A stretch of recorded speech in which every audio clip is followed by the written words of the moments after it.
the grind, this my prime. Huh. Let me tell them one time, I've been on the grind, and this my prime. Yeah, sorry for the wait. Didn't think I'd come up, y'all just need a little faith. I've been patient, just waiting on the river with an ace. Gotta move real careful, we coming surveying the place. I touch down in your city, that's a rival. Y'all got one thing on your mind, it's survival. But if you wanna take a shot at the title, call the medic, we checking your vitals. Let me tell them one time, I've been on the grind, this my prime. Let me tell them one time, I've been on the grind, and this my prime. Let me tell them one time. Set them all in my prime.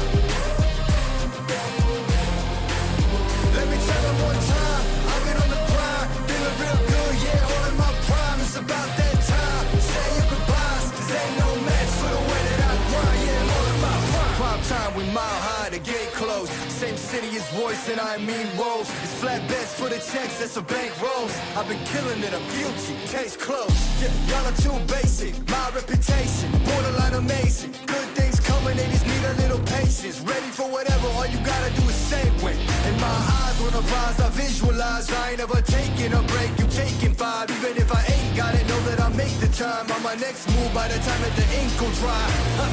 Let me tell them one time, I've been on the grind, this my prime. Let me tell them one time, I've been on the grind, and this my prime. Let me tell them one time. Set them all in my prime. Let me tell them one time, I've been on the grind, feeling real good, yeah, all in my prime. It's about that time, say your goodbyes, cause ain't no match for the way that I grind, yeah, I'm all in my prime.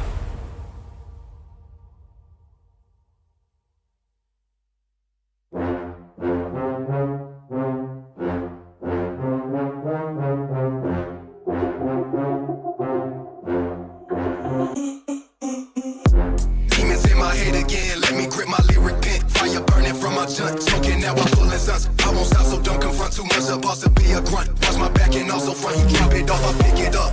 Pockets a mean one. Heavy like machine guns. Talking like they heard about me. They ain't never seen one. You ain't really bout it. I can see it through the screen, son. Taking lemon lane. Busters never trust they come like you want it. My opponent's never on it. I ain't thinking about tomorrow. Only thinking about the moment. Feel the rush from the buck jump. 20s in my loaded trunk. Watch me make another hit. Yeah, I'm tripping off that funk jump. Like you want it. My opponent's never on it. I ain't thinking about tomorrow. Only thinking about the moment. Feel the rush from the buck jump. 20s in my loaded trunk. Watch me make another hit. Yeah, I'm tripping. Yeah, I'm tripping.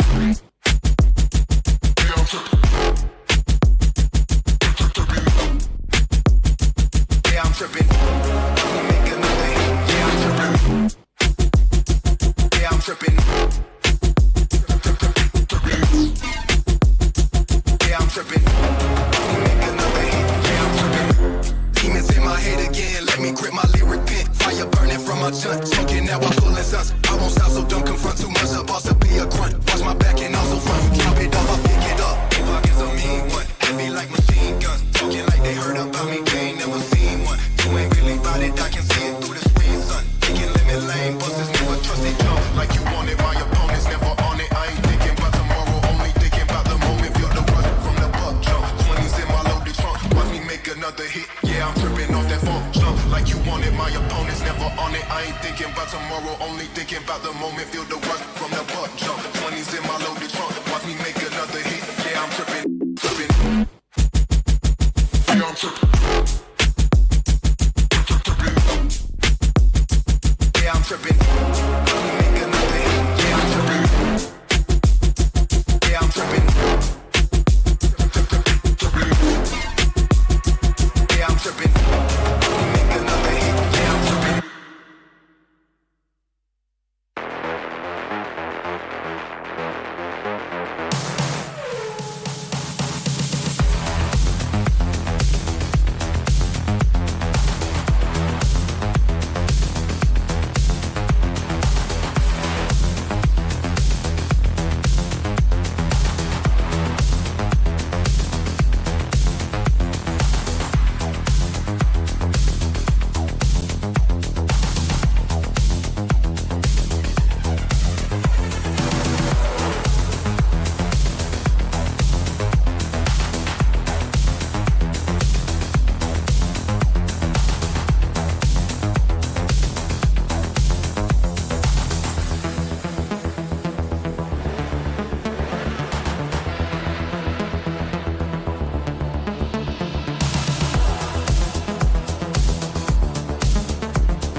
my prime.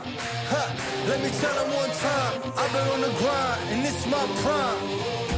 Yeah, I'm sorry for the wait. Didn't think I'd come up, y'all just need a little faith. I've been patient, just waiting on the river with an ace. Gotta move real careful, we coming surveying the place. I touch down in your city, that's a rival. Y'all got one thing on your mind, it's survival. But if you wanna take a shot at the title, call the medic, we checking your vitals. Let me tell them one time, I've been on the grind, this is my prime. Let me tell them one time, I've been on the grind, and this is my prime. Let me tell them one time. I'm all in my prime. Let me tell them one time, I've been on the grind, feeling real good, yeah, all in my prime. It's about that time, say your goodbyes, cause ain't no match for the way that I grind, yeah, I'm all in my prime. Prime time, we mile high, the gate closed, same city as voice and I mean roles. It's flat bets for the checks, that's a bank rolls. I've been killing it, I'm guilty, case closed. Yeah, y'all are too basic, my reputation, borderline amazing. Good things coming, they just need a little patience. Ready for whatever, all you gotta do is say when. In my eyes, when I rise, I visualize. I ain't ever taking a break, you taking five. Even if I ain't got it, know that I'll make the time. On my next move, by the time that the ink will dry. Let me tell them one time, I've been on the grind, this is my prime. Let me tell them one time, I've been on the grind, and this is my prime. Let me tell them one time. Said I'm all in my prime. Let me tell them one time, I've been on the grind, feeling real good, yeah, all in my prime. It's about that time, say your goodbyes, cause ain't no match for the way that I grind, yeah, I'm all in my prime.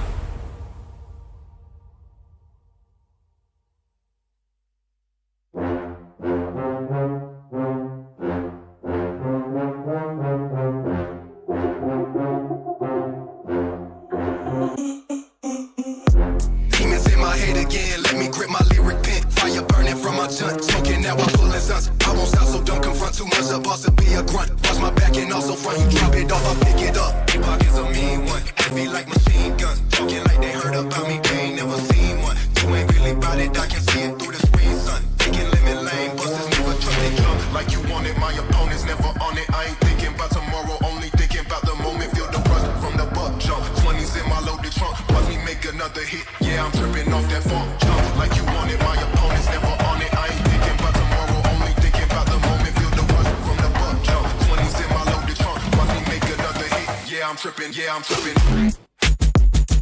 Yeah, I'm tripping. Yeah, I'm tripping. Watch me make another hit. Yeah, I'm tripping. Yeah, I'm tripping. Yeah, I'm tripping. Let me make another hit. Yeah, I'm tripping.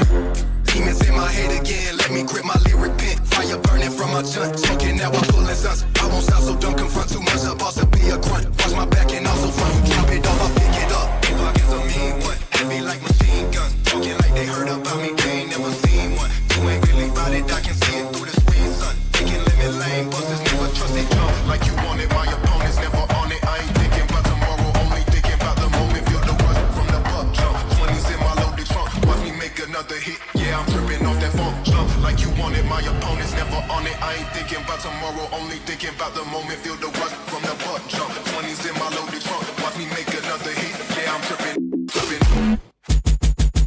Yeah, I'm tripping.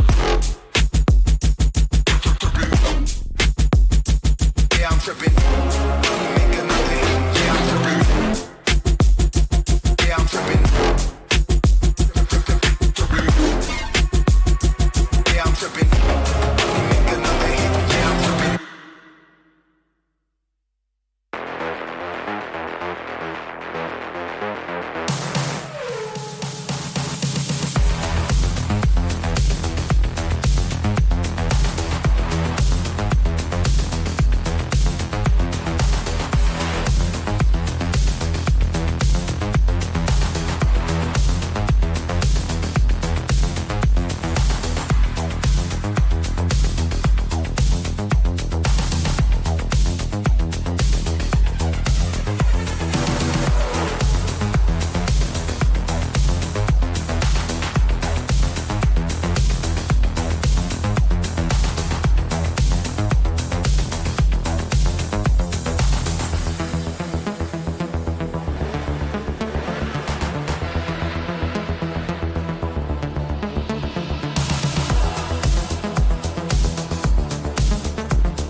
my prime.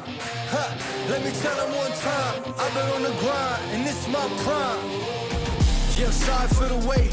Didn't think I'd come up, y'all just need a little faith. I've been patient, just waiting on the river with an ace. Gotta move real careful, we coming surveying the place. I touch down in your city, that's a rival. Y'all got one thing on your mind, it's survival.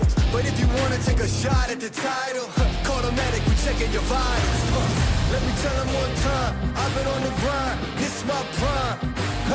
Let me tell them one time, I've been on the grind, and this is my prime. Let me tell them one time.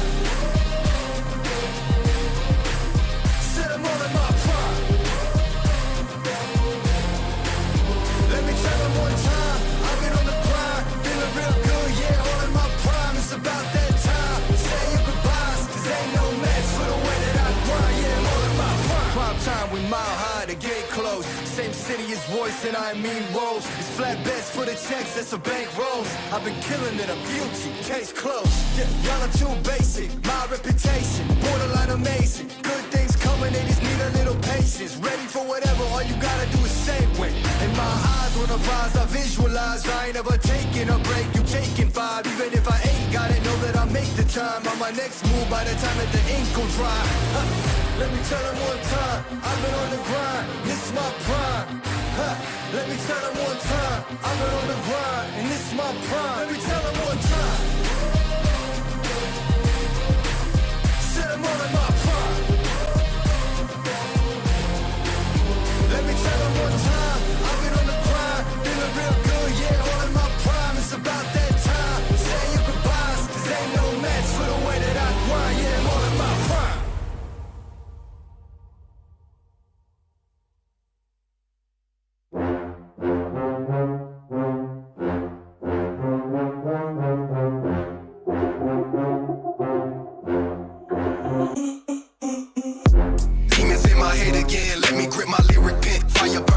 Smoking now I pull his sons. I won't stop, so don't confront too much. Supposed to be a grunt. Watch my back and also front. You drop it off, I pick it up. Pockets a mean one. Heavy like machine guns. Talking like they heard about me. They ain't never seen one. You ain't really about it. I can see it through the screen, son. Taking lemon lane. Busters never trust they jump. Like you want it. My opponent's never on it. I ain't thinking about tomorrow. Only thinking about the moment. Feel the rush from the buck jump. 20s in my loaded trunk. Watch me make another hit. Yeah, I'm tripping off that funk jump. Like you want it. My opponent's never on it. I ain't thinking about tomorrow. Only thinking about the moment. Feel the rush from the buck jump. 20s in my loaded trunk. Watch me make another hit. Yeah, I'm tripping. Yeah, I'm tripping.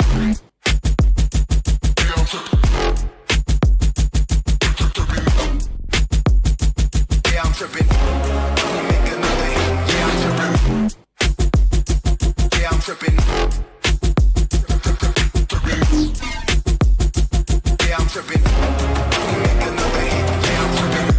Demons in my head again. Let me grip my lyric pen. Fire burning from my chunt. Smoking now I pull his sons. I won't stop, so don't confront too much. Supposed to be a grunt. Watch my back and also front. You drop it off, I pick it up. Pockets a mean one. Heavy like machine guns. Talking like they heard about me. They ain't never seen one. You ain't really about it. I can see it through the screen, son. Taking lemon lane. Busters never trust they jump. Like you want it. My opponent's never on it. I ain't thinking about tomorrow. Only thinking about the moment. Feel the rush from the buck jump. 20s in my loaded trunk. Watch me make another hit. Yeah, I'm tripping off that funk jump. Like you want it. My opponent's never on it. I ain't thinking about tomorrow. Only thinking about the moment. Feel the rush from the buck jump. 20s in my loaded trunk. Watch me make another hit. Yeah, I'm tripping. Tripping. Yeah, I'm tripping. Yeah, I'm tripping. Watch me make another hit. Yeah, I'm tripping. Yeah, I'm tripping.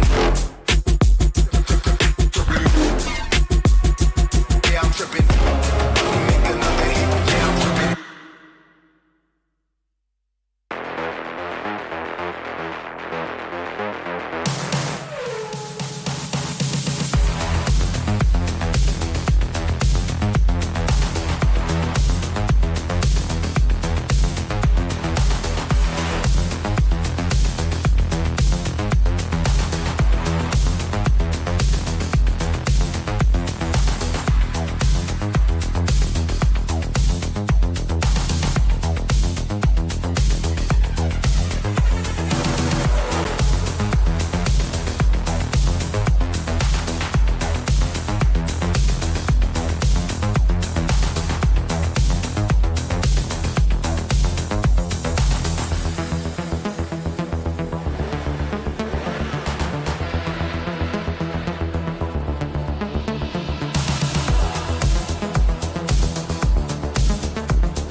my prime.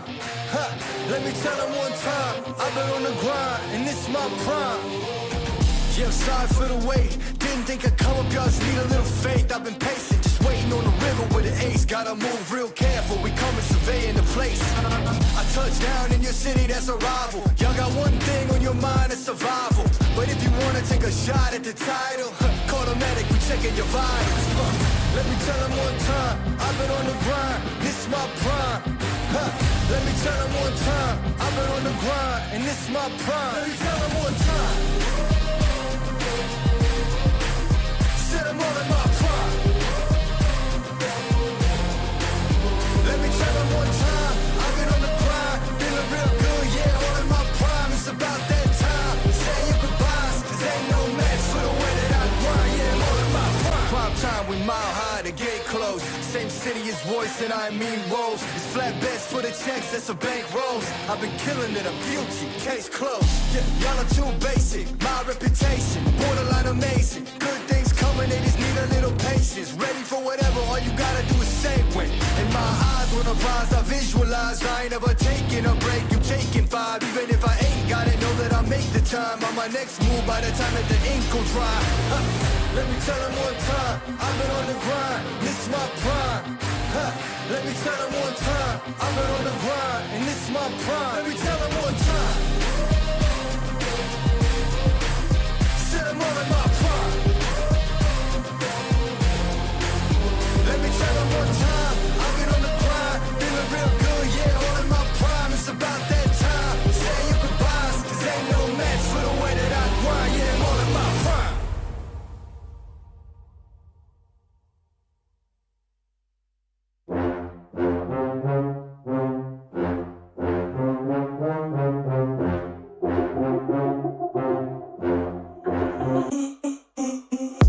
Demons in my head again, let me grip my lyric pen. Fire burning from my junk, smoking now I pull his sons. I won't stop, so don't confront too much. The boss to be a grunt. Watch my back and also front. You drop it off, I pick it up. Pockets a mean one, heavy like machine guns. Talking like they heard about me, they ain't never seen one. You ain't really about it, I can see it through the screen, son. Taking limit lane, busters never trust they jump. Like you want it, my opponent's never on it. I ain't thinking about tomorrow, only thinking about the moment. Feel the rush from the butt jump. 20s in my loaded trunk, watch me make another hit. Yeah, I'm tripping off that funk jump. Like you want it, my opponent's never on it. I ain't thinking about tomorrow, only thinking about the moment. Feel the rush from the butt jump. 20s in my loaded trunk, watch me make another hit. Yeah, I'm tripping, yeah, I'm tripping.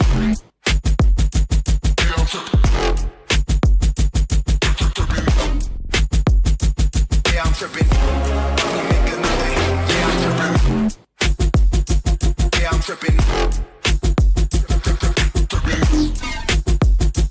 Yeah, I'm tripping. Watch me make another hit. Yeah, I'm tripping. Demons in my head again, let me grip my lyric pen. Fire burning from my junk, smoking now I pull his sons. I won't stop, so don't confront too much. The boss to be a grunt. Watch my back and also front. You drop it off, I pick it up. Pockets a mean one, heavy like machine guns. Talking like they heard about me, they ain't never seen one. You ain't really about it, I can see it through the screen, son. Taking limit lane, busters never trust they jump. Like you want it, my opponent's never on it. I ain't thinking about tomorrow, only thinking about the moment. Feel the rush from the butt jump. 20s in my loaded trunk, watch me make another hit. Yeah, I'm tripping off that funk jump. Like you want it, my opponent's never on it. I ain't thinking about tomorrow, only.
BMPS 2026, and today we continue our journey of the second round of the qualifiers, ladies and gentlemen. We've recently concluded the matches for groups B and C, and now today we start the journey for the second round for groups A and D. My name is Super Johnny. Joining me on the panel right now will be Salty, and of course it has been an exciting state of affairs. A lot of turnarounds witnessed, at least for the first two groups in this round two. But are we going to witness the same story from groups A and D, or are we going to see the suspects that kind of missed out on their promotion opportunities from last week kind of clinch that opportunity this time around? They will have to do so as well. I mean, imagine this, Johnny. If you're somewhere in Group D right now, you're hoping and dreaming, someday we are going to make it to Group A and someday we're going to actually, move into the grand finals directly. If that has to happen, it has to happen right now, especially for the suspects inside of Group D.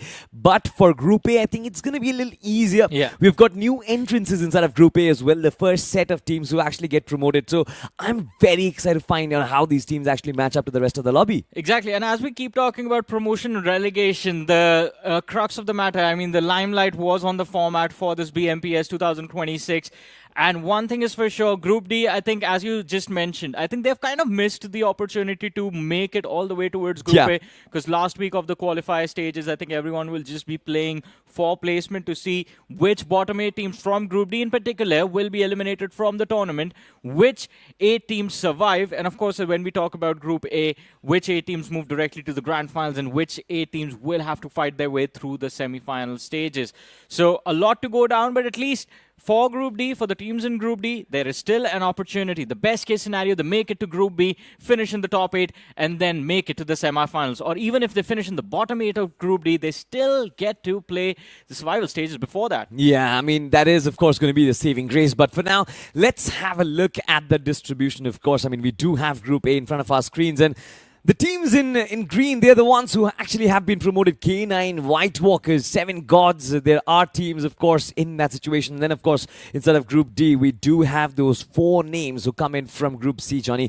Lastade Esports, Nonex, Thunder Gods, and Team Fly join the rest of the pack. Now, talking points of Quantum Sparks you were mentioning, they kind of barely missed the mark on getting promoted. They were inside of the top 5, but after their last game, in fact, they were thrown down. They had 50 points, but still could not actually make it through. 2 teams in particular, man, Esports Social and Quantum Spark inside of Group D had a phenomenal run throughout their journey. Esports Social, a massive tumble on the last day, and for Quantum Spark, they were performing really, really well as a team in almost all of the matches, but it's just the fact that day number 2, they weren't really able to get those big matches in, and they took a tumble, just barely slipping outside of that top 4. But we'll have to see how they perform today. We did just witness the MVP rankings on our screens. Now we have the IGL. Spunk with True Rippers have been doing really well for himself. Mysterious 4, Goku makes it to the list on the 2nd position. We have Ryzen from WINDGOD on the 3rd, Fraggy from Godsent on 4th, and Adi from Nebula on the 5th in the IGL ratings right now. And of course, all of these teams, they've had their decent runs. They've had their share of exceptional performances inside of the game, but it was all because of these players being present in the lineup. 100%. I mean, we do have the elimination leaders, ladies and gentlemen, and currently Dhruv OG is sitting as the eliminator, by the way.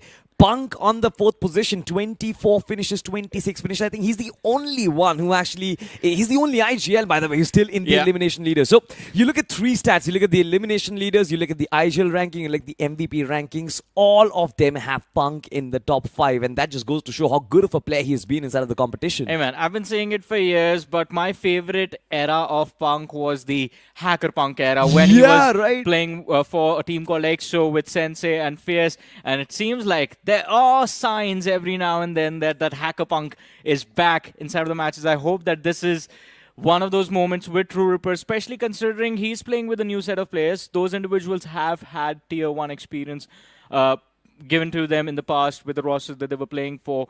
But with Punk in a form like this, in an exceptional run, we would love to see what this edition of True Rippers is actually capable of. I mean, they have had interesting performance. They've had back-to-back promotions, but we just saw the schedule. The first three matches played by Group D, and then we have last three matches by Group A. We have our predictions on our screens as well, and Salty have gone with Quantum Spark and K9 Esports, same as IC. Me and Necro, we have picked Esports Social from Group D.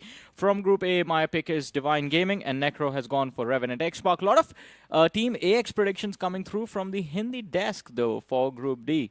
First of all, your pick for Quantum Spark. I mean, Scout, he has been performing really well. Yeah, I mean, to be honest, that's an exaggeration, to be honest. Yeah, he's been performing good. He's been performing decent. But the point is, I think Quantum Sparks, there's a lot of hype around the team right now. I think this team needs to stabilize themselves. Yes, they did fairly well, 50 points in the first week. It's something that I've been talking about. But still, their position was snatched away by the other teams. And I think they will have to assert the authority right now.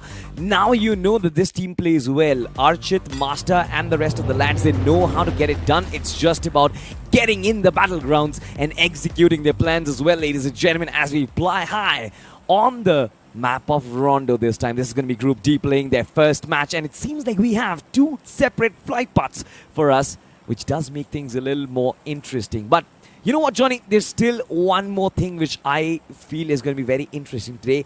That is, of course, going to happen in the next half, but I want to find out how does Taurus fare up with the rest of the Group A lobby, because we saw the elimination leaders. This man is a debutant at the official stages. First week, 25 frags. Second week, I am waiting what this man has to offer. Yeah, it's not just you. I think it's everyone that was there hyping up K9 Esports. When we saw this roster reveal, I think from the reveal itself, Taurus, there were expectations set for him, Somraj as well being there. People expect them to make it to the finals, but that's a whole another story. For now, we focus on the teams of Group D.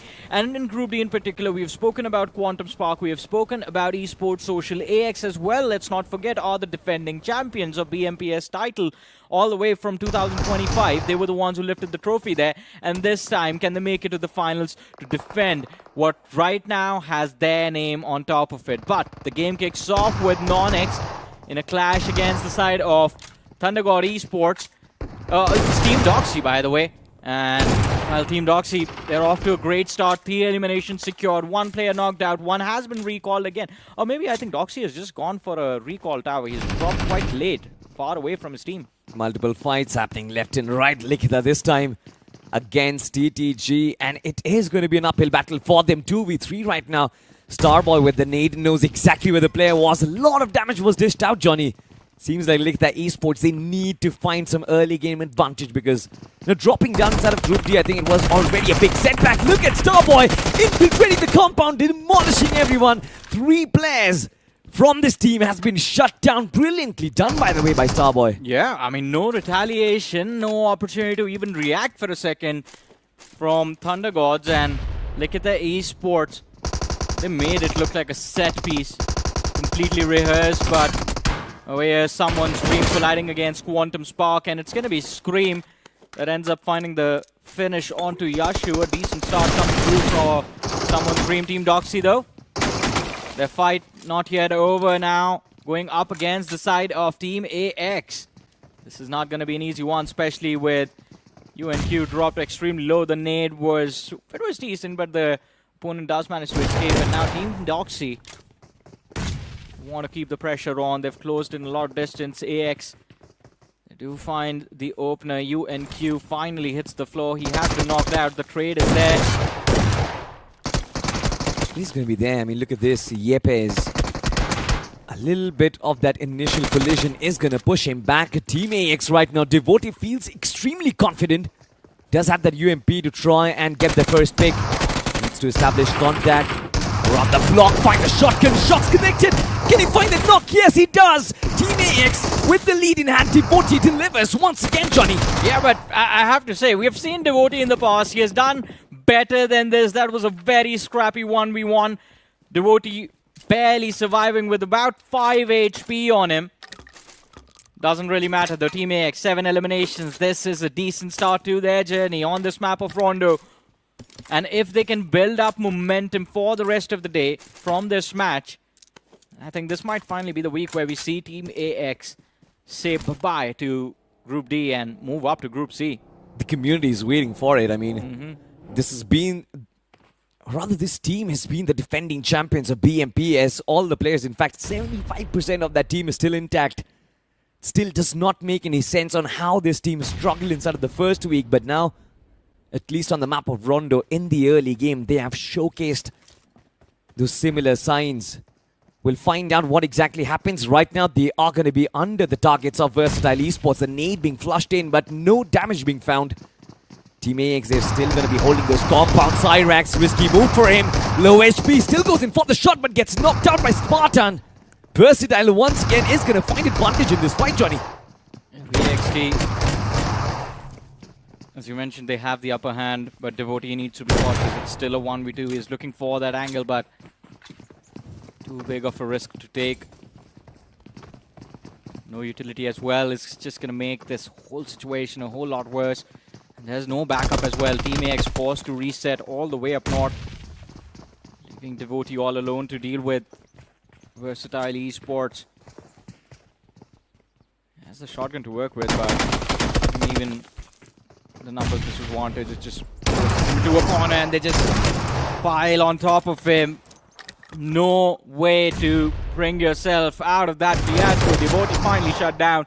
But on the other side of things, look at the Esports beaten down to a pulp by Red Ross. Did not really expect that, to be honest. Lastade Esports had that early momentum going in for them, but they've lost 3 of their players. They still have the recalls available. The same can be said for Team AX. They used up their recalls, brought back their players. So it should be all good in the hood for now. If you look at, there are going to be certain teams who are struggling for sure. I mean, look at QuantumSpark, just to 1 man left alive. They are yet to use their recalls, but could only get 2 finish points out of that early clash. Let's see, still the early stages of the game. No complete squad wipe, but Red Ross and Lastade Esports, these started the journey. Aman, what are you doing? Shows his back. The opponent fails to react and explores. When he goes back and watches this VOD, wow, he is gonna be very harsh on himself. Why did he not flick? Why did he not try and take Aman out when his back was exposed? Aman finally gets the shutdown. That was a very risky dodge, by the way, coming in from Aman. Yeah. Yeah, you were right. His back was exposed to the opposition, but I feel like the intention was try and back away from the fight and give himself yet another shot, and he knew exactly where the player is going to come from. Game sense was pristine. The read of the opposition was pretty good as well. Team Red Ross, they've had a fantastic start inside of this game. 6 finishes already, and they have just used 1 of their recalls. They still have 3 more remaining, so can go aggressive. I'm honestly very excited to see what Team Esports can actually do, because technically speaking, Johnny, all these teams coming down from Group C towards Group D, if you look at performances in the past, things should be easier for them inside of this group now. Pretty much. Oh no, he's right there, just barely on the other side of the ridge. QuantumSpark Archit, he's looking for his 3rd in this game.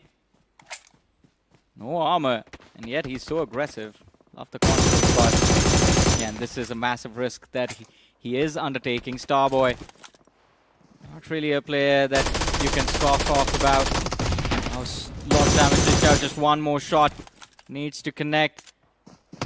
And it should be an easy knock and a finish conversion. So there's the 3rd finish of the game for Archit and QuantumSpark. Unfortunately, though, they are pushed outside into the blue towards Mehran, surrounded by FEZ down south and Lastade Esports up north. So a little worried about how they are planning to move up towards the play zone. They've lost a few players as well. It's very surprising that nobody actually opted for New York's factory in this one. Majority of the fights happening in its periphery, but not exactly on New York's factory, where you do get access to those recall towers. But as of yet, the circle does shift south, Johnny, and this is where majority of these teams are going to be thrown into the oblivion, because look at that cluster on the south side of the circle. Yeah. All those teams migrating. There is for sure going to be a lot of collisions in this one. Yeah, of course. And I think there are a few of these names that would like to avoid those collisions. Someone Dreams, for example, who were pushed down towards the southern edge. will be difficult for them to fight if they get third party, if their back is exposed, because VXT, they're spread all over the map from the western edge to the southern edge. Looking to see if they can catch someone off guard, but Juppy Esports on our screens right now. Someone's Dream in the nearby vicinity. Scream, they take a few shots, but that weapon, that range, not really working out too well for him. I'm just worried of Team AX right now. They're just way too far away from the circle. Yes, they were battling against VXT where they did lose up, but going back to plan B, going back to the recall towers, bring their players back, kind of put them a little back foot inside of this game in terms of positioning. How do they manage to find their position inside of the circle is going to be a very big task, and of course battle in the blue zone is of course going to be a bigger challenge. But look at Vasista Esports go. 5 eliminations already. Smooka seems to be very comfortable inside of the lobby right now. And in general, I think the overall teamwork of VXT just showcases that 2025 year once again where Somraj used to lead the lineup. Yes, of course, it's a much more younger lineup, not really that much experience, but it seems like this team knows what they exactly are doing. Pretty much. And I think it is just the experience that they have had individually being in the pro circuit, but let's see how this BMPS turns out for them. Oops Official on our screens, again a group of players that we have seen in the past but haven't really had their share of the limelight yet. Look at this, someone's Dream. This is what I was talking about, now just surrounded.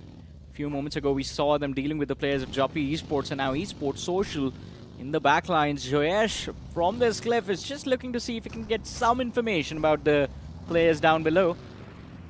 With how he's just not really moving into that line of fire, it seems like they know for a fact that there is a squad holding down the compound below.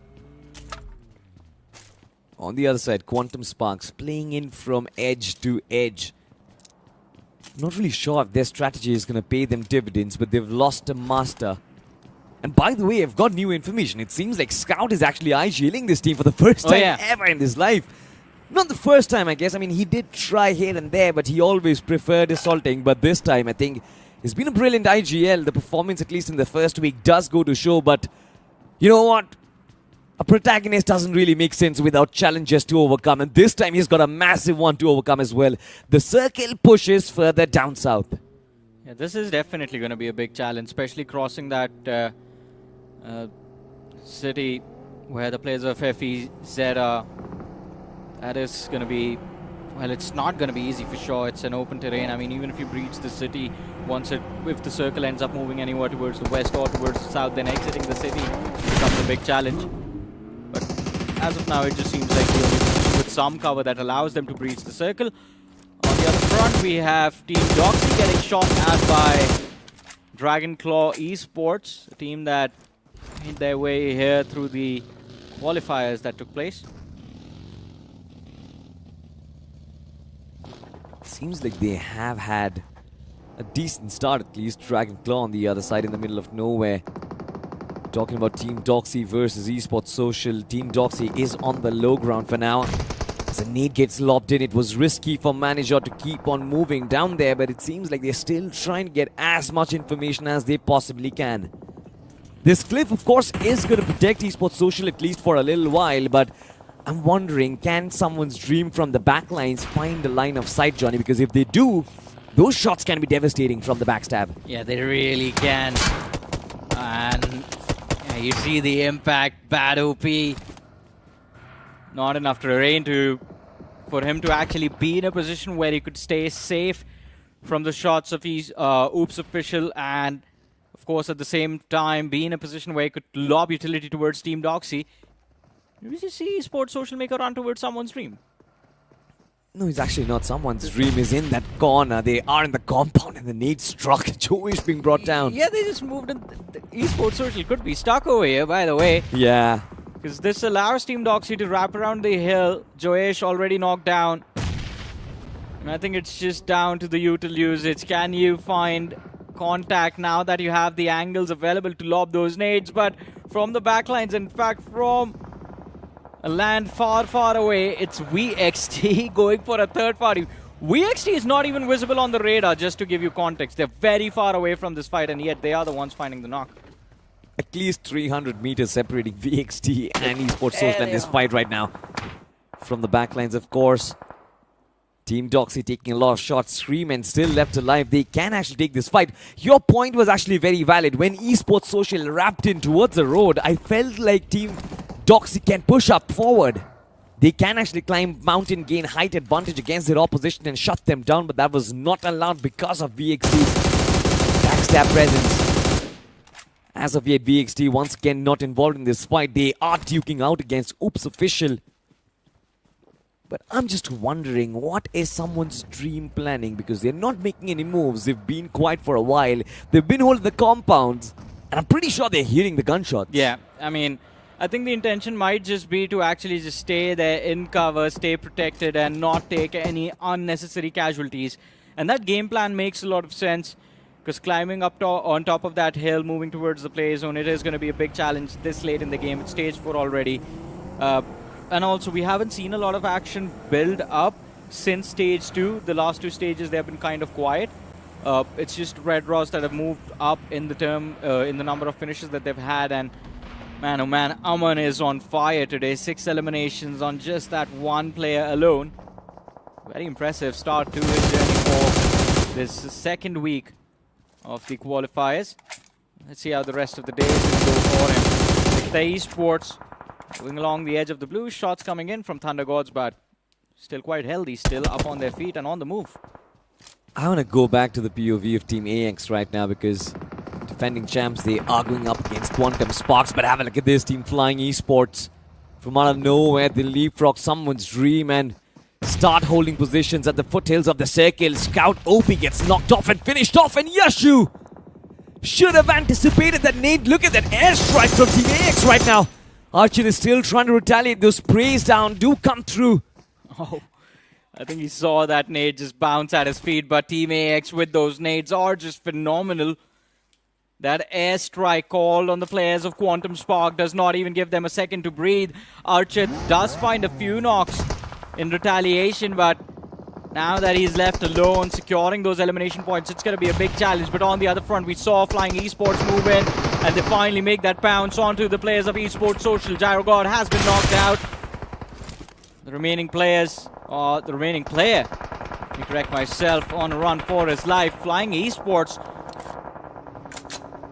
what the plan was for the side of Team Doxy, what the plan was for someone's dream, and they failed to execute. Flying Esports, they make it happen in a split second. That's a decent position to work with as well. Now that they have the high ground, they should have at least an extra piece of information about the teams up ahead to move forward as soon as the next stage is there. Still one man knocked out from Flying Esports.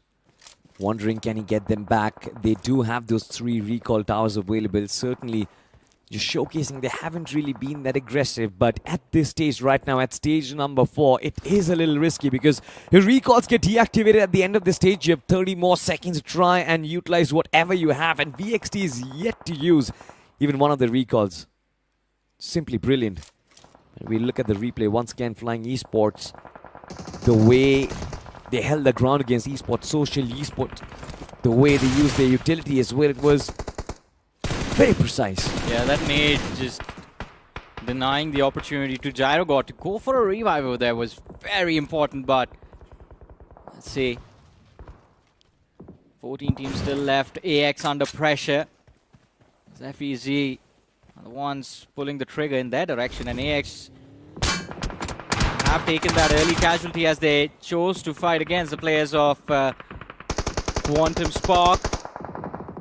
T7xORION still stuck in the back line. They know where the players of FEZ are, and they find the level best to take these shots. Find one finish as well. It seems like Empire Originals, they are going to be caught outside of the zone right now. There's no way they are coming back in with 2 teams holding positions the way they are. You've got Team Arian in there. They have got a little bit of terrain advantage for themselves. Couple of players still alive on the other side. For Archit, he's the only man left alive for Quantum Spark, so... And he's been rock solid, I guess. 4 finishes all by himself. He's been that backbone of Quantum Sparks, even inside of week 1, inside of week 2 as well. He's shining really bright, so want to find out, can he give his team that additional advantage of position point? But here we go. Look at that, Esports under fire. XKOP finds 2 picks for himself. Daniel goes down. Starboy a little late to the party, but I guess he might just be able to get those revives back in. It's still going to be very risky, Johnny. You've got someone's dream up top. You've also got yet another team, so Lastade Esports might just be way too exposed. Yeah, I think so. I think just one nade and their journey in this map of Toronto comes to an end. But Team AX fighting for their lives, and they actually survive. What was that? FEZ. A failed attempt to pile on the defending champions, finish them off. And it doesn't really work out too well. Now Thunder Gods, they are hoping for a third party, but man, oh man, Team AX, and especially with Cyrex back in action, back in form, have all of a sudden just become the team to beat. They also did make some necessary changes, by the way. Pro has been substituted, so Raiden has been brought back into the playing 4. 3 finishes on the man, I guess Team AX. But then I think the job is half done. 12 points is just in terms of finishes. The last remaining players, if they can play for those position points, I guess Team AX will be more than happy with 15 points from the first game. But have a look at that connection on a player from Thunder Gods Esports. From the other side, shots were brilliant. But as of yet, it's extremely confusing. Empire Originals, they have their last player in. He's going to get wiped off with the nade itself, but they can't celebrate already. They've got Team AX right in the vicinity. Team AX aren't really holding the best of positions. They've got those dips, they've got those broken wreckage of vehicles as well. But through that, Cyrex is still able to find connection. This man is just outstanding, Johnny.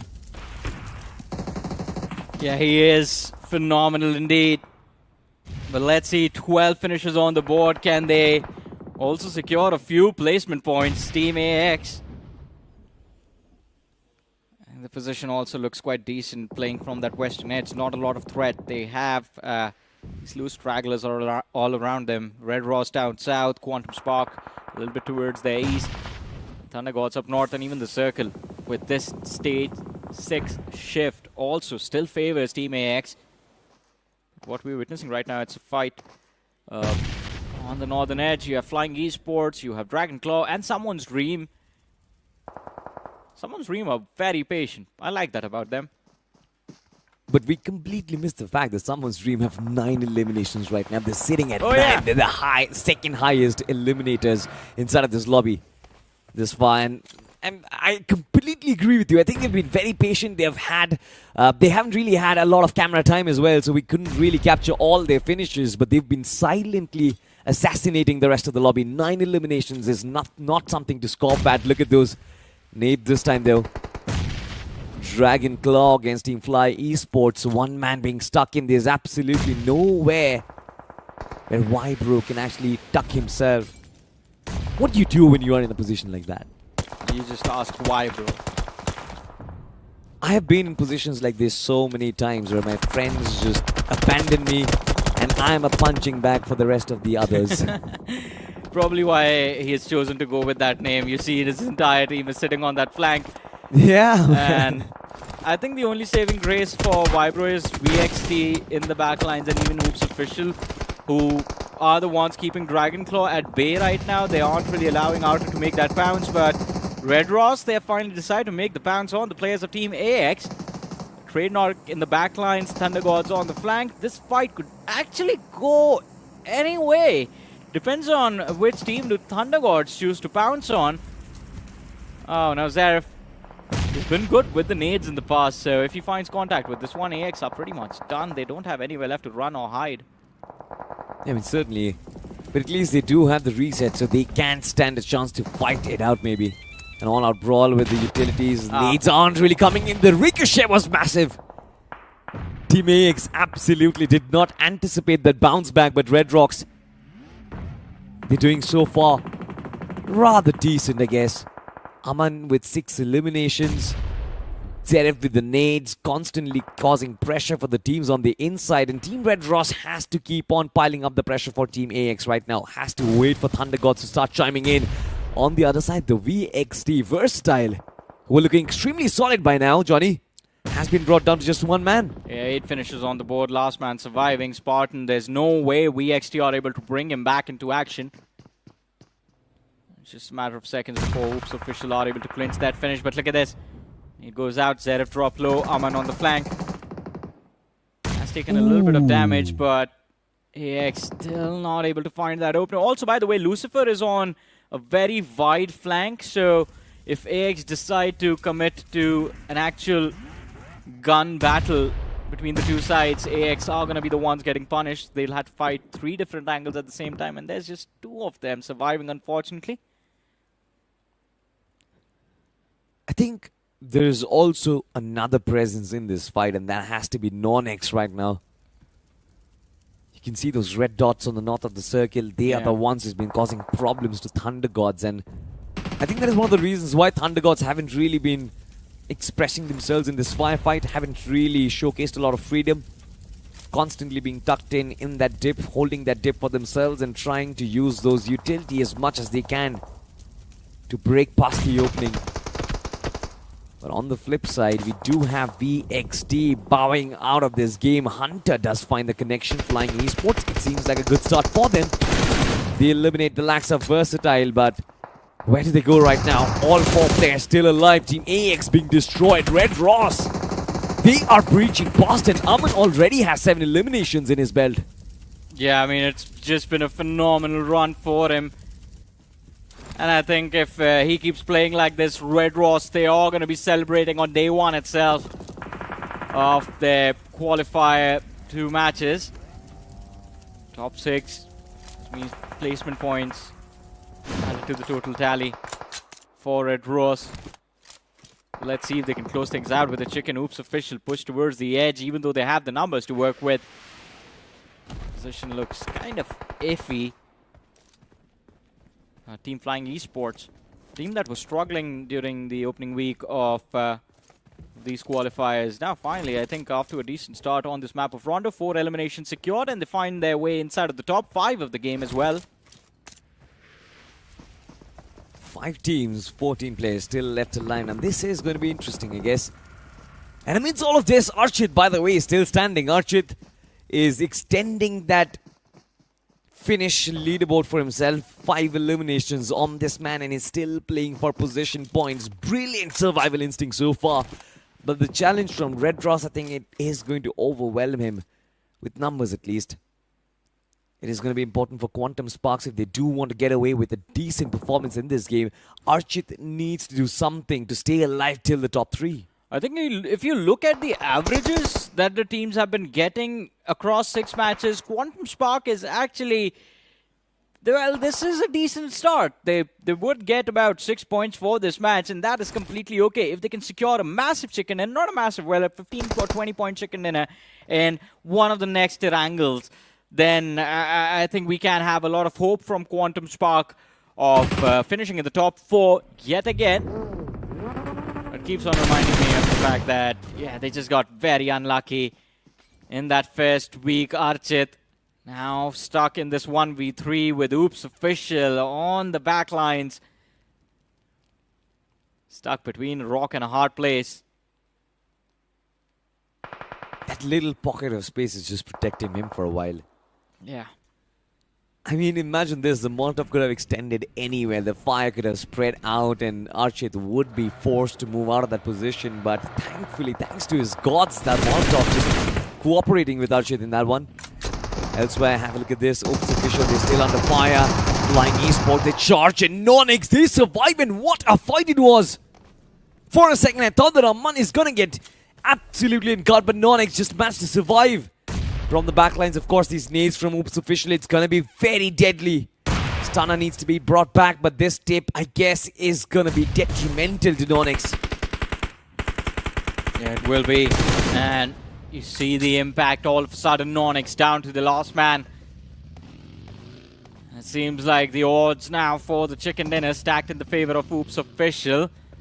Absolutely no one stop them alone. I think if Quantum Spark, Naqsh, Red Ross, they work together, then maybe it's possible to shut down Oops Official.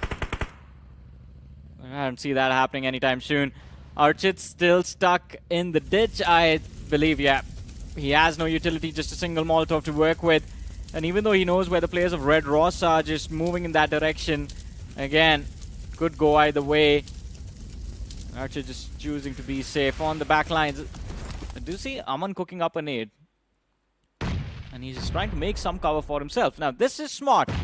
If he can formulate those dips out into the open, that gives him space to hide, space to just run towards and use that trench to protect himself. Try for a top 3 or top 2 finish. It certainly is a mechanic which you can exploit, but I believe that it is Also, like it's the double-edged end game, by the way. It certainly is the end game, right? It's a final zone. It is going to close in. Archit will be forced to take this fight. Shots fired from the backlines. He gets cleaned up. Right from Oops Official is now on fire. And of course, they are going to feel confident. They know they've got the numbers authority and they destroy everyone in the ending circle. Snatch away the golden chicken dinner. Well, what a win coming through from the side of Oops Official. And of course, a brilliant start to their journey. 10 eliminations on the board, 20 points from the map of Rondo. To be honest, with how this team was playing during the mid-game stages, I did not really think that they would be closing out with a chicken dinner, but towards the end, getting stuck on that western edge, southwestern edge, turned out to be the saving grace. All the teams towards the south and the eastern edge just colliding against each other. And of course, I think towards the end, we had some hope from the players of Non-X. But then again, if you get caught off guard, can't really react in time to save yourself. It was one of those circuits where if you are holding the center, you are going to be exposed from all different sides. And I genuinely enjoyed the fact that Team AX could actually go after so many fights in the initial phases. Yeah. But then look at what happened. All the teams who were on the inside were just getting pounced on from the teams at the edges. The same can be said to Quantum Spark. The same can be said to AX as well. The same can be said for Someone's Dream. And by the way, all these teams had a lot of eliminations in the first phase. So I feel like it was just a game of minuscules, the circle just playing a part massively, hardships happening after hardships, but Team Oops Official, kudos to them, I guess. I mean, yeah, Oops Official played this really well, but as you were talking about it, I think the center being very exposed and the edges having some cover to work with, and of course the high grounds, the trenches that were there, kind of made it easy for the teams at the edges to just go frag heavy. And I think once we have a look at the finishes as well, that is what we will notice. But we do have the MVP of that match on our screens. It's Aman from the side of Red Ross, and of course, impressive performance. 7 finishes on the board, 1209 damage dished out. 264 heals utilized. Well, 264 HP healed, in fact, not just 264 heals utilized. That would have been insane. Exaggerating! Lie! But then, ladies and gentlemen, the top players of this game, and we do have Aman from Team Red Draw, 7 eliminations. Archit from Team Quantum Sparks, 5 eliminations. Reaper as well with 5. You've got Ice Cream, if I pronounce that name correctly, 5 eliminations as well. And Cyrus from Non-X Gaming with 4 eliminations each. Yeah, and now I'm thinking, is that Ice Cream or Is Cream? 26, anyways. Moving on, I think Archit from the side of Quantum Spark, we spoke about him during the match itself. Quantum Spark, we were hopeful that, yeah, week 1 was when I was super excited to see them get promoted last week itself, but that did not happen. It was a heartbreak, but hey, as long as they're having consistent performances, as long as they're being consistent in all 6 games, I think then they do stand a chance of getting promoted to Group C. And it would be interesting to see how they play along in Group C. But I think the usual suspects, let's talk about them for a second. AX ended up doing quite well for themselves. Red Ross had a pretty decent run. Quantum Spark as well had a decent run, but they didn't have that big game-changing performance. They didn't have that dominating performance on Rondo that would establish themselves as a top contender for promotion directly. Now, things get interesting. Now you have 5 games remaining, 3 Wrangles, 2 Miramars left. Can you be consistent and get those 7 to 8 points every single game? 100%. I feel like Rondo is like a springboard, man. It's never going to give you a solid foundation. You can catapult yourself up top, but that is all that you can use this map for. As you said, it can catapult you. It's a springboard. You can take that leap, but can you land on your feet on the other side? That is a very important question. Can you land when you actually drop down on a Wrangle? Can you land when you drop down to Miramar? All these questions will, of course, be answered, but for now, Red Ross, I think this was a team who definitely has a lot of potential. I feel like moving out from Group D seems to be like a possibility at this point. You look at their firepower, look at the way they've been playing their game as well. 14 points from the first game, a very decent start for them. Yeah, it's a decent start for them, but oops, official 20-point start from the map of Rondo. Now they just need to hold on to this lead and not let go for dear life. Nonx on the second with 15. You spoke about Red Ross 14. AX, look at them, just one placement point, but 12 eliminations. Hyper aggressive right off the bat. And those first few fights is where AX actually started getting a lot of those finishes. 13 points, not a shabby start. Same goes for QuantumSpark as well. 9 points. They're tied up with VXT, Someone Dreams. So these teams will have an opportunity. If they can get those 8 to 9 points in all of the 6 matches, well, the 5 remaining matches, then we might have to see where things end up after the 6th game is done. And of course, if you want to guarantee promotion, you have to be consistent, but you need one big game to basically solidify, to basically cement your chance of finishing in the top 4. That one big match is going to be needed no matter what happens. Yeah, I'm looking at Team Esports Social right now, and I guess that big game needs to come in on the maps of Erangel because Rondo just absolutely got bombed. 4 points, I still believe that Esports Social can manage a comeback, but then with the way they've been fighting, they kind of look a little lost, especially in those close quarters, especially in those pressure situations. So for Esports Social, it's still going to be a little dicey, maybe on the map of Miramar. Let's see. I mean, there was hope for Esports Social last week, and I think there is still hope for Esports Social this week as well. And we'll just have to see how the wrangles today work out, because we know for sure Day 2, there are a few of these teams in every single group that utilize Day 2 as a no-holds-barred contest. They just go all out, guns blazing, just looking to be aggressive, because they have nothing to lose. At that point, they're already sitting outside of the top 4, and it is the perfect time to unleash the beast within, ladies and gentlemen. That is what you can do with our energy drinks partner, Monster Energy. And of course, you guys go ahead and grab yourself a Monster as well, because you are going to need that energy for the upcoming matches. I am trying to grab one for myself. Yeah, it's a little too far, but I'll get back. Oh, wow. Oh, wow. Sorry, Well, that is how you can actually make someone feel a lot of FOMO out there. But Team Oops Official, I think this is going to be a team who have done half their job. We've seen teams fall down from a position where they are. We've seen QuantumSpark fumble after getting a chicken in the first game as well. So nothing can be said and done, but I think that is a good start. 20 points. If you consider 50 to be the marker, I feel like you've done half the job, haven't you? Hey, man, QuantumSpark had 50 points last week, so... Yeah. Yeah. Well, ladies and gentlemen, I mean, all of that is fine. 55 points will be the qualification barrier, not 50. That is all that I can say. You know why this happens? Because Group D, I think it does have a lot of undergods. You will get the opportunity to rack up those points. But you know what? Before you rack up the points, we'll go back to short break.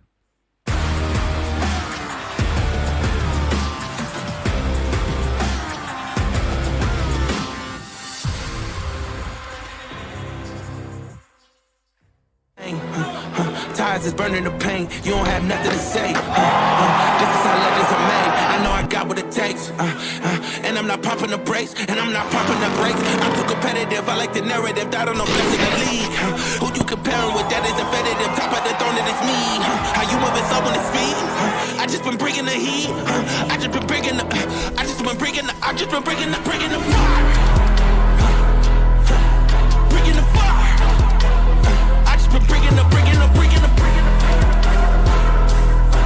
and they can't stop me.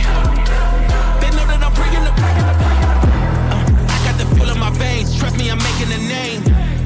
We are not one and the same. I am on top of the game. I cut out the line on my brakes, and that's why the drive is insane. Heart of a champ, adrenaline rushes is numbing the pain. I'm too competitive. I like the narrative. I don't know best in the league.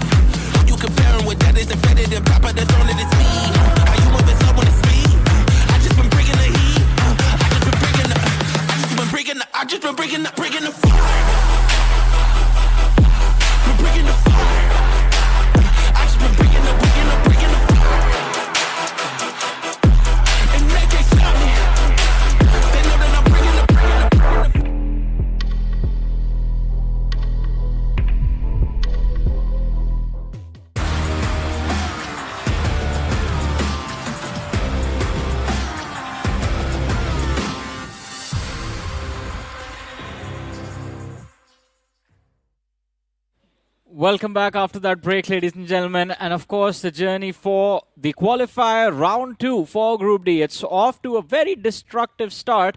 And of course, to dissect exactly what's happening, we have Necro joining me right now.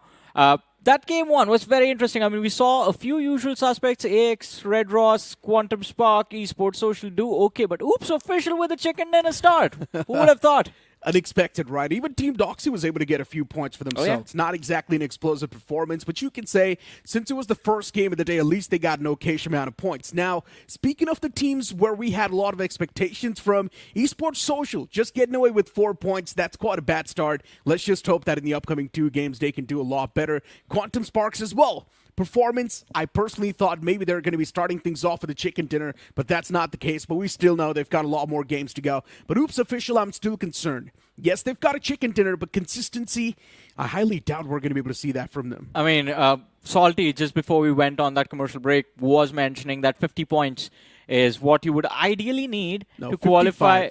55? Yeah, I think 55 now. Specifically for Group D, right? Yeah, not just for Group D, right? Even yesterday, we saw the cutoff going all the way up to 52 points in one of the groups. So just to be around the safer spectrum, let's just say get 55 points, and you are guaranteed a spot in the top 4. Yeah, and as I was just about to say, we saw the impact of just getting 50 points for Quantum Spark last week. I think that has to be the highlight story for Group D, because they were playing quite decent, actually, and Esports Social as well was playing pretty well for themselves, and yet an unfortunate series of events right in the last match, and they slipped out. So far, we've got a lot of chokers, right? Quantum Sparks being one of them, TAG as well, Rising Esports too, pretty much doing the same thing, Esports Social too, joining up that same boat. It just gets worse. I agree with you, but a little harsh, to be honest, calling them chokers. Because, who would have predicted like 50 points and you still slip out? Esports Social has more than 50, if I remember correctly. That is pretty much the right term. That's what I think, right? Because if you're able to get 40 points in 3 games, getting 9 to 10 points in the remaining 3 games is not a tough task, but you're still not able to get those many points, and you're just messing things up. We are done with matches for Apex Gaming, Necro. That's what happened. That's the story of yesterday as well. I mean, it was a similar story inside of Group C. 40 points in the first 3 matches, and then in the last few, just 8. And all of this, I think, has to be a lesson for the teams that are playing afterwards, right? You just go all out, 10 points per match. If you get to 16, ain't no one there to stop you from promotion. I know, right? And that's pretty much what they need to do. Even if you get 8 points per game, you're still going to be making it no matter what. Is it possible, pretty 8 points per game? I think you are almost going to be making it. Yeah, so almost. It's still going to be in a good spot.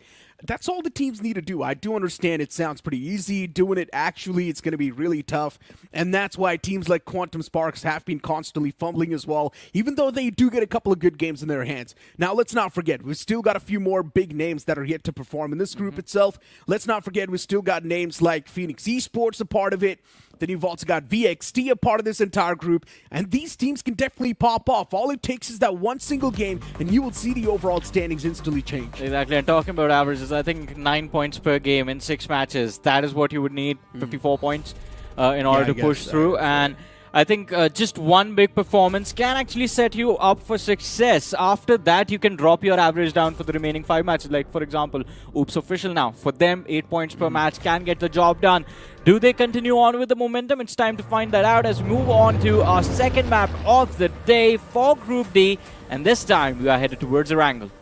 The map is going to be a map where everyone is supposed to perform. It is one of the most classic maps out there since the plane flat path is tilted all the way on the left side of the map. You already know the teams dropping towards the right side are going to struggle a lot more. We might just see some early clashes, and I'm talking about those pit stop clashes. Well, let's see. I mean, as you mentioned, those pit stop clashes, one of the most frequent ones is towards the northern side of that Rozok River, right across that Georgia Pole Bridge, close to containers. Few vehicle spawns available for the teams to grab onto those wheels and move towards the eastern half of the map if they are looking to do so. But Oops Official this time, they're going for a Zarki start. And Doxy towards Severny. It would be really exciting if we get a Nova Up Noise Circle right now. It's going to be a fun game. Or maybe a military-based circle. Yeah, that one as well. Yeah, it would be perfect.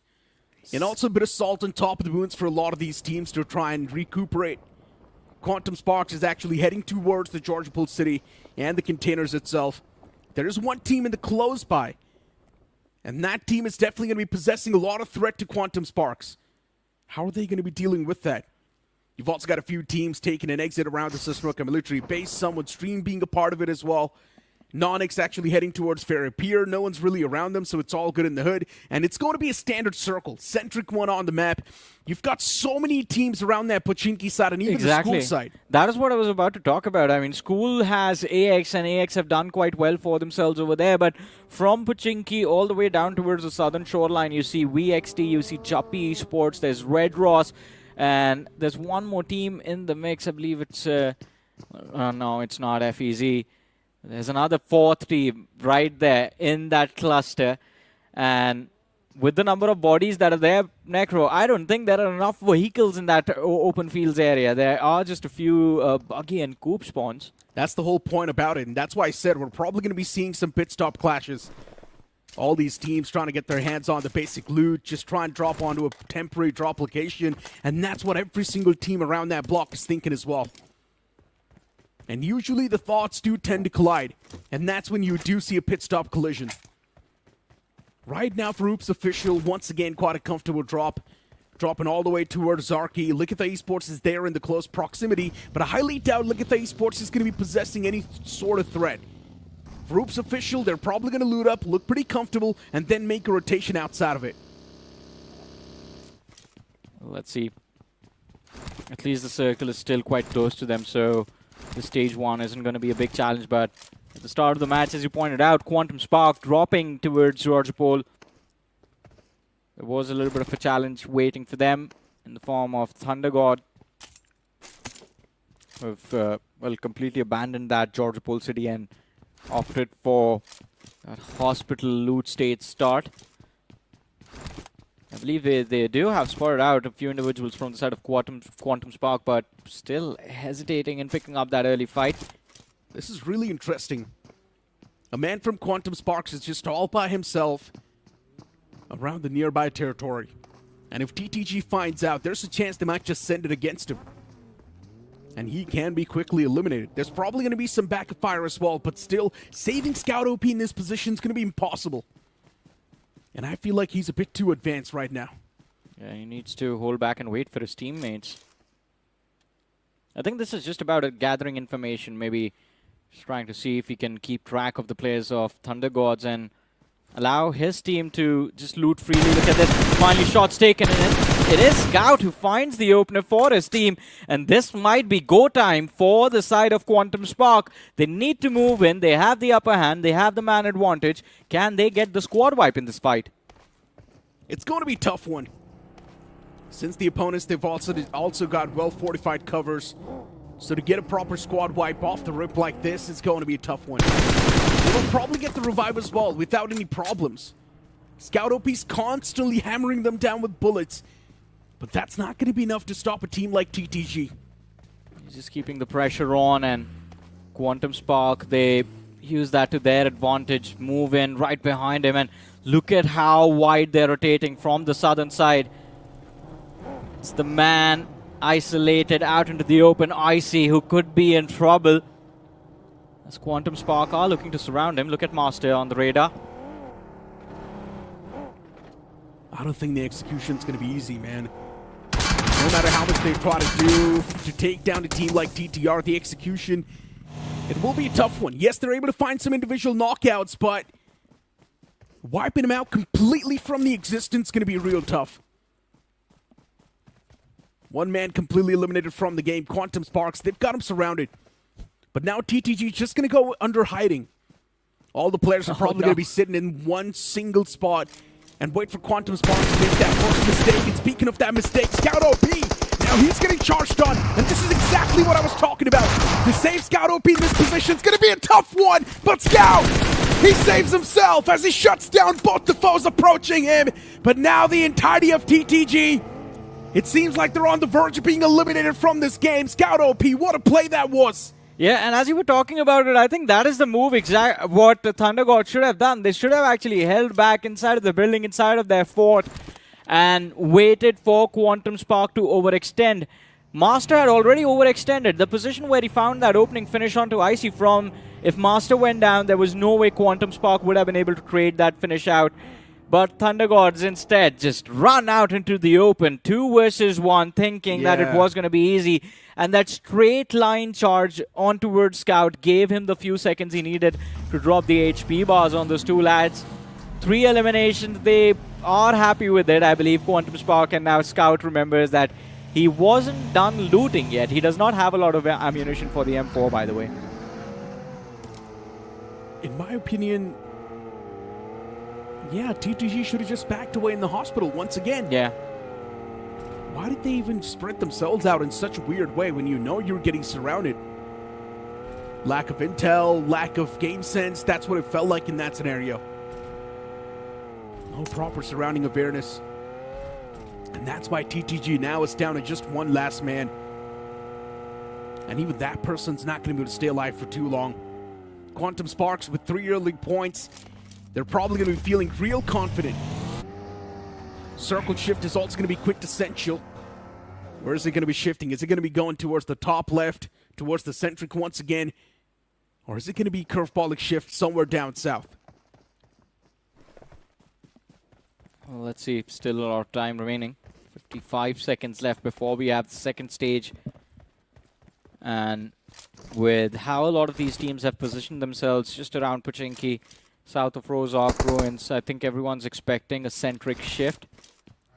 At least in stage 2, not a big challenge for a lot of these names to deal with. But hey, revenge time for QuantumSpark. Archit spotted out by Oops Official. Few shots taken, but none of them make any contact, and both the teams just move along their merry way. Yeah, prioritizing position right now. Oops Official knows they've already got a nice lead in the overall standings. To give this up is going to be a major mistake. So they just want to stay safe. They just want to stay alive. Someone stream on the screen all the way towards the fuel station. It's not the best possible spot, but it is something they can work with. They're barely inside of the circle.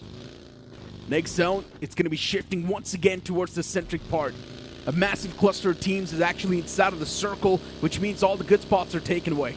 Yeah, pretty much. And I think one of the best positions right now is in control of Team AX. Can spot out anyone rotating from the northern side. Teams like Team Doxy are going to try and utilize that path. But it's not going to be an easy rotation. Juppy Esports do end up spotting out FEZ. My apologies, not FEZ, it's Team Fly Esports. Shots were taken, but again, struggling to find contact. And I think from the POV of Juppy Esports, this has to be concerning.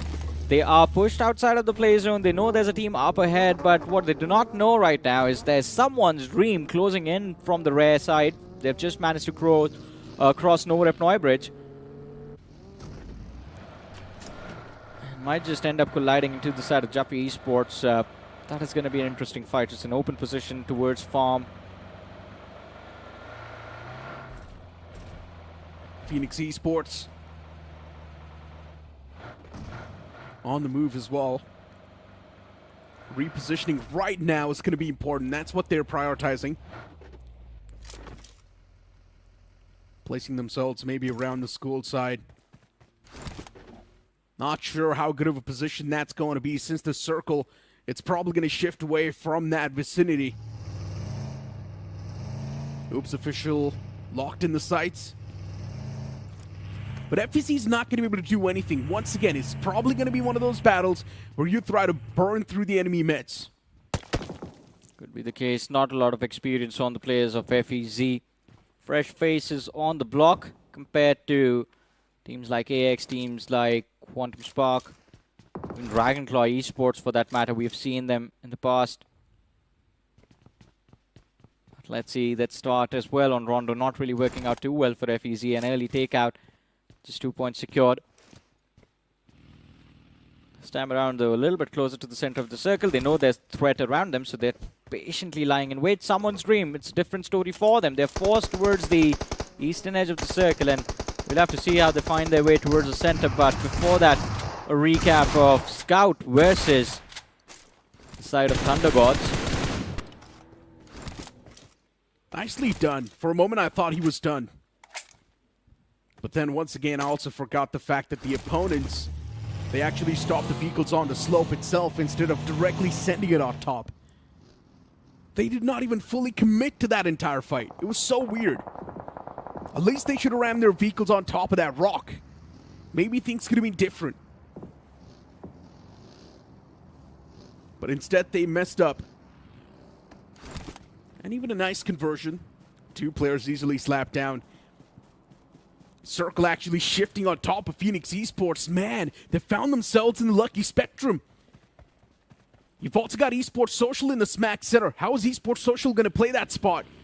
Look at the Esports now looking to take a fight against AX. That nade, it was so close. Look at the Esports closing in on Oregon, and the man actually makes it away. This is going to be a big sign of concern for the side of Team AX. They're still stuck towards the northern edge, and as we were talking about it, look at the Esports. They have a brilliant angle to work with, by the way. This ridge actually gives them a lot of cover. All they have to do is just avoid getting taken out by the players of Dragonclaw Esports in the back lines. And a few moments ago, you were talking about Esports Social. So there's a barn house just north of Pochinki. I think that is the position that Esports Social are playing from. And if that is the case, it gives them a lot of vision of the open fields of Pochinki. Indeed. But we'll have to see where they exactly are. Because if they're stuck out into the open, then it's going to be a nightmare in the next few seconds. Or maybe stage 4. Speak of nightmare, and Quantum Sparks is on the screen. Not a good spot in the circle yet, but they're still around the edges. Probably looking to camp out a few teams. Gatekeep them. 4 finishes so far on the block. They've managed to eliminate 1 more man. Maybe from the side of FEZ, I guess. Oops, official, a bit of a slow start this time around. There's Quantum Sparks in the proximity, but Quantum Sparks, they're not going to be able to do anything to Oops. Just on the run. Team Doxy, what is this fight? It's so unorthodox, and Quantum Sparks, they might just make a comeback into it. Trades back and forth on both the sides equal. And right now for Team Doxy, they just need to find a way to get the trade back in their own favor.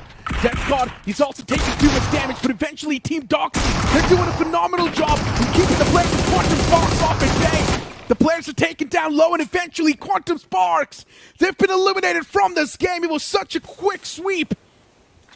What just happened? Team Doxy, just a single player knocked out, and they just completely hand a beat down to the players of Quantum Spark.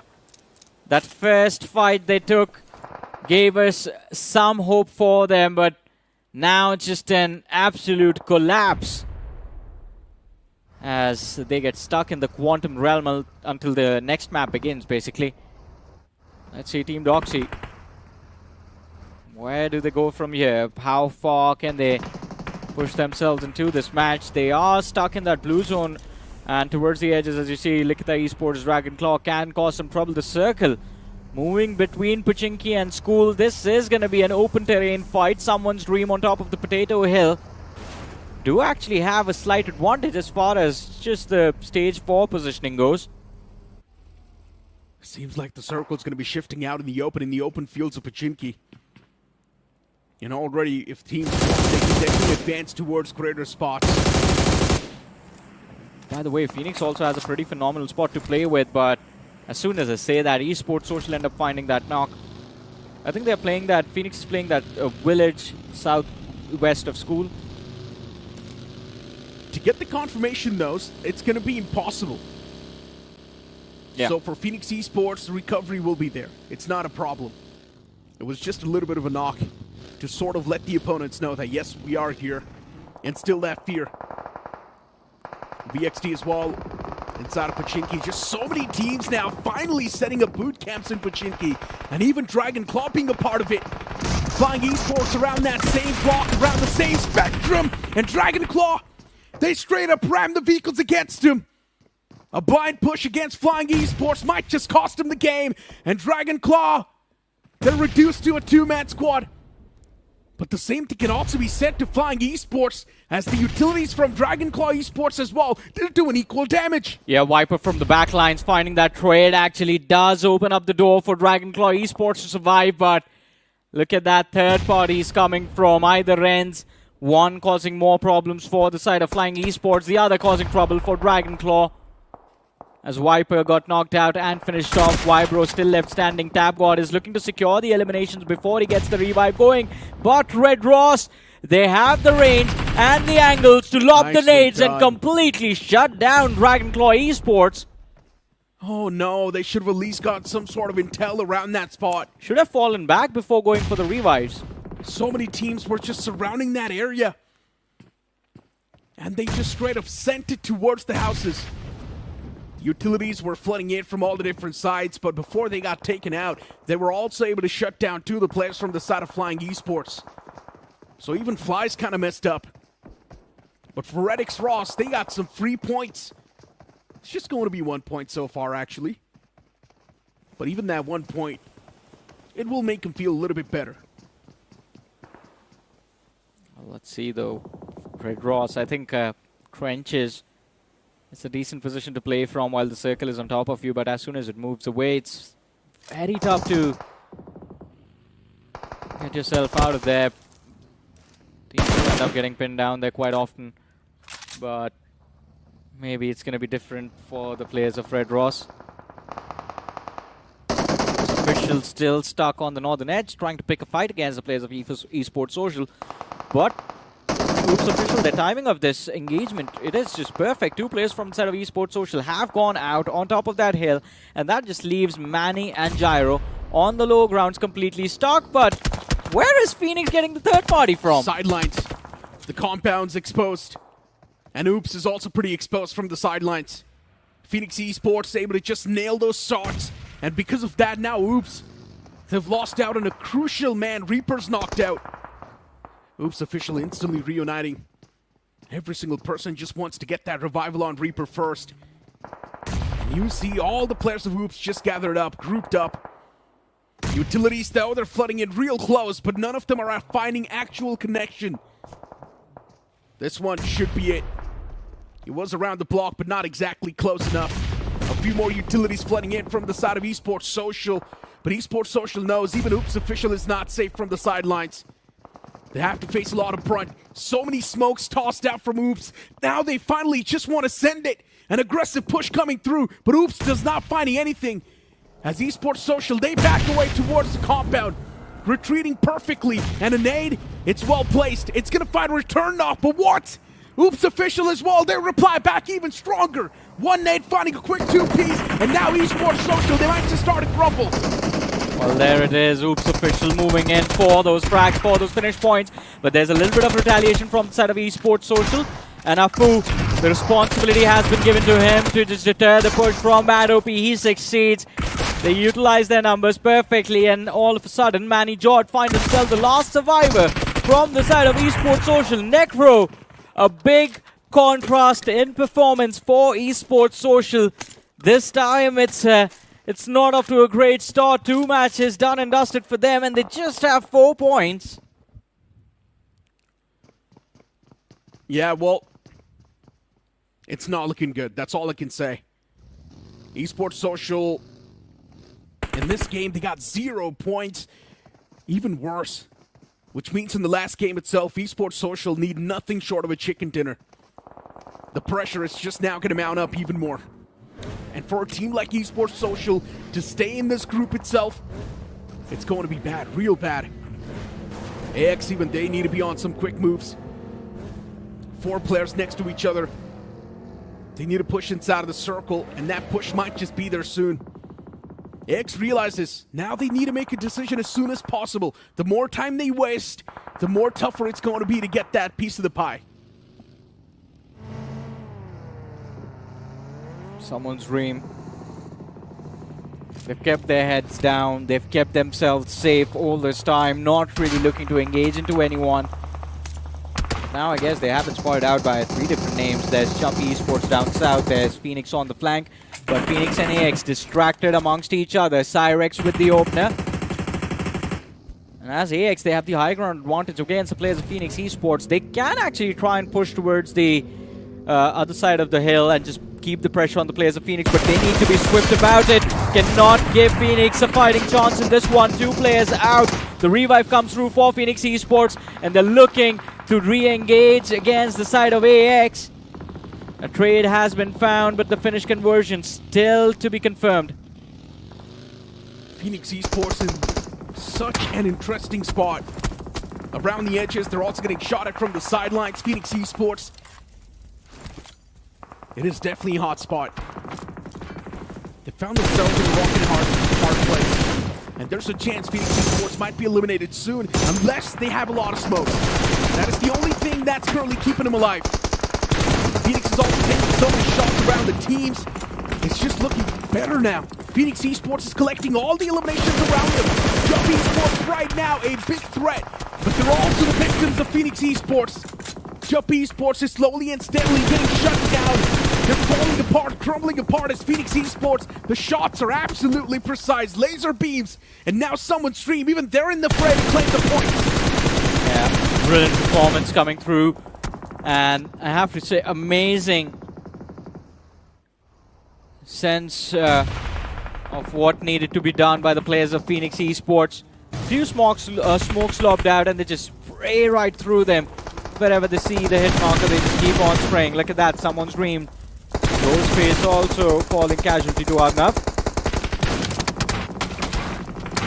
Just moving in past the players of AX gave them such a big edge in this fight. Phoenix Esports is so messed up. They do not even have a single vehicle if they want to make it out from this spot. And there's a chance the circle will shift away from them. It will, but I think as long as they clear things up with AX and someone's dream, if they walk away with like 6 or 7 eliminations, then that gives them an opportunity to use that eastern edge. Clearing the entirety of this fray is going to be tough.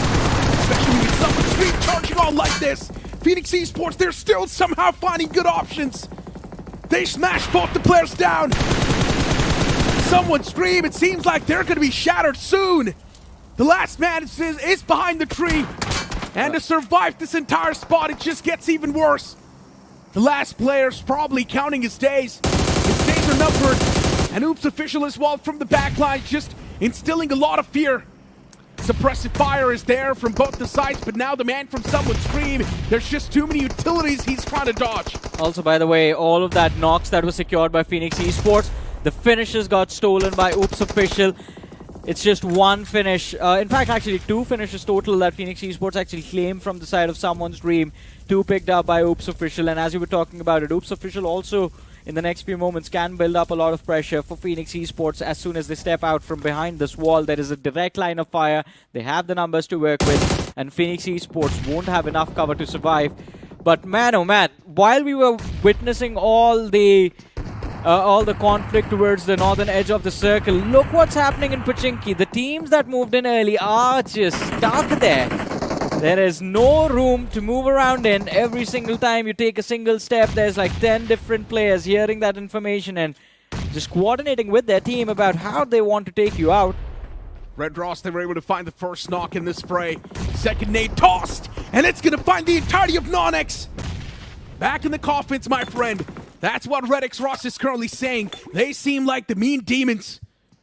Flying Esports somehow is still surviving with just a 2-man squad. But this time, 1 man is cut off. Team Doxy now, they take over the spot that REDX Ross had a while ago. And Team Doxy's spot isn't too bad either.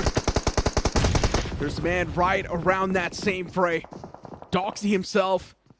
Does he have a clue that there's a man from Flying Esports right next to him? Maybe he does. There's Hunter patching himself up. And Doxy definitely hears the bandage. He knows there's someone right next to him. He hasn't really taken the jump yet. Now he's definitely heard the footsteps. Every single move that he makes needs to be at perfection. REDX Ross as well in the fray. One single well-placed nade's going to be able to shut down Team Flying Esports. I don't think Flying Esports can do a lot over there. They've been pushed outside the play zone. Stage 7 not really favoring them, but Oops official, what is going on over here? All of a sudden, Phoenix Esports, it seems like, just getting baited. That nade from Reaper shuts down the push. And Phoenix Esports, well, this time they are going to be burned alive and they'll have to rise from the ashes in the next game. Not really the performance they were hoping for this time. Yeah, but what's going on with Oops official? completely different. This is not the Oops official that we saw in the week 1. They were struggling to even get a single point, and now look at this. 29 points already, a chicken dinner in the first one, 9 finishes in this game. Oops official is a different beast. Crazy stuff from their side. Yeah, and well thought out strategies as well, like what we just saw with how they took down Phoenix. One man on the flank just lying in wait. 2 players fall back, trying to bait the players of Phoenix Esports, and they succeed as well. As soon as Phoenix comes out, that preemptive nade from Reaper, just a complete shutdown. And then your flank player just ends up finishing the last man from the side of Phoenix Esports as well. I think this is what having all that information from 3-4 minutes ago does for Oops official. They are able to plan things out a little bit better. And they still have control of the northern edge of the circle. All the fights happening down south. Yeah. I think they should clean up the match. Are we going to see a back-to-back chicken dinner for Oops official? I think there is a lot of hope for that. Maybe not. VXT is currently sitting in the smack center. And all they need to do is just sit there. That's it. Wait for the lobby to eliminate itself, and all they can do is just wait for the right opportunity. They can be the Goblins. And as of now, VXT, they've also got a nice fortified cover. Oops official is definitely going to be a problem, but I'm pretty sure Oops, they know charging on towards VXT is also going to be a major mistake, since it's going to open up the fray for all the other teams around them. Yeah, pretty much.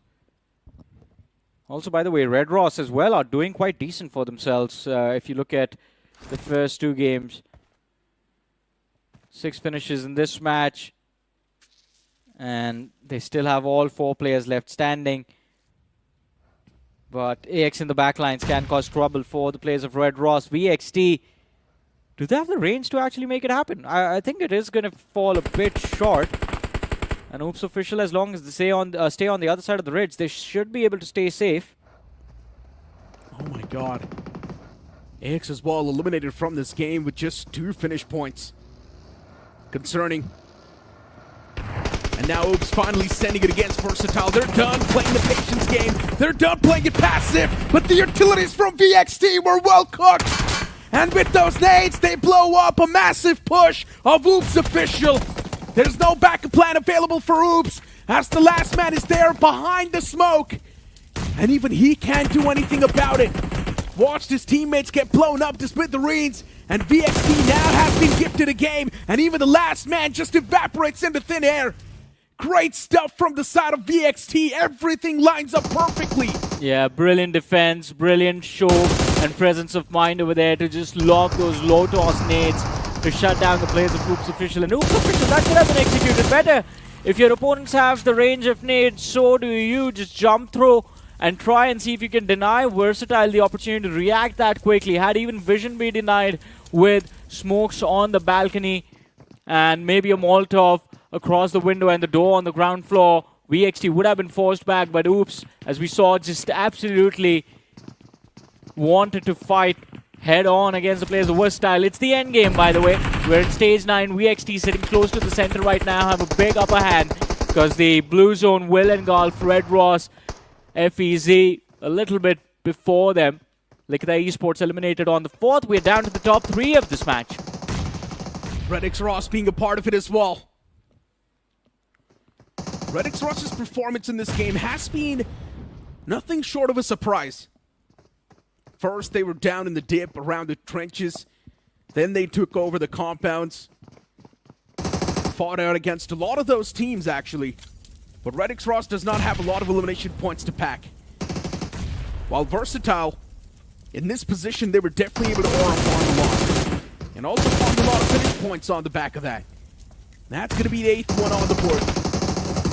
VXT now looking to toss utilities against REDX Ross, and every single person is exposed. This one, it's going to blow up the last man as well. VXT down in the slumbers. And now VXT, they're finally going to make that pounce. They get down from the fortress. What a way to get that chicken dinner solidified. VXT, man, that entire nade on top of the Red Ross was crazy. The last man gets blown up too. Then they finally get down from the fortress. And just look at the amount of elimination points they were able to secure. 12 in total. That's going to be 22 points. And again, I think they find themselves at the top of the leaderboard. The question is, can they hold on to that position till the end of tomorrow. This week, though, we were expecting Spartan 9 to perform the same way he did in the previous week, in the opening week, but for this particular match, Rex and Smoker, they are the ones who do all the heavy lifting. Smoker in particular, 906 damage dished out, 5 finishes secured in the bag. And of course, VXT, I think one big reason why they were able to do this well inside of this game has to be the priority of the circle itself. They started off in Pochinki, the circle was on top of their heads. As soon as the cluster in Pochinki starts to form, VXT just move up north towards the squad houses, and as soon as they get towards that cluster, the circle constantly just keeps on forming on top of them. And you gotta feel bad for Oops official as well, right?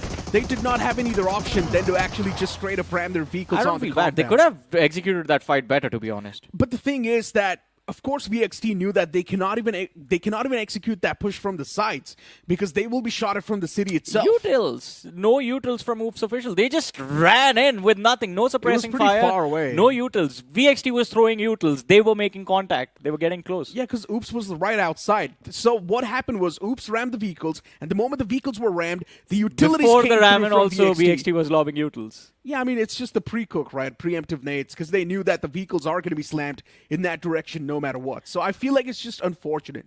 We are going to have to word review that fight because there is one particular moment. Oops also was in the line of range for utility, but there were two things that could have happened. Either no nades, no Molotovs, because the only thing they were used in that fight was smokes, and even the smokes weren't laid out properly. They just lobbed them out right on top of the ridge, and they just ran their vehicle straight through them. Yeah, I mean, now looking at the top players, you've also got Rex from VA. Then in general, Redix Ross as well had quite a decent game. Zeref being a part of the lineup as well. Once again, the man's back to his old glory. 5 finishes on the board. Reaper as well getting 5 finishes. Death God from Team Doxy. I'm liking the fact that even Team Doxy is getting some sort of points. It's not like they're just staying dead at the bottom of the board. They're at least making some sort of moves. You had hope from Team Doxy last week. Yeah. What are you thinking about this time? Do you think this week they can finally find their way inside of the top 4? They've been kind of consistent in 2 games. Yeah, I mean, first game was good. The second game was not as good as the first game. So I still do not know what to say. Team Doxy maybe needs around 10 to 20 points in one of the games. And then maybe you can't say something actually is good coming through from Team Doxy. But this is how the entirety of the game started off. Scout OP shutting down those 2 players that were trying to make a pounce against him. He saved himself and also saved the day for his teammates. Yeah, and as you were talking about Team Doxy, they were the ones who actually ended up shutting down Quantum Spark a few minutes late inside of the game. And I think Quantum Spark, this is a reset that they would want to avoid. They had the momentum in that first fight. After that, tried to play it a little bit slow, but that unfortunate run and just completely shut them down. Moving towards the final few moments of the game, I think a lot of chaos happening in Pochinki. And a lot of those finishes were shared by the teams that were already there. Yeah, and just look at how Phoenix Esports got absolutely dismantled. Oops official, they knew that they were going to be backstabbed by Phoenix Esports, and once again, even for Phoenix Esports, no other option. The only second option that was available was to go through the open fields, which was of course a bad one. They would be mowed down no matter what. So they had to make that push against Oops, and Oops was just in a better spot. Redix Ross as well in the final few moments, eliminated with a well-placed nade, and VXT were able to cook up all those eliminations. Yeah, over there, I think towards the end when it was just VXT, Redix Ross, and FEZ, you can't really do much. VXT close to the center of the circle, last one to take the pressure from the blue. 22 points from this game. Redix Ross, though, cleaning up Pochinki, important for them, end up securing 8 eliminations, 13 points. Oops. They are being pretty consistent, by the way. I think 20 plus points from that game 1, 12 points from this game, 30 points in 2 matches. That's actually very good for just the first day itself. Yeah, I know, right? The moment you get more than 30 points, I feel like it's pretty much just a bonus on top. Yeah, but we've seen teams with 40 points stay back. So. Yeah, so we've also seen that.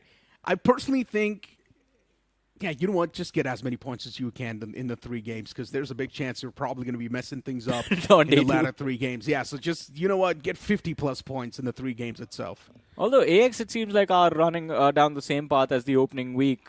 First game, also very shaky. Second game, it's the same result.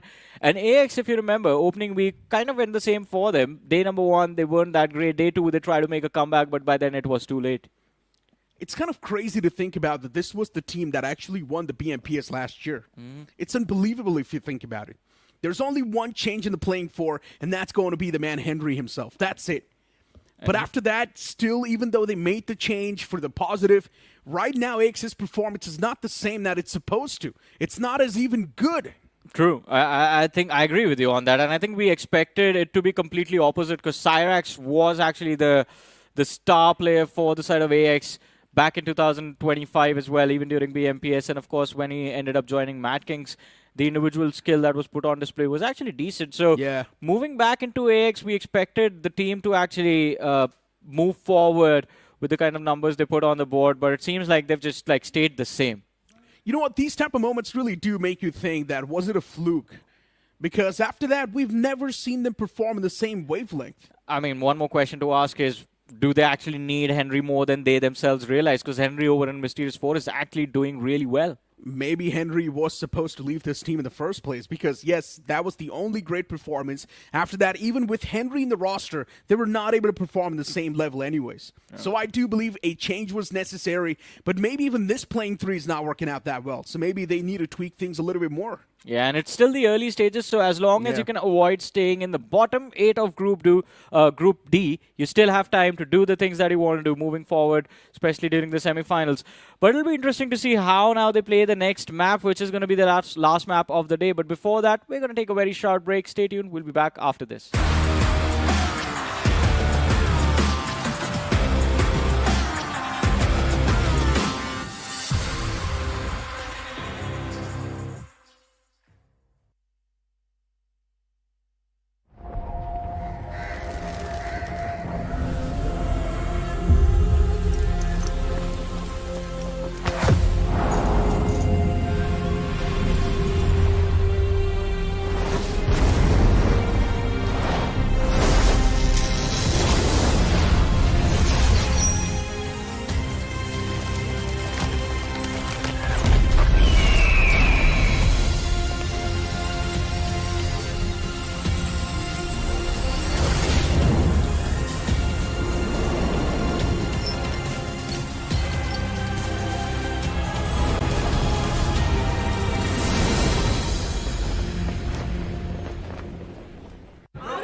जैसे पे मैं तो react भी नहीं करता।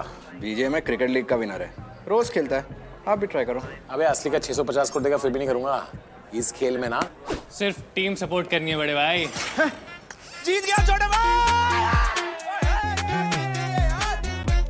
ये देख BGMI पे टीम सपोर्ट करो और ग्लेशियर जीतो।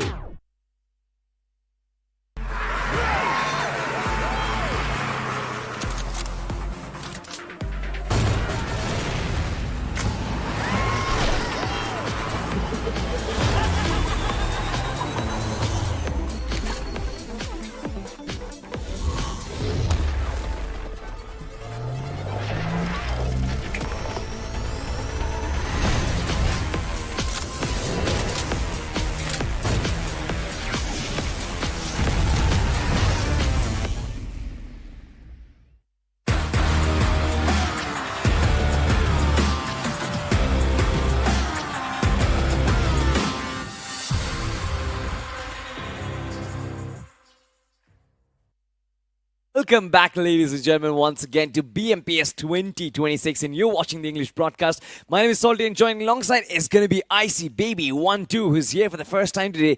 And I want to ask you, when you were sitting in the back lines and watching Oops Official unfold tragedy on the rest of the lobby, what were the thoughts going in your head? Because you saw them in the first week, now you see them now. It seems like a different team altogether. We caught a glimpse of them during BGIS as well, so I was a little bit skeptical on their performance for this week as well. I thought they were gonna bomb it after week 1 as well.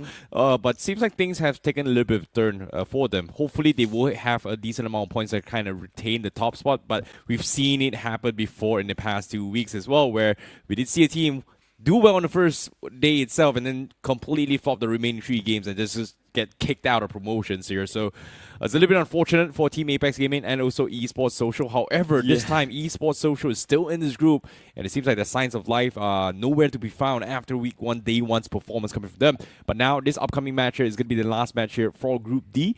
Or whether or not can they score some serious points.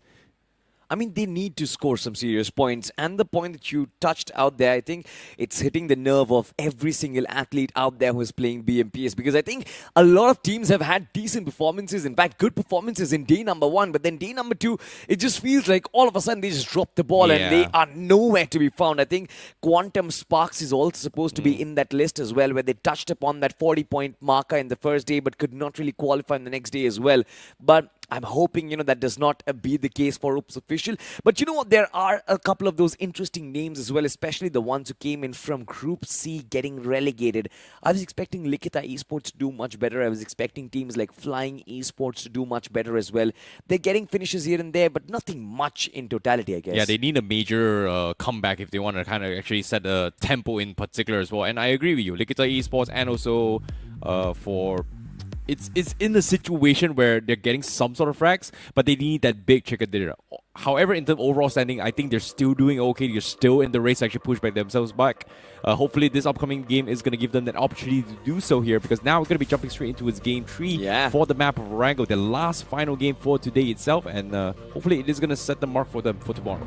You know what? We'll find out what happens, ladies and gentlemen. Let's dive straight into the map of Orango. Right off the bat, the flight path comes in front of our screens. And by the way, this is match number 3. So if you want to actually raise your standards, potentially give yourself a benchmark before tomorrow comes around, this is going to be your match. The last match for group number D. It starts off the flight path from Yasnaya Poliana and ends at Quarry. It does cut the map off in 2 equal halves, I see. But you know what? My eyes are going to be on where does teams like AX drop? Where does teams like Quantum Sparks drop? Because you know what? The mid-pack, there's a lot of competition. You have Red X Ross, Versatile, and Oops Official comfortably sitting at the top 3 position. But then you look at AX, who's sitting at 17, Quantum Sparks 7th position, 13, Team Doxy at 13 as well. It still feels like there is that occupant on the 4th spot who is still missing. Yeah, it's still going to be a free-for-all here. Anyone from all the way to the bottom here still has a very decent shot, considering that they just only play 2 games. But for Likita Esports, Flying Esports, back towards the conversation just now you actually brought out as well, they're still not exactly out of race, but they need to do well in this game here. At least 6 to 7 points should give them a decent amount of chance. But even then, AX is still sitting very comfortably on the number 4 position. But a majority of the points has always been fighting points. So if it comes down towards a tiebreaker, that is where things will get nitty-gritty here. And of course, for Group D, there's only one choice, and that's going to be to move up and stay out of Group D. And the top 4 is exactly where you want to be at. Being at the bottom 4 for Japi, Esports Social, and TDR, it feels like they are crumbling. And for Esports Social, 2 back-to-back crappy games for them is just not what I was expecting for them. Nobody was expecting that, to be honest. You also have teams like Dragonflaw who came in from the open qualifiers, the upthrust open qualifiers, of course, but yet to make a mark inside of Group D as of yet. And by the way, this is their 2nd time playing this week. Not this week, it's the 2nd time playing inside of Group D as well. So I kind of felt like teams, could not really make a mark in the first week. They are going to come back stronger, but that was not the case. Flying Esports, we were talking about them. They're standing at 13 points right now, 6th position. It's not really too bad, to be honest, I think, after the first set of 2 matches, but they still need that big performance. Non-X needs that performance. And you know what? I see all of these teams, I think they're still going to be fine. For Team AX right now, my concerns keep on rising because, of course, this is defending champions we're talking about. They have retained 75% of their roster. Raiden is a BGIS winner who just came in as well. This team should have had it easy instead of Group D, but in spite of their repeated attempts, it seems like Rondo seems to be the only map where they can gain points. In Wrangler and Miramar, Team AX, they've absolutely dropped the ball. Yeah, it's a little bit unfortunate for them. However, we did see a little bit of action here coming from Flying Esports. They did hunt down one of the players from Likita Esports. Not a great start for them. It seems like they are going to be crashing in. Seems like Daniel reviews his position, pops the SOK, and he wasn't prepared for this. So Hunter gets taken down, and now Flying Esports, they have pretty much been equalized here. It is now officially a 3 versus 3 in Milta. Flying Esports, they got a little bit overconfident, thought it was pretty much empty. Seems like campers is exactly what Nikita Esports is thinking about. Now the M249 sprays comes in, reviews his position. Flying Esports, seems like they are going to back out of the city, realizing that it's just not worth taking this fight anymore. Your campers are like the extinct species. They don't really exist anymore, but then when they do, it just takes you by surprise. You don't really expect that. Look at that eSport this time. He did manage to get away. Fusion, I felt like this man is going to be at risk, especially since there's so much out in the open, but they still have that 1-for-1 trade, and we have 62 players left inside of the lobby.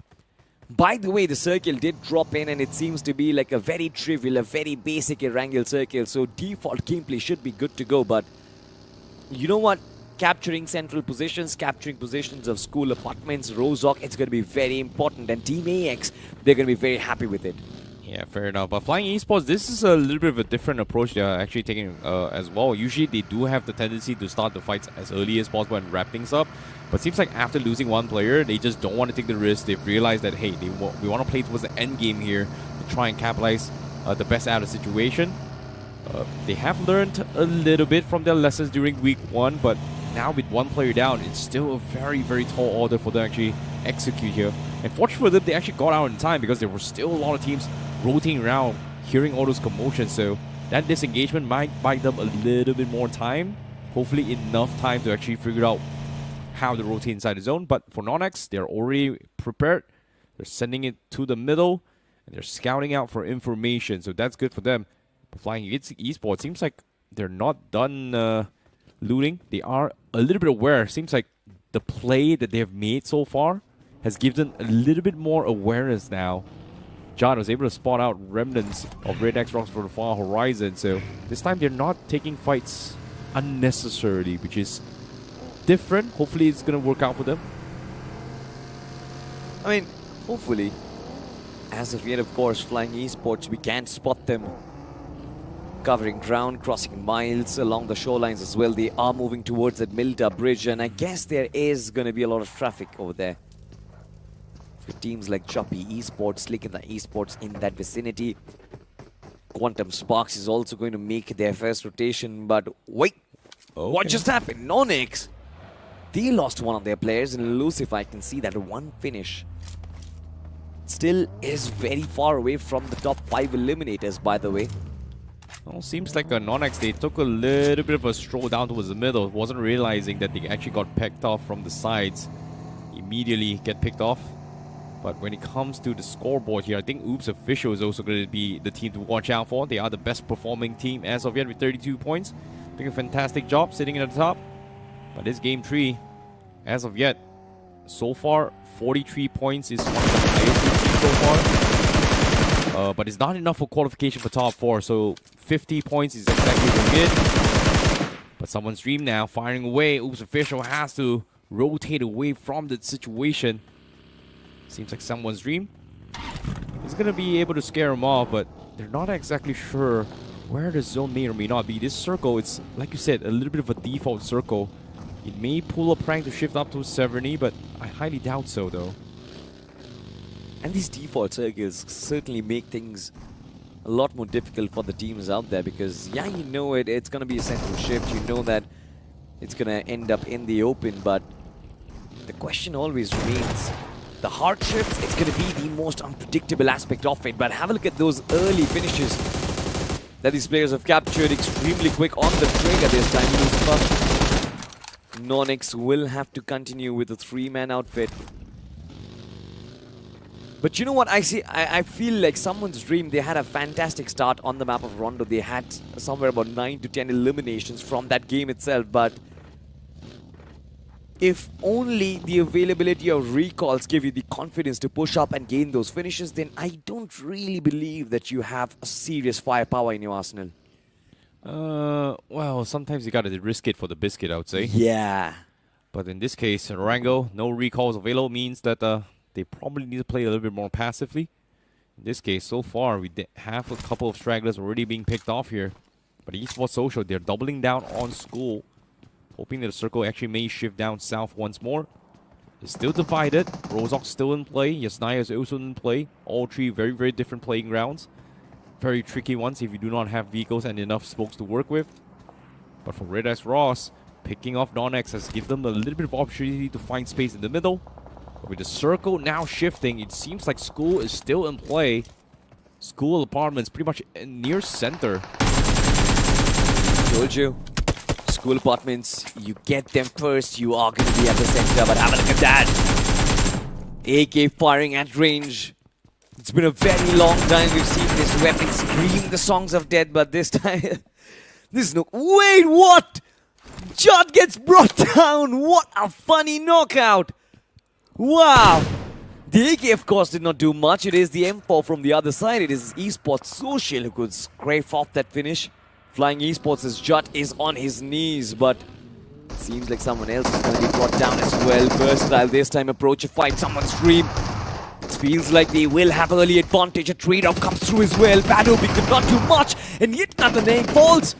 Someone's dream still holding strong. They've got 3 players alive, 2 in one compound, 1 left in the backlines. Can Versatile hold his ground? Is going to be a big question. Rex with the shotgun tried to do something, but the wrap around from Dizzy is just enough. Someone's dream. Beautiful fight, but Versatile, you've got to feel bad for them. There was no compulsion to take this fight whatsoever. Yeah, what a beautiful defense here coming from someone's dream. They were caught off guard, wasn't expecting VXT to actually go in for the slam, and VXT also losing out on those trades here was a little bit unfortunate as well with someone's dream. Was able to move on. The third parties may not come true. It seems like Circle is going to be favoring onto a someone's dream who's currently almost smack middle of the zone. School, not exactly center. So that means someone's dream is going to be the highly contested compound for the end game as of yet. It seems like teams outside, they're still scrapping for loose places here. Futurize Esports has a little bit of a run in here with DCXER with a little bit of a pit stop on top of the mountains. Forced to engage here. Arto in the front line. Now, gonna go for the jiggle. Misses the shot twice. Gets taken down, and now Futurize gets the second knock as well. And just like that, FEZ, they find 2 very, very nice picks. And the rest of DC is forced to match scramble away. Tap God decides if they want to re-engages, but it seems like it is a little bit too late. FEZ, they've just pretty much wrapped up the fight. Nope, it seems like a third party comes through, actually forces them to back out.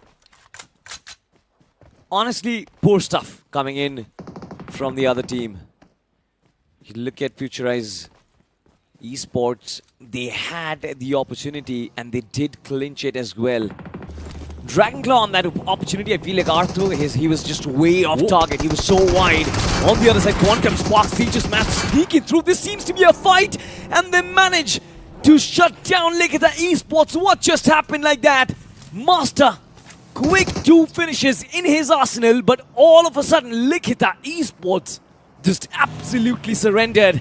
And I don't really believe I see that Quantum Sparks will have a lot of time to celebrate. They need to reset and get back in action once again. I hope we get a replay on Yashu's perspective. That was the quickest drive-by, swapped his seats, got the knock, and then just drive on away. That was quick, decisive, and very, very clean. But for Quantum Spark, now they forced a little bit of reset here. FEZ took advantage of those commotions to actually drive past into the zone. And guess what? They are able to make it the zone, but as soon as I say this, they have a little bit of an oopsie. And fortunately for them, Someone's dream was not looking in that direction, which is a good thing. They are going to be able to drive by, but they don't really have a good spot to work with. But with the zone forcing them to be out in the open, most of the major compounds have been occupied as well. They eventually get spotted out, I guess. Red X Ross actually sees them. Joppy also going to be going for a couple of knocks there. But no, FEZ, they're just running around like headless chickens. They don't really know where to go. Yeah, it's unfortunate as well. This terrain where the circle is shifting, of course, right in between school, mansion and shelter. It's a very barren land. It's a rough patch. Not a lot of compounds. You don't even have those ridges to play for as well. Long lines of sight means there is going to be a lot of third-party potential, and if you are exposed, you are going to get shot. And that is exactly that happened with Empire Originals for a while. Look at Commando from the distance. Thunder Gods managed to find some contact. Did find a one player getting knocked out, but I'm pretty sure the finish is not going to be there. Should be an easy revive, I see, but the question still remains. Empire Originals, they are actually playing like headless chickens. This time, of course, Icy is closed in the distance and the shotgun strikes, and they have been eliminated. Very decisive push here coming from Thunder Gods, knowing they were weak. Applies the pressure where it matters the most and completely wipes the floor with them. FEZ, a very, very unfortunate run. And of course, unexpected occurrence that has pretty much a random out of the game. See you tomorrow, I would say. But for Thunder Gods, nicely done for them. They should be able to get a little bit of a space down to the east side. There's not a lot of cover to work with, but he does give them the information. Thin the herd. And as of yet, thinning the herd is exactly what they're doing. But for Team AX, they're taking a little bit slow approach here. Raiden going to be scouting out of hit, trying to find a good spot, but a majority of the spots has pretty much been occupied here for him. Yeah. You know what? I never imagined I would say this, but it seems like Oops Official, they are actually playing like table toppers right now. They've been very quick on their movement. They've been very quick on their feet as well. Quickly understood exactly where the circle is going to land up in, and they knew exactly where they want to hold that pit stop. Something which Enterprise Esports and Fire Originals could not absolutely figure out. Where do they move in, which spot to occupy, and where to make their plays from. The circle does shift once again, ladies and gentlemen. And this time, Esports Social and Team AX both are extremely happy. Team Doxy also at the center. Team AX, they seem to be on the offense. They can see a lot of those vehicles move past Cyrax. Can potentially take some shots, but has to be very wise with his utility usage as well.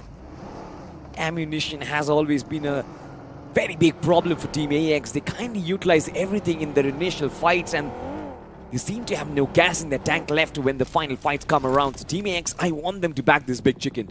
Yeah, but at the same time, Godspot is still in favor of Team Doxy and also Someone's Dream. As of yet for the end games here, just because Someone's Dream's the position does have a lot of off angles to work with, but the only threat is going to be the teams coming from southwest corner. In that case, and that is going to be Quantum Spawn. Slam. But on screen now, do have Phoenix coming from the east side here.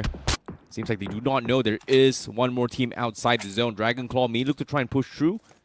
Stage 4 is in play. It is going to hurt. They eventually need to find a pushing point. And Oops Official, they're doing a fantastic job of just making sure they do not run in towards them. Yeah. I love the fact that they are still holding their exact same spots. They know they've sent a couple of those players inside of the playing zone, 2 players on the outside. They know there might just be backstabbers looking to find an opening, and they are actually right. If you look at the map view, ladies and gentlemen, Phoenix Esports are approaching them from the back lines, and if it does happen, Afu's position is going to be extremely crucial for Oops Official. And it seems like these are supposed to collide right now. Can we shift to that fight? I really want to find out what exactly is happening. Look at that, Phoenix Esports. They find the first knockout. Roy has been brought down. Oops Official wants to back away from this fight, which seems to be the better decision. Phoenix Esports, so much space to be occupied.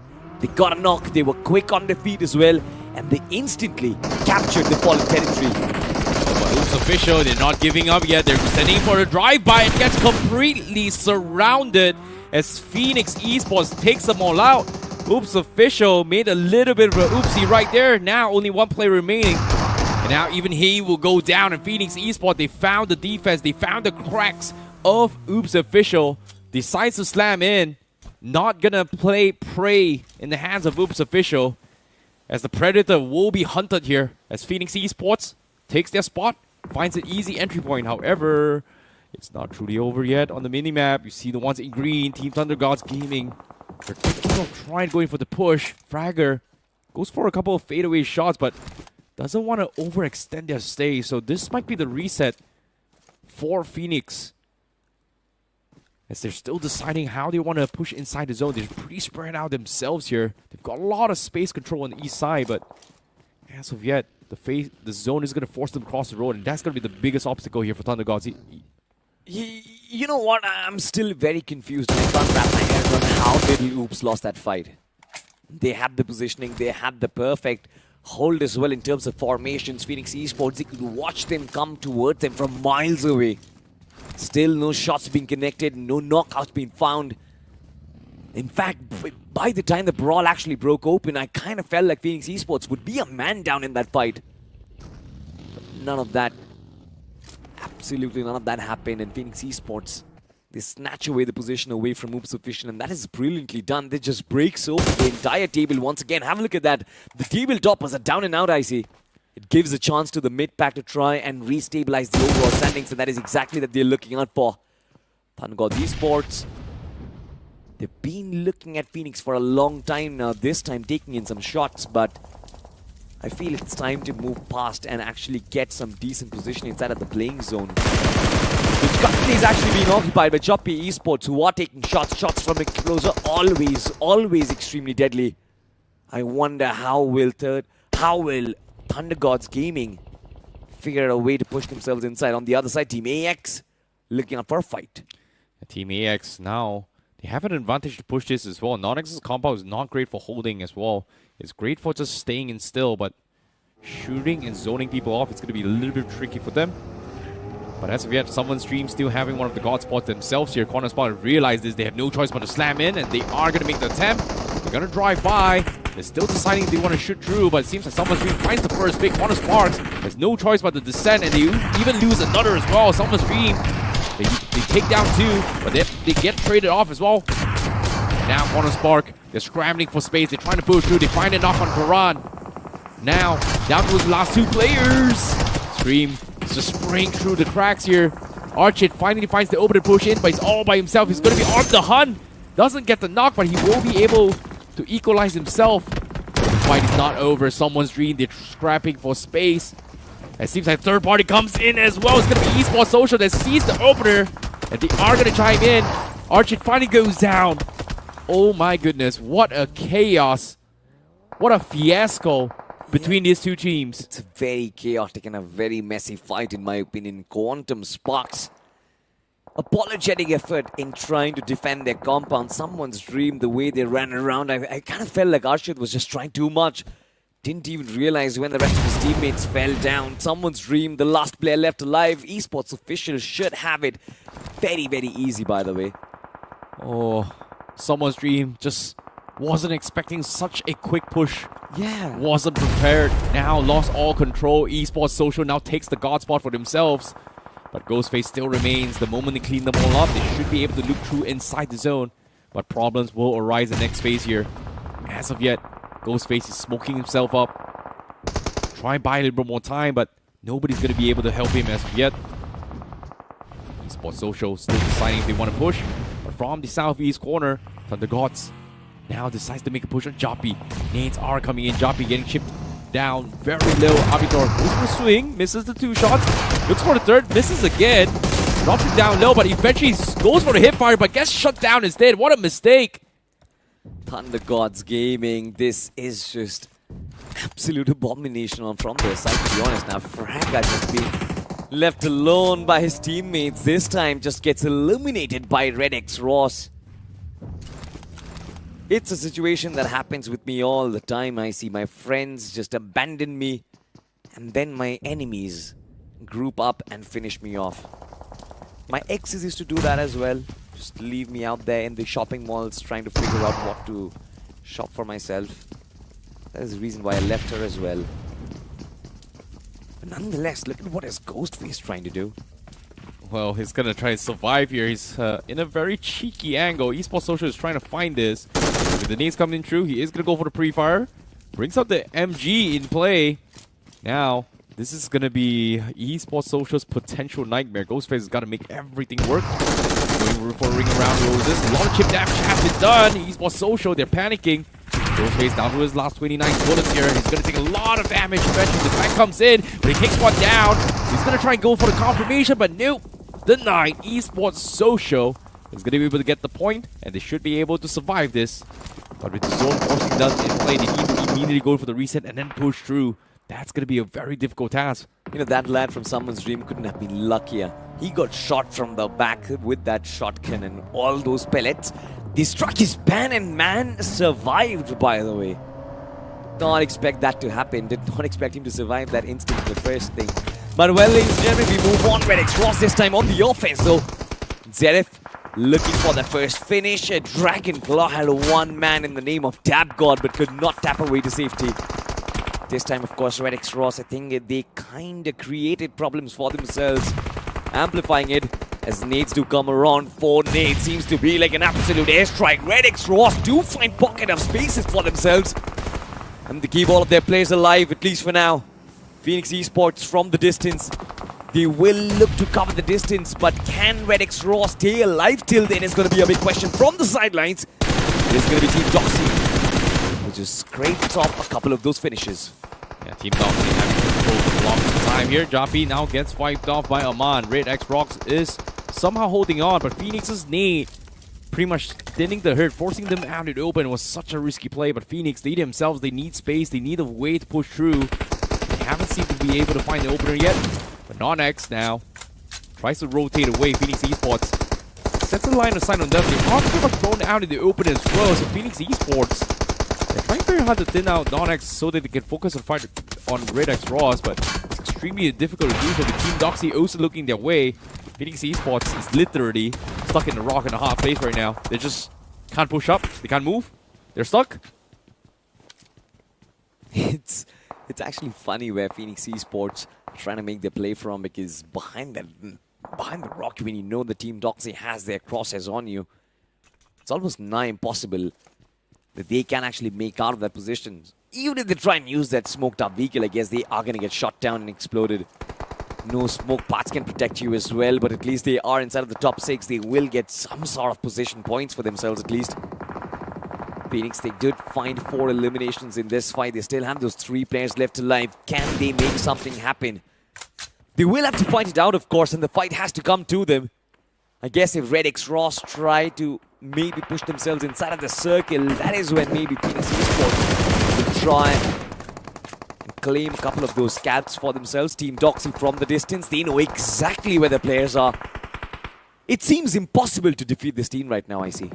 It's going to be a really bit tough as well. They've got one of the strongest compounds, the only compounds inside this zone, and nobody is in position to actually push them as well. Most of the vehicles has been decommissioned, so technically everybody has to lick their way through. At Team Doxy, all they need to do is just hunt for sitting ducks. In this case, Phoenix Esports not going to be able to make a move unless Naqsh lets them off the hook, which I doubt going to happen.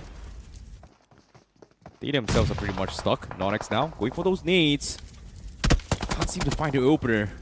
Oh boy, the zone is about to go in at minute 30. You know what? I think the defending champions, Team AX, they've done a very good job. They haven't really been contesting for the circuit. Ooh! Did he get 3? Did he get all 3? Yes, it seems like he found all of them. What a nade by ZF over there. Boy, oh boy, there is one way to eliminate an entire team. Oh my goodness, that has to be the cleanest nade ever. Very nicely done here from REDX. But now, with Team Phoenix out of the equation here, Naqsh finally has a little bit of space, but Team AX, they're the only ones with a decent amount of vehicles to work with. That's it yet. Now, Esports Social has finally realized that AX is actually a big threat. Now with the knocks coming through, Esports Social the distance, but the zone coming in. They don't really have a lot of time. REDX also going to be chiming in to thin off hurt. Team Doxy not going to be able to get a lot of points out of this, but the zone will take out REDX. Team AX, I mean, I kind of felt like they were trying to make a play from outside the zone. They were wise enough to not contest on this valley, which has turned into an absolute death valley, by the way. For everybody apart from Team Doxy right now, Team Doxy is just absolutely farming. They're farming for finishes, they're farming for aura. I'm not sure if anybody will be able to put a stop to that. Team AX, though, they break past the defenses. This time the buggy, of course, moves Aryan on the inside. One man left on the backline. Cyrax, can he still survive at the edge? The vehicle blows up, but he still manages to hold on to his dear life. Team Doxy doing a fantastic job at just holding down the fort. Aryan now, only vehicle left. He's going to try and find an opener, but he needs some sort of backup. But AX, they just don't have the utilities to do so. Naqsh is pretty much close to work with, but as of yet, with Team Doxy looking at Aryan, this might be the perfect time for Naqsh to actually creep up on them. But how do they do so? There's a lot of distance to cover. Yeah, they don't really have a choice here. They are slowly crawling their way in, and I don't think Team Doxy is actually focusing on them as well. So, well, as soon as I say this, Unique 21 is looking backwards, so I think they're going to try and make an attempt here. Unique might look for an off angle to try and work through. Sees this, now finds the first pick. That's going to be one down. Naqsh, one more player remaining. This is pretty much chicken in the hands of Team Doxy here. Cyrus trying to play for placement points. That'll be second here, but he finds the knock at Team Doxy. That might be the opener here for AX to push through. You know what? The unfortunate situation is that both AX and Naqsh, they don't have a single smoke to them. Can't even make a play, can't even make a smoke pass, can't even close the distance. Final player spotted out. Yet another man goes down. Cyrax being spotted and knocked out. It's a 1v3 for Aryan, and now Team Doxy will unleash their beast for sure. By the way, if you also want to unleash your beast, ladies and gentlemen, you can actually check out Monster Energy Drink. They are our energy drink partners, by the way. So, brilliant. I love the white monster, especially in 1v3 situations in my games at least. I tend to actually put one white monster down, Ari, and this time, of course, they're trying to do something, but Team Doxy, a well-deserved winner chicken dinner. Well, dinner served on the platter. Winner chicken and dinner for Team Doxy. Center control right from the start until the end. And they will be able to claim those winner chicken dinner. But Team AX doing a fantastic job surviving all the way to the top 2. And we also see Non-X also making a little bit of recovery here with top 3 itself. It was a very difficult circle to play, especially for teams out and open. And unfortunately, a lot of teams will pretty much spread out. But Team Doxy definitely very happy by keeping all 4 players alive in this game, taking this winner chicken dinner. So it does give them a shot here for the top 4. You know what? You also mentioned it during the call out as well. The Team Doxy had one of those God compounds available to them, and it seems like they did not have to move an inch from that position. I'm very surprised that Oops Official, in spite of holding such a brilliant compound, they kind of gave up that fight against Phoenix Esports. But this is the final blow that we are checking out. Of course, there will be no doubts. Team Doxy quite comfortably clinching that chicken. No fight being put up by Team AX or Non-X, and you know what? Understandably so as well. I mean, we saw the utility bar at the end as well. No spokes being there, no nades. You can't really do anything when you are at the periphery, the blue zone creeping up, and all you can do is just crawl in through the blades of grass. And the other team, they have a full-blown compound to themselves, actually. Yeah, it's just unfair, isn't it? Yeah. Sometimes in life, it is just unfair. But at the same time, you got to make use of what's given to you and do what you can. And in this case, I think for teams like Non-X, for teams like AX, they did what they could. AX has understood the assignment that they needed to keep those vehicles alive to try and survive those end games. And guess what? They did exactly that. Top 2 is a very, very good finish for them. However, the MVP from the match here is going to be Zeref from Red X Ross with 5 finishes. That beautiful nade, I believe, came from Zeref that just completely wiped off Phoenix. And unfortunately for Phoenix, they did a fantastic job trying to survive as long as they can, but they were just stuck in the rock in the hard place. They just could not rotate and gave enough time for him to actually blow them all up. Yeah, you know what? I think on the international circuit, there was a nade very recently that wiped off an entire team, all 4 players at once. Zeref, I think, is looking to match that, looking to match international standards this time. 5 finishes on this lad, almost 800 points of damage. Death God from Team Doxy, 4 finishes, scintillating performance coming in from him and UNQ21. 7 finishes shared between them. Red X Ross, someone's dream. All these teams, they had decent positions and everybody wanted to convert this chicken, but I think it's Team Doxy who did the best outcome, found the best outcome, and I guess they are going to be jumping up. They might actually be toppling down Team AX from the top 4, I see. Yeah, it could have happened as well, but let's take a look at the highlights here on what things happened as well. Right from the get-go, Ligita Esports and also Flying Esports had a little bit of a skirmish, disengaged from the fight, and then decided to survive towards the end game here. But VXA taking a little bit of a tumble here with Someone's Dream actually clutching things out and wiping the floor with them, holding the compound for the longest time. And as the game progresses well, we could see a lot of teams getting caught out mid-rotation in one of the most awkward spots. And the majority of teams actually got taken out because they were out in the open as well. The circle actually forced them to be out in this open. But eventually as the game progresses well, we saw Quantum Spark try to go for an attempt towards Someone's Dream's compound. Yeah. They were able to weaken them. But the biggest winners from those compound has to be Esports Social for the perfect third party.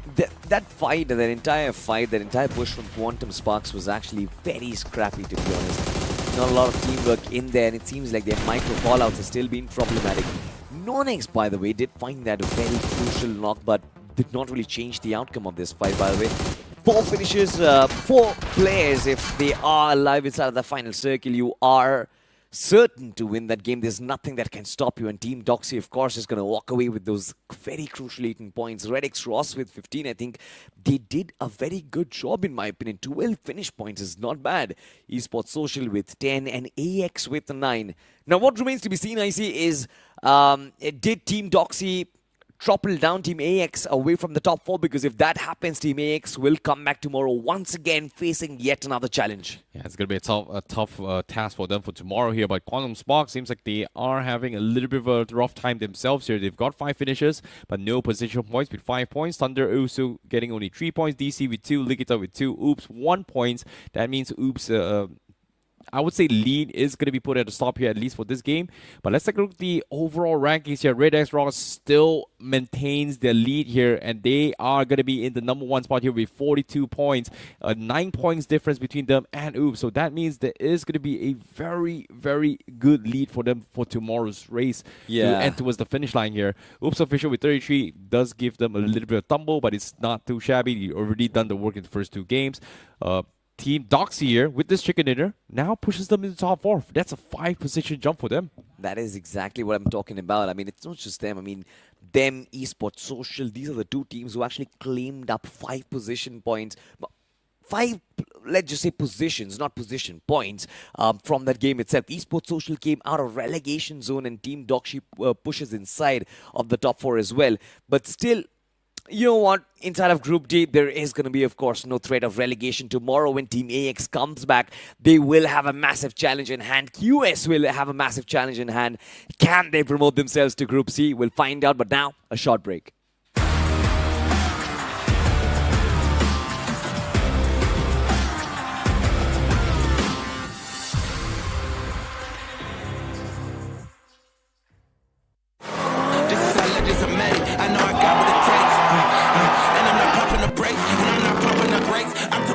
I like the narrative that I'm the best in the league. Who you comparing with? That is competitive. Top of the throne in the league. How you moving so on the speed? I just been bringing the heat. I just been bringing the fire.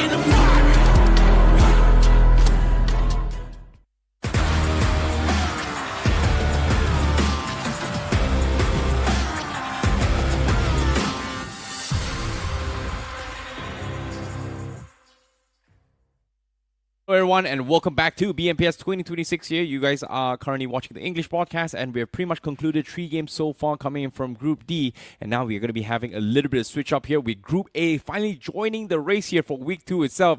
And this is where a race of survival, I would say, here in this upcoming regards. My name is ICBaby12 at your service, and we also have Necro to be bringing you to the commentary for this upcoming game. It's going to be an exciting one, right? We've got Group A pretty much supposed to be the best group right now, and we all know it is, of course, the best group as well. We've got some of the teams like Seoul as well now coming through, and the way Seoul has been performing, they have been on an insane form. But before we start talking about the upcoming group, man, what a performance from Team Doxy. The fact that they were able to secure that chicken dinner. Now, the run for the top 4 just gets even more difficult for teams like QuantumSpark. Yeah, it is going to be very, very tough for them here, especially teams coming from Group C in particular, Group D in particular. But hopefully it's going to be for the better here. But who would have thought Red X Raw is going to be doing okay? But no. Now, let's talk about Group A in particular. We have 4 new additions coming towards the original roster. We are going to be expecting a little bit of adjustments, but hopefully Seoul is going to be able to maintain here. We've talked about this before. Staying in the top tier is easier than chasing the top 4. Exactly. And from the entirety of Group A, all you need to do is just avoid the bottom 4. That's it. We've got new additions to the names of White Walker, 7 Gods as well being a part of it. And White Walker's performance in the Group B in the first week was incredible. But are they going to be able to carry on that momentum in the same way in this entire group? That's a different question. The plane's going to be in the skies once again, and it's also going to be the first game for Group A for this entire week, starting all the way from Hospital towards Lipovka. The plane fly path is nice, unless if you want to head on towards the Snoka military base. Yeah, we've got K9 Esports, we've got 7 Gods Esports also going to be joining the mix here. Hopefully they are going to stir things up here for Group A. This is going to be the first reshuffle Week 2 here and for Group A, and hopefully it is going to be a little bit better here. Are we going to see the 4 teams get kicked out tomorrow? It's going to be the same teams that actually came up. Is going to be very, very tough to beat as well, because that will set a new narrative for the teams inside Group A. They are in Group A for a freaking reason. Indeed. And K9's performance as well, it was immaculate, right? So I would love to see that same performance once again coming through from K9 Esports. This time they've spread their wings quite wide apart. K9 Esports not heading towards Pochinki because Godlike is now heading towards that spot. So even that's interesting. Somraj and the boys now settling down with Godlike themselves. And there's also a man from Team Tamilas around the proximity. So this is going to be an interesting one. This is, well, yeah, that's the thing, right? Usually, you know, with Somraj, he does tend to actually take Pochinki for themselves. But of course, during the grand finals of BGIS, Godlike had Pochinki for themselves because Somraj wasn't in the mix, right? Like, he couldn't qualify for grand finals. But for him to actually make it back into his Group A and not contesting Pochinki, this is kind of new to me. Hopefully, it is going to be a little bit better for us to see how things are going. And it's weird for me to see not K9 back in hometown Severny, just because it is a little bit of a different roster. Divine Gaming is in the mix, so they will take Severny for themselves, I guess. And you know what? Speaking of Divine Gaming, once again, it's a new week, I understand, but my expectations are a lot more from DG now. But if you really think about it, all they need to do is just avoid the bottom four. For a team like Divine Gaming, it's easy. Just need a few consistent points in every single game, and easily you can avoid the bottom four. So you cannot even force DG to just perform out of their minds and surprise all of us. Nebula Esports' performance as well, it was through the roof in the first week. They were doing so good. And since it's just the start for the second week, we expect nothing less. Yeah, this is going to be a very tough group here for this group, but this is going to be a little bit of stats for you guys. Top 5 nade users from out of all the teams so far, or players here. Noob does have 50 nades used. Finishes taken is going to be 4. And then followed by Hunters, which is interesting enough, only using 44 nades. But for Punk, he's used 40 nades and gotten 6 finishes. And Dhruv with 36 nades, 8 finishes as well. So this is a very good, clear indicator that Dhruv is the Grenadier, in my opinion. And let me remind you guys, these are just the finishes, not the knocks. Nades are usually tossed to find knocks. So just imagine, they've probably found a lot of knocks as well on the back of those utilities.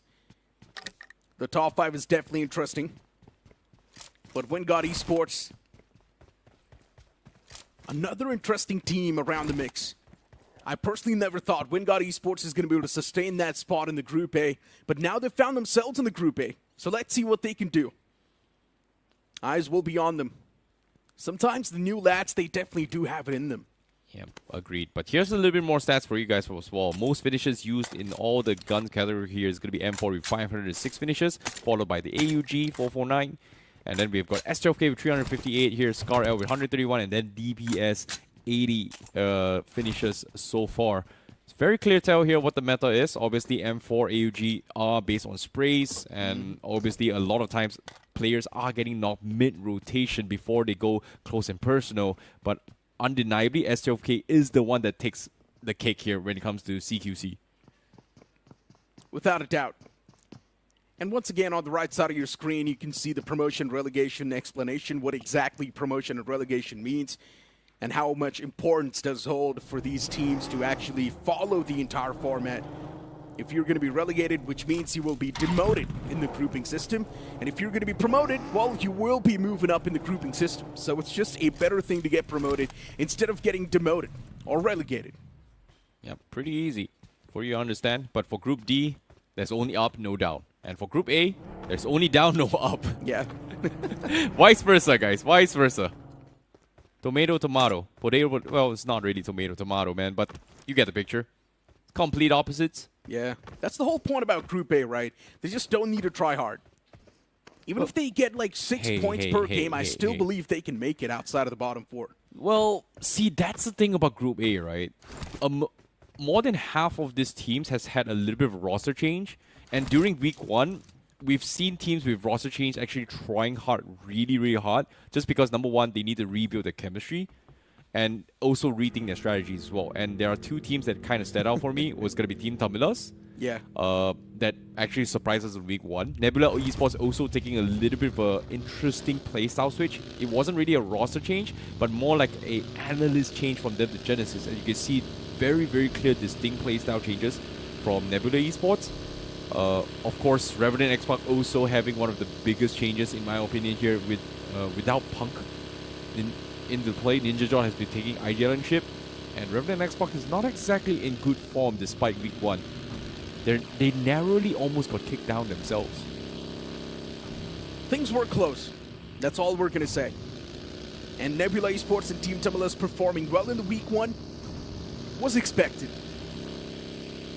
But let's not also forget the fact that a lot of these teams aren't even trying that hard. Yeah. Seoul, in the first 3 games, they did enough to get the amount of points they needed to, and then later on, they were just pulling off some weird shenanigans. They did not even care about the games. And it's just pretty much the same for the entirety of the lobby. Understand this, even if you end up getting 5 points per game, you are still going to be staying in Group A. Well, Necro, you sound like a Soul hater, but at the same time, what you said is exactly what happened, so that's the truth. Yeah. I agree. Soul hater? Not exactly. I'm saying they got the amount of points they needed to in the 3 games. True. And then later on, they were just pulling off weird shenanigans. They were not even trying. Yeah. And that's what they did, right? They actually did. I kind of agree. But for Nebula Esports, seems like they are going for a little bit early rotation here. And with Nomi actually, scouting a little bit remnants of REVENANT XSPARK, I'm very surprised with Nebula's very aggressive push into the zone right now. They really want to do center control right now. Yeah. Huh. We talked about that playstyle shift in Nebula, and now they definitely seem a little bit more controlled. We're not seeing that same blindfolded aggression from the side of Nebula. They actually do think, they actually do collect intel now before making any sort of pounces. And one thing I've noticed is that they also like to prioritize positioning in the circle, which is a good thing. Well, we talked about consistency. Consistency is going to be key for them.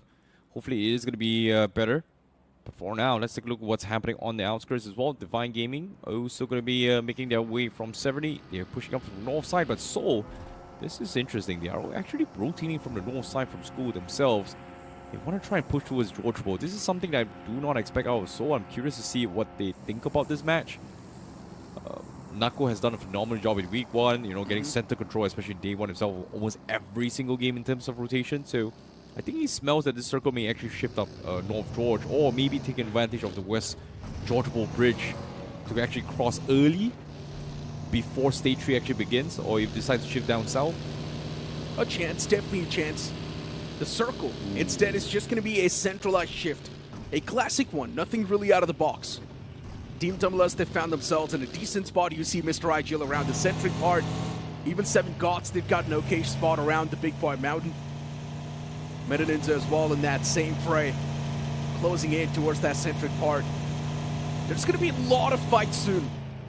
Yeah, Everest Circle is going to be in play as well. And 7GOTS, I'm actually concerned their 2-2 split as well. They've got 2 guys in hospital, 2 guys on top of the mountain here. It's a little bit greedy, but if the greed pays off and nobody contests them, they should be able to actually thin out a lot of players in this game. And hopefully they don't get found out. It's going to be my question to them. It is one of the high-risk, high-return strategy coming in from 7GOTS. Hopefully they will be able to make it. But for REVENANT XSPARK, they finally push down south here. They are going to be playing Gatka, expecting the circle to shift down south instead. But they do have a little bit widespread here to try and keep tabs on what's happening. But don't exactly know what they want to do yet. Seems like the majority of teams are expecting it to be in hospital. They're away from that cluster. Pretty much just isolated, all by themselves, chilling. White Walkers, there's too many teams around them. I'm not a big fan of them driving into a stack right now. There's Learn from Past, another team in that same fray. Divine Gaming as well, taking those shots against White Walkers. Nowhere is safe. Oh, those shots definitely do chip away, but finding a knock is going to be tough in that distance. Ninja Boy, finding connections, but nothing critical yet. White Walkers now starting to lose out in player, and this is exactly what I was talking about. They should not have been driving around like this. Oh my goodness, White Walkers, they were late to the zone. They just did not gather intel. The only intel they had was Divine Gaming. They briefly caught a glimpse of Learn from Past, ran in the other direction, and guess what? They got pinned by Wyld Fangs. And now they have no choice but to dock onto the Ruins bunker here. Barely on the edge of the zone. That's going to put them in a deficit for Stage 3 themselves, and Wyld Fangs has got them completely set up in those ruins, and they might potentially rotate away from this fight, or may look to try and aggress this for those early finish points. But inside Georgeport, seems like Meta Ninza, they themselves are going for another 2-2 split, another greedy approach. They're expecting the circle to actually push up north. Huh. Okay. Very G on the move. Aru catching too much hurt. Oh, that's a lot of bullets connected. Divine Gaming around that side, man, they're making life miserable. Hell. And OG now knows that traversing around that spot is going to be a big mistake. They need to find a pit stop. It's not a great position where OG's found themselves in. The compounds around them, not even in that good of a spot. And there's a chance that the circle's probably going to be shifting away from them.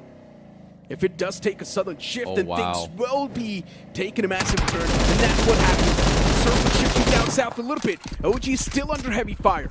Yeah, OG, they're pretty much stuck out open as well. AKOP now stuck. Aru also getting caught out. Divine Gaming's got them pinned.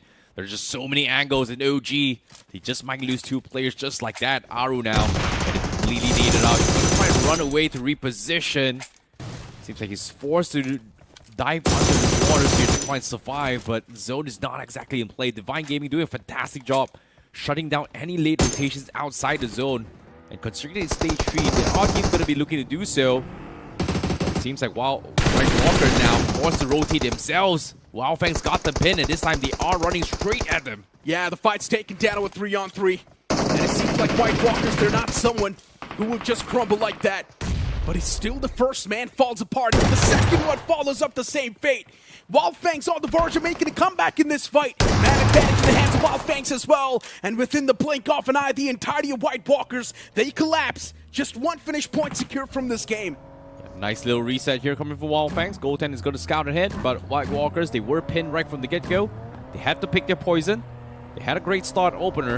Unfortunately, just could not close out the game. However, Wyld Fangs, they just got the reset. Divine Gaming themselves also needed a little bit of rotation as well. And the fight continues. Sprays come in. Spray God trying to find an opener. Sensei gets knocked. And now Divine Gaming, they're still winning fights left, right, front, and center. But with the circle pushing them in, they need to be on the move. Knight here providing those insane cover fire. Just making sure that Wyld Fangs is pretty much decommissioned. All their vehicles done for. Oh no, they cannot handle this.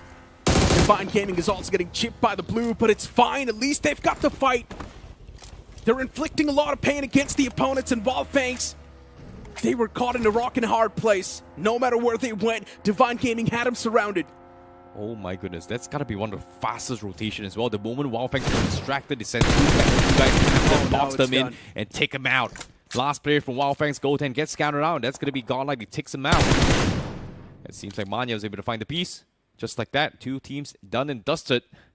What a very interesting itch cam from Divine Gaming has caused so much problems. Yeah, I'm low-key liking the way Divine Gaming's playing, but now they start to crumple. Instantly losing out on 2 players. Learn from past, we're the one gatekeeping Divine Gaming instead now. And Divine Gaming never saw this coming. Learn from past, really opportunistic. Instantly taking the advantage of the fact that Divine Gaming was completely off guard. WINDGOD Esports taking shots against Soul. This is going to be an interesting fight. Soul decided to regroup and actually straight up just making that pounce. This aggressive pounce from Soul, it might just find them a lot of value, and they've already kicked things off on a positive note. First trade in their favor. Man advantage now with the Poison Soul. And the second man is more from WINDGOD Esports now starts to crumble. But Reckoning Esports from the backlines. Even they close in. Soul's getting third party, but they've still somehow got things under control. What is that trade from Knuckle? That is an insane shot here, but WINDGOD, they're about to bleed the zone, so they also need to go in for the reset as well. Goblin is still applying pressure onto them, but guess what? Knuckle with the save, they pick up Joker. Now they're fending off 2 teams at the same time. Soul, they're taking on the entire team as well, and just like that, Soul, they somehow hold on. Reckoning Esports, they've lost their players here, and Soul, they're still alive at Reckoning Esports. They may have made a little bit of a mishap here as well. Nades are coming in, but Knuckle! What are you doing? How are you just shutting everybody down? Reckoning Esports, they're crumbling! They're shutting down 2 teams at the same time! This is mind-blowing stuff from Soul! How are they fighting 2 different teams on 2 different fronts? First taking care of WINDGOD Esports and now Reckoning Esports as well! They're crumbling apart! How are they even losing this fight? Soul's heroics on different level. Soul, they're not in this realm anymore. They're literally sitting with the gods themselves, and they have turned themselves immortal. 3 players still standing even after that chaos. This is just unbelievable stuff. Oh my goodness, Knuckle, you're an absolute madman. The trades was just phenomenal, and now they even wipe out Reckoning Esports. Divine, In this case, Slug was the only player left alive. He can only see this from the far horizon, could do absolutely nothing. But Seoul, they just clean out everybody from the west side. That is just insane stuff coming from Seoul. However, now back towards the main picture. 11 teams remaining. Seems like Circle is going to be on Everest. 7 Gods has been sitting up on top for the longest time, and now OG and Godlike trying to climb up and runs into each other. Oh my god, how is Godlike even winning these trades? It's insane. OG's losing the trades, they're losing the firefight. But the utilities from the back line, 7 Gods, they third party this entire fray, and they eliminate the boys of Godlike. Where do you even go? Third parties after third parties, Godlike. They meet a bad end. But for OG, maybe a recovery is still possible. 2 players can be saved. But instead, the last man is on the run from OG. He does not want to fight the 7 Gods. Yeah, they can't really do so with the Circle pushing in as well. 7 God has pretty much got their backs completely locked down. No way in. WINDGOD pretty much going to be hiding underneath Everest in particular, but it is going to be tough. Guess what? A new contender comes in. Soul now getting challenged from REVENANT XSPARK. 3v4 situation. Knuckle needs to pop the love. Perfect nade here. This one runs again. Barely on the edges, but no connection. But he himself is getting chipped off. Now he's going to try and retreat from this fight. REVENANT XSPARK now has the upper hand. But the long range cover fire is going to put them a little bit of stop here. Soul decides it's not worth taking this fight as of yet. But interesting enough, K9 also going to be joining the fray. They get the knock on Ninja John. Oh no. REVENANT XSPARK. Maybe not looking too good. As you mentioned, even K9 Esports, they're trying to put in some work from the sidelines. Maybe wrap up all the way from the back as well, create that flank. But K9 Esports, they might just end up finding themselves in a tricky spot. Not a big fan of the way K9 Esports is trying to wrap up around this fight. Not sure what the game plan is either. But Soul from the front is definitely trying their best to make the lives of REVENANT XSPARK living hell. Oh no, they don't really have choices anymore. They have to take each other out before they can push inside the zone. And K9 losing a player here. REVENANT XSPARK is finding a small little opener for the insides, but the biggest threat here is still going to be each other. So they have no choice but to take this fight head on and then try and rotate in. But Soul, they're decommissioning their vehicles. So endgame is going to be even tougher here for REVENANT XSPARK. Nades coming in, no connection as well. Joker gets a nice chip damage, but he needs to get the knock. Molotovs has been expended. But now Circle coming in. Joker, he's thinking about creeping up. Here's the car. He's going to try and pick up as well. Here he goes. Shot comes in. Trace will get taken down. Joker gets traded off as well. REVENANT XSPARK is still in an all-out brawl. And now Goblin, last player left, gets hunted down. And that's going to be REVENANT XSPARK that wins the trade. But with the zone coming in, they do not have vehicles. Proton trying to go for the savior. Stage 5. This is going to be a risky gamble here for REVENANT XSPARK, as the zone is going to force them out in the open. But it seems like he's still got a little bit more time. He's going to try and make an attempt here. Yeah, I think he's going to be able to save the teammate. It's done. It's all good. Boy. Even the second man's going to be back up. The blue's moving slow, so it's all good. REVENANT XSPARK does have enough time to get all the players back up. It's all good in the hood. I don't think they have enough time. I really don't think they have enough time here. But they will deny some points from Soul. That is good for now. But as soon as Sadis on the finish feed, guess what? Team Tamilas is going to chime in. Proton gets taken out. But on top of the mountain, 7 Gods Esports still in prime position. Third party, Nebula Esports as well now chiming inside of the fight. But 7 Gods on top of this entire hill. It's not looking too good. What a nade! K9 Esports Taurus. One single nade. He's going to be able to shut down the entirety of 7 Gods. Oh my god, Taurus. This man, he's definitely a raging bull. Holy moly, what am I watching? This is just some insane gunfights and gameplays from all those teams. In a blink of an eye, 6 teams remaining, and REVENANT XSPARK somehow actually survived this. But, uh-oh, smoking buggy, not exactly what you were looking for as well. Trace almost gets taken down, and they actually find a small little crack here to kind of survive this. Fortunately for the REVENANT XSPARK, with Proton's valiant attempt to pick up Trace, they somehow still got 2 players across the finish line. On this case, not really the finish line, the edge of the line, I would say. Not a big fan of what's going on. And K9 Esports is actually trying to close in around REVENANT XSPARK. Maybe Team Tamilas and K9 Esports will also be the one to lock horns. There's a chance. Revenant XSPARK, they're on the edge of the circle, which means it's not even a good spot. Soon they will need to move. And there's a big chance that the circle's probably going to be moving away from them. So Revenant XSPARK, I think they've already lost this game. This is tough, but K9 Esports, they have the high ground. They should be able to pick everyone apart. And as of yet, the circle actually favors on towards Everest. Victorious Sumus now finally going to be hiding under the guidance of the wings of K9 Esports, but I don't think they could actually do too much about the situation here. K9 Esports is focusing on them, making sure that nobody climbs up. But while they're trying to overpeak this, MetaNinza also going to be forced to try and drive up. And that's going to be very, very important if they want to try and challenge them up the hill. But K9 Esports, they've sent Smoker down low to actually get next control as well. While taking advantage, they do have high ground advantage to try and take space. So K9 is slowly inching in for center control, while the rest are still hugging the edges. RTX. Just one man alive. And that too, Ninja. Soon he will need to reveal himself. What can he do? Nothing.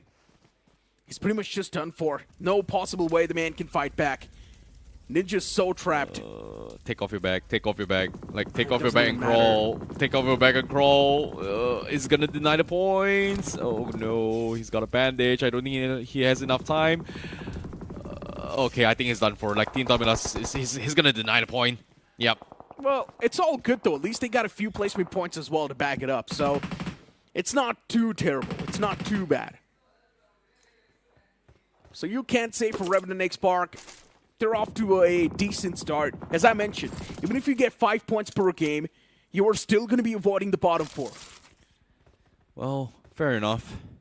But as of yet, K9 in prime position to close out this game. From relegation to table toppers in game 1, that is pretty close. But it's not over yet. MetaNinza now down onto the low ground. Nebula Esports finally strikes as well. It seems like Nebula Esports, they're intentionally playing for an off angle. Very far off at the edge here to try and pick on the guys on top of the mountain. And I guess they're waiting for the last moment before they push in. But we know Naqsh on K9 Esports, Nebula Esports just doesn't really want to keep up with them. Ooh, Adi, they have the perfect line aside of MetaNinza, but mini 14s on Adi again? Yeah. Switching up the meta, switching up the things. And loadout. MetaNinza making it down from that mountain. Maybe do not really want to play for the high ground anymore. They're fine with K9 Esports having it, but there's also Victorious Sumus around that same price. You need to be careful of VS. K9 Esports from the top, they're soon going to be dethroned as well when the circle shifts away from them. It's probably going to be around Nebula. I think Nebula right now is in a really decent spot. If the circle favors them, it's their game. This is going to be a tough one. But as of yet, seems like the circle is still a little bit free for all. K9 does have somewhat of a center control. Taurus does have one of the most important spots to hold inside this inner circles. And Victorious Summers does have the line of sight, so they cannot give up control to where the guys are up on top here. But with this knock from MetaNinza to actually stop Nebula Esports, that pretty much ensures K9's success rate right now. Indeed.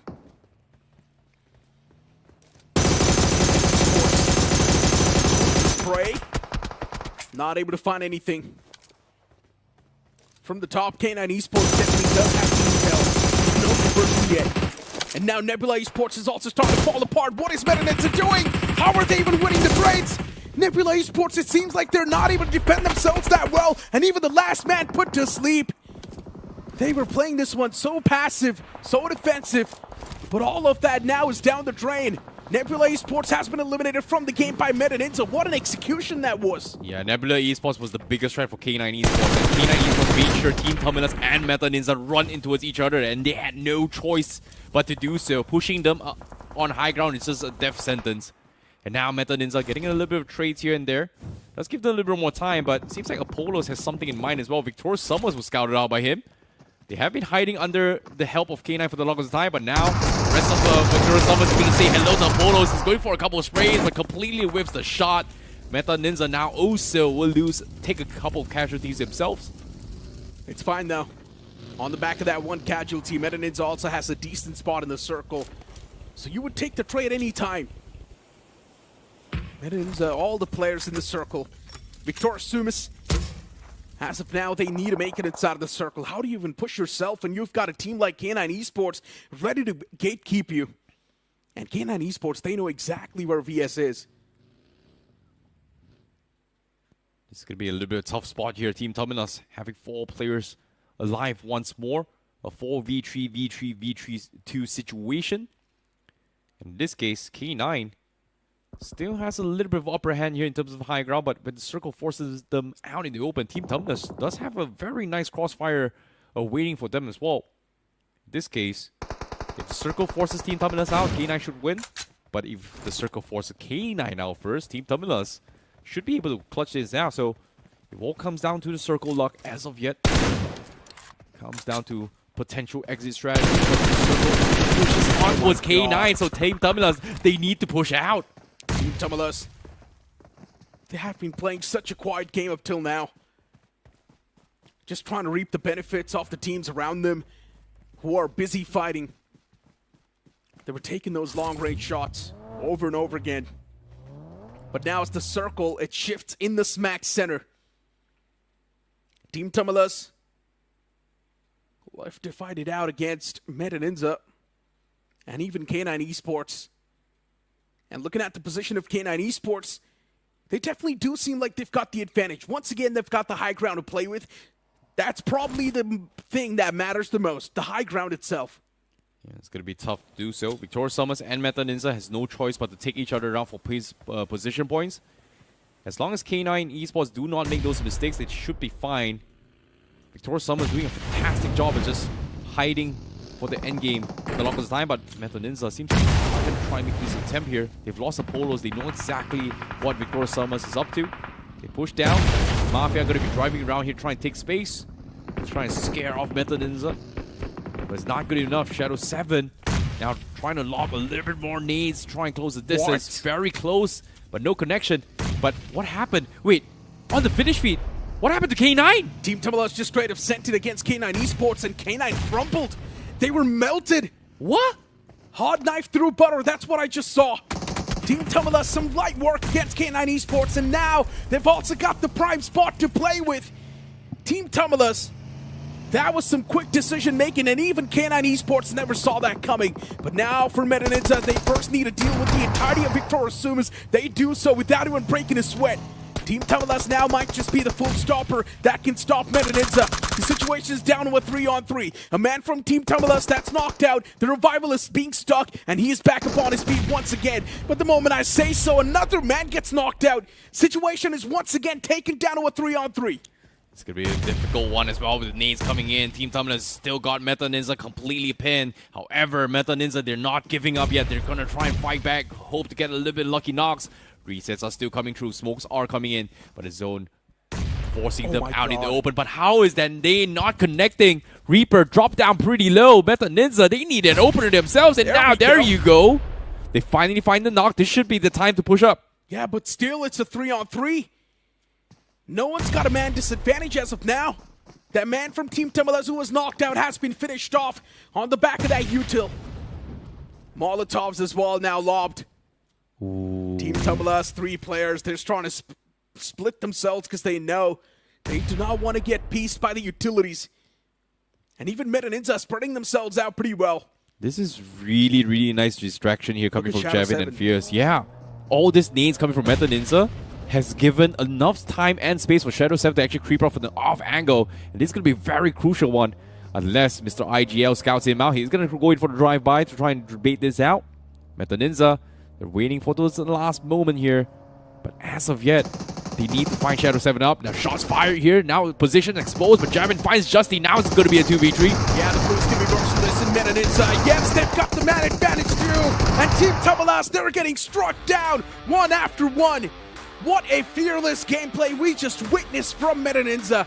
first. They made that bounce against Nebula Esports, easily got control of that entire terrain. Then later on made a push against Victoria Sumus, eliminated them as well. But even Team Tamilas, man, what a crazy pounce that was. They were so aggressive on top of K9 Esports, and K9 just never saw that coming. I want to see that recap on how that happened, because that shouldn't have been possible. Like, unless K9 Esports made a little bit of mistake, they should have taken that game. Maybe they just wasn't expecting this kind of regression. But I have to say, props towards Meta Ninza for this final moments as well. Cleaning out Victoria Summers was great, but when Team Tamilas actually found the opener for K9, which is the biggest threat in this game, Meta Ninza shifted focus on Victoria Summers, and the moment it became towards the final 2v2 showdown, this knock from Shadow 7 was so important as well, because it immediately scared off the rest of Team Tamilas, allowed Shadow 7 to actually sneak out towards the outside flank, while the rest of his teammates actually continues to bombard him, creating a small window for him to creep up untouched. I mean, Meta Ninja was just able to find those openings over and over again, which was great. Imagine if they were not able to find those openings, then one thing is for sure, it would have been a fight converted by Team Tamilas. But since they were finding those openings over and over again, Team Tamilas, even though they were getting those revivals on the fallen player, there were just too many casualties flooding in, and they just could not deal with that problem. But still, as you mentioned, that push on top of K9 Esports from Team Tamilas was literally hot knife through butter. I saw them on the map move up towards K9 Esports, and then I started reading the elimination feed, and somehow Team Tamilas did not even lose a single trade. Yeah, we were kind of distracted as well. I'm curious to see how the recap actually happened as well. I have to see how did K9 Esports actually drop the ball. But before the recap actually comes in as well, let's take a look at the MVP for this match. Fierce from Meta Ninja is going to be the MVP here with a total of 4 finishes, 894 damage. And Meta Ninja, they seem stronger than ever as well with the winner chicken dinner. Week 1 was kind of a little bit of a slow start for them, but now with this winner chicken dinner, I think it does give them a very comfortable spot in the top 12. It definitely does, right? If you move on towards the top players too now, look at these, right? You've got 5 players. Once again, Javing being a part of it, Shadow 7 being a part of it, Fierce as well from Meta Ninja being a part of it. And then you've got Taurus from K9 Esports and even 7 Gods Rex Boys right there next to it. Yeah, this is going to be a little bit interesting as well. Even for 7 Gods, they did pretty well initially, just the moment they got the high ground towards Everest. But the moment they got wiped from K9, things completely swung in towards K9's favor in particular.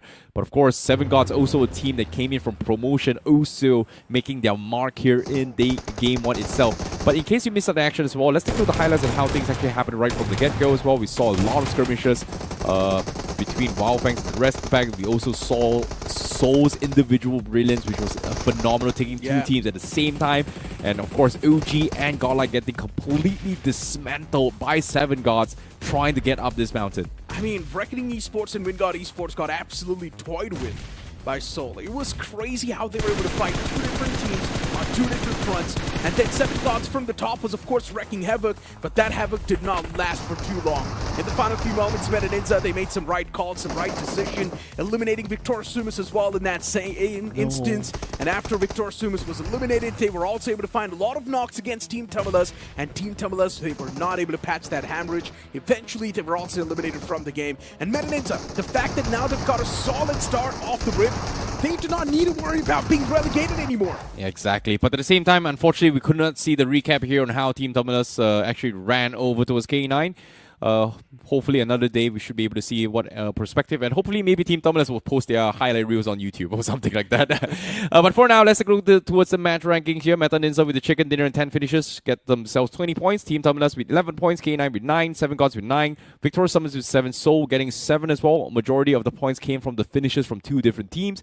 Nebula Esports with 5 points and REVENANT XSPARK with 5 points. It seems like the points are pretty scattered here, despite being a very, I would say, almost one-sided game for K9 Esports, but it is pretty split off by the rest of the teams. These match rankings, as long as you're getting 5 points in one single game, I think you've done enough. Yeah. And that's what even REVENANT XSPARK has done, right? Getting 5 points in one single game, that's going to be the average or the bare minimum average you want to move with. So that way you're not going to find yourself in the bottom 4. Wyld Fangs getting 4 points, that's a sign of concern. OG getting 3 points. Now, once again, it's OG and them just pulling off those pranks. They're probably going to be performing a lot better in the latter 3 games once again. Yeah. OG got one of the biggest comebacks on week 1, right? Like day 1 just complete flop, and then day 2 just completely surprising the entire competition from all the way to bottom, got out of bottom 4, and then, hey, you know what? I'm Group A for a reason, baby. Yeah, and that's what I'm expecting from OG once again. I'm not really expecting them just going guns blazing off the rip. They're probably going to be taking a slow and steady ride. And then maybe on the remaining 3 games, they're going to be unleashing the beast. Just like this Monster Energy drink, even you can do the same. Just sip onto it. It's a great one. I personally love the watermelon flavor. Even the white one's exciting. It's pretty nice. Yeah, I like mine black. That's why I'm wearing black. Oh, okay. Well, he's the black guy. I'm the white guy. But you know what? With that being said, now it's time for us to toss to a short break. You guys, don't go anywhere because there is still a lot of good games yet to come.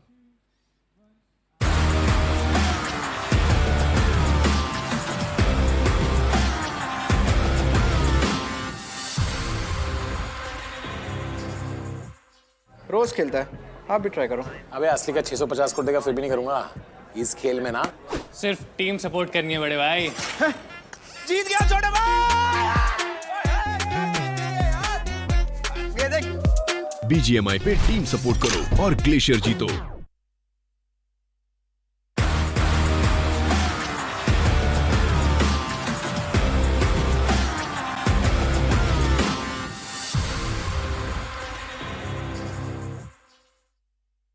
Welcome back from that short break. And once again, it's Icy with me on the panel. It's supposed to be Salty. What are you doing here, man? Where's Salty? Somewhere over the rainbow. Okay, you know what? Maybe he's back there sipping on the Monster Energy drink. And I'm pretty sure even he likes the black one. Yeah, I agree. But you like the white one. Yeah, I like the white one. Actually, you like the red one, the watermelon one. Yeah, even that's good. But the reason why I like white and watermelon is because there's no sugar in it. You know, it's 0 sugar. Okay. Yeah, so it's pretty good for health as well, and you can also get a lot of energy. You can unleash the beast, but back towards the conversation of the teams itself. Now, Seoul in the first game, they were just completely surrounded by a lot of teams. Maybe in the second game of MMR, we might just be able to see Seoul once again doing a lot better. Yeah, hopefully it is going to be a little bit better as well. But again, what's the quota for all these teams, right? 5 points per game is exactly where it would be to stay out of bottom 4. And obviously, Seoul is pretty much done that. They've got 7 points, which is not too shabby for them. But they need a dominating game again if they want to try and just, you know what, have a little bit chill pill on day 2 itself here. But for now, the ones that is going to be very happy about this is going to be Meta Ninja, Team Tamilas as well. They had a phenomenal run in these 2 games. If they maintain this consistency, this is the team to be watching out for in towards the grand finals. I mean, look at this schedule, right? The upcoming 2 maps are, of course, going to be the maps of Miramar, which means there's going to be ample opportunities for these teams to make a comeback as well. We know in Miramar, surviving is easy, but holding a terrain down is tough, which means playing defense can be extremely hard for these teams. Now, speaking of some of the teams on the latter half of the board who have been struggling so far, or at least in the first game, were White Walkers as well. And the way we saw White Walkers play in the first week was insane. White Walkers were doing everything that was needed to get those points, and White Walkers got their glide pretty smoothly as well. Yeah, and speaking of which as well, I think it all comes down towards a lot of 50-50 situations on whether or not what they are going to be forced to do in the later stages of the game. But as of yet, I think now when it comes to the most important factor here is whether or not can they stay in Group A after qualifying from Group B itself. And overall in general, it feels like a lot of these circumstances revolving around teams at the top as well is that are they getting a little bit too overconfident or are they just unsure on what's happening as well? Because personally, I still feel that Nebula Esports is still experimenting and I'm liking what I'm seeing. But they haven't been converting a lot of big finishes yet. Yeah, I mean, it's just the first game, right, though? From Nebula Esports in the first game, they had a few elimination points and a few placement points as well. I think they had 4 points in total in the standings, so it's not enough. As we mentioned, they at least need 5 points per game. But we also know the fact that Nebula has been playing the maps of MMR pretty decently, or at least that's what we saw in the week 1. So I am also a believer in the fact that maybe Nebula can do a lot better in these upcoming 2 maps. Yeah, this is where things get a little bit tricky for a lot of teams in particular in Group A, right? Like, what's at stake for Week 2? Not really much. Just stay out of the top 12. But the most important factor is that they need to prep themselves for Week 4. Week 4 is where the most important grind in Group A actually begins. Top 8 advances directly into the grand finals. And as of yet, if you do not have the top 8 standards, well, you're pretty much going to be playing semifinals, I would say. Yeah, and right now, one team that is around that concerning spot has to be REVENANT XSPARK. Because we are definitely seeing that firepower from REVENANT XSPARK, but for some reason, they're always just so inconsistent. We're not seeing REVENANT XSPARK get those massive games in their hands, but they're just doing enough to keep themselves in that top 12, to keep themselves outside of that bottom 4. But is that really what you want? Is that really what you want to see from a banner like REVENANT XSPARK when you know they possess so much firepower? I want to see those explosive performances. Yeah, and of course, speaking of which as well, Meta Ninja kind of caught me off guard with the final game moment as well. We know Chevrolet 7 does have one of the most creative IGLs in this entire scene itself here for the past 3 years. Obviously, having 2 titles to brag about as well is one thing. But again, last year was a complete flaw for them. This year, earlier today as well, we saw a little bit of signs of life coming from him. But personally, I feel like now his team actually plays around his ideas really well. Like, he trusts his teammates to take fight, and then he go for this off-angle flank, which normally in the heat of the moment you don't really focus too much, but it actually paid off for him. Yeah, and since it's also going to be the second last game of the day, I'm pretty sure there will be some sort of pressure mounting up on these teams, especially on the teams on the latter half of the board. Since we know there's so many concerning names, White Walkers as well being a part of it, and a few known names as well, the performance wasn't exactly there. This map of Myanmar, it might just bring a new ray of hope as the plane is in the skies once again, and the plane flight path is starting all the way from the prison island towards truck stop. This plane flight path is tilted down south heavily, so for the teams, if they do want to move on towards the northern spot, it's going to be a tough stretch. So let's see how they're going to be doing this one. We might just see a lot of pit stop clashes, so that's going to be another interesting thing that might just happen. Since K9 Esports is the first team to take an exit from the plane fly path, and for K9 Esports to drop the ball in that previous game in such an awkward way, it was definitely unexpected. Team Tamilas not even losing a single trade on top of that hill. That was a crazy fight converted. Wow, Necro, you're not going to introduce me, huh? You don't need to be introduced, man. You were supposed to be here after the break.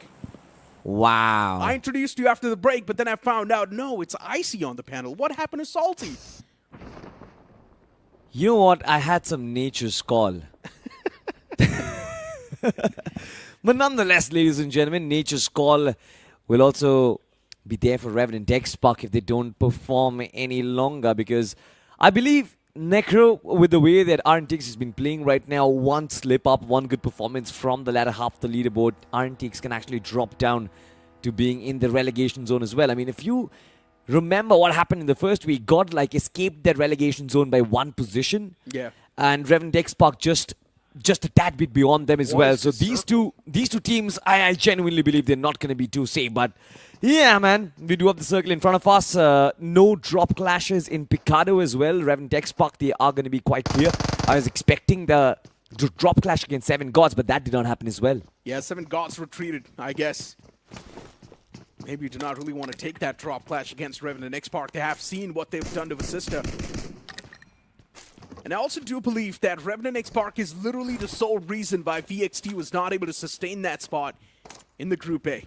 But I really hope we're not going to be seeing those ego clashes anymore. Actually, I do hope to see those ego clashes. Yeah. Because that's quite entertaining. But as a team's perspective, it's not a good thing for their health. And what is this? Roman almost had the jump. For a moment, I thought the man from WINDGOD Esports would have been done. But he still turns around and flips the odds in his own favor.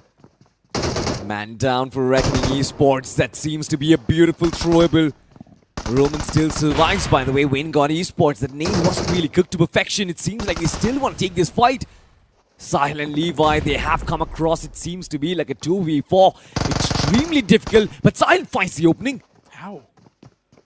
That was such a quick one, too. Yeah. The Uzi is definitely a shredder in the close ranges. You do not want to peek that even for a second. You will be knocked out instantly. Perfect play coming in from Sahil. Well done. That knock just gives enough time to bring back Roman. So now, once again, Necro, both the teams going for a reset. Reckoning is back on a 4-man lineup. Yeah, that's a really good thing for Reckoning Esports. And even WINDGOD Esports is back to a 4-man squad. So now it's even Stevens once again on the board, but Reckoning Esports with no meds. And that's why the 4th man, he does not have a lot of HP, but even Sahil, he's scratching up the opponents. And now the opponents are bruised up. UMP 45 with 25 bullets in the magazine. That's more than enough to dome down a couple of players. Everyone from the side of WINDGOD Esports is hurt. To sustain this fight, it might just be too much. And there we go. The first man falls apart. WINDGOD Esports now with a 3-man squad, man advantage in the hands of Reckoning Esports. But WINDGOD, phase 2 strike back. It's not a good spot to be in. Ryzen is trapped. And this little window, it might just give the man the edge. But with an Honey Badger, I highly doubt it can be the difference maker. Point is, they don't have throwables right now, but bro, beautiful positioning for this man. He knew that he's going to find success from there. He's found 2 knocks from that angle. WINDGOD Esports are bowing down, just 1 man left alive. Pretty sure he's going to get shut down pretty quickly. Reckoning Esports, swift play coming in from them. And I guess the credit has to be given to Sahil, of course, for bringing that fight back in their favor, and Pro to finish things off as well. Yeah. What a teamwork. Pro is literally the MVP of that fight. In my opinion, it was Nicely Sahil, man. No, I think it was Pro. I mean, look at the guy. He's got 3 finishes. Pro, I think he was just dancing around death for a moment. 7 gods on top of the house, taking those shots in the far away. It's not going to do anything. Just waste your bullets and meds at this point. And that too against a team like Seoul, man. Just don't challenge them, please. They're on a different level. If I was playing in this lobby, and the moment I see Seoul approach me, I would just surrender. You know, go back to that first word, if.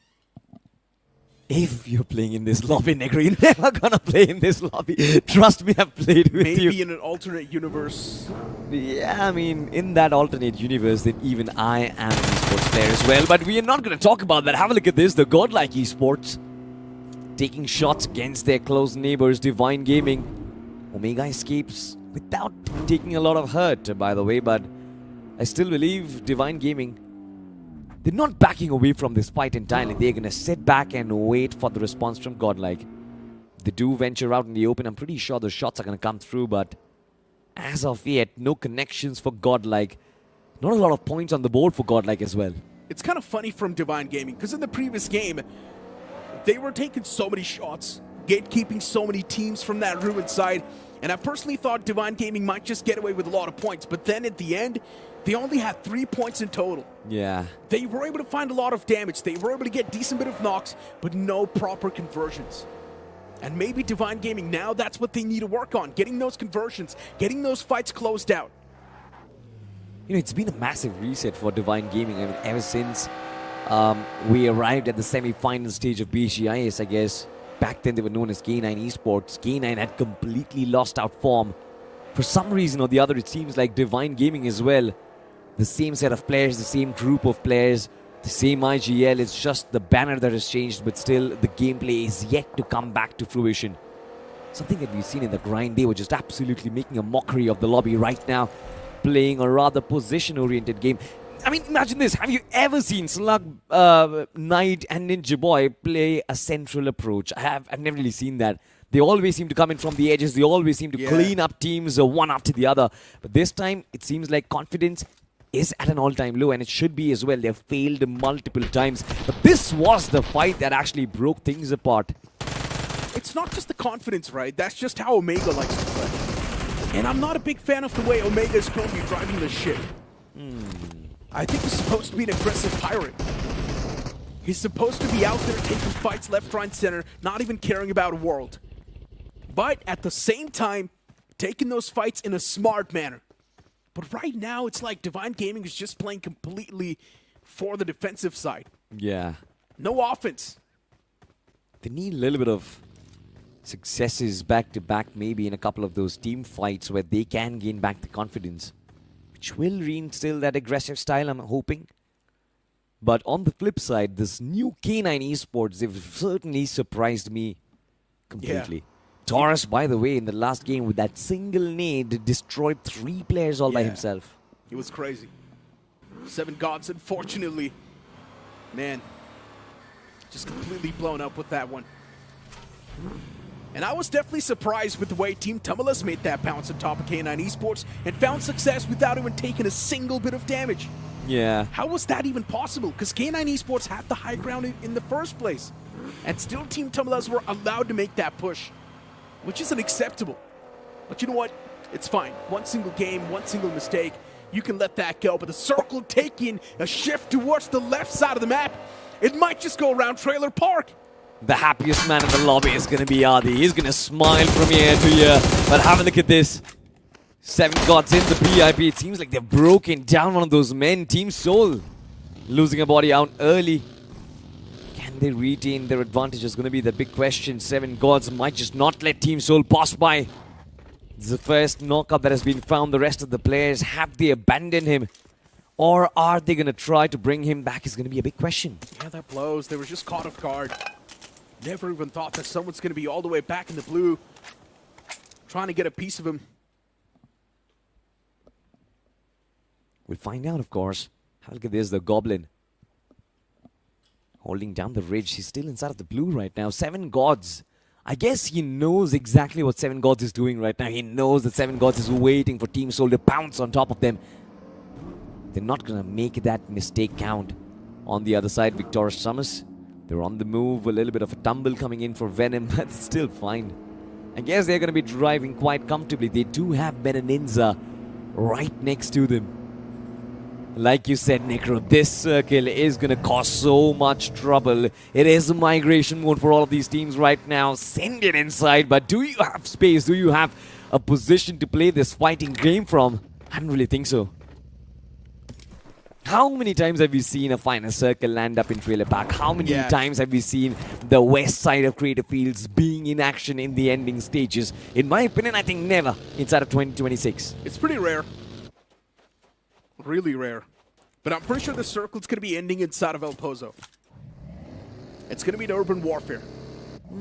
Interesting stuff. I mean, if that happens, I guess Team K9 Esports are going to be very happy. I mean, Somraj is home turf, El Pozo. He will be happy. But for teams like Godlike, it's going to be a tough entry.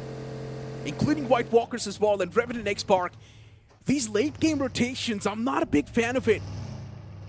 They should be the quickest one to rotate, since they possess so much firepower.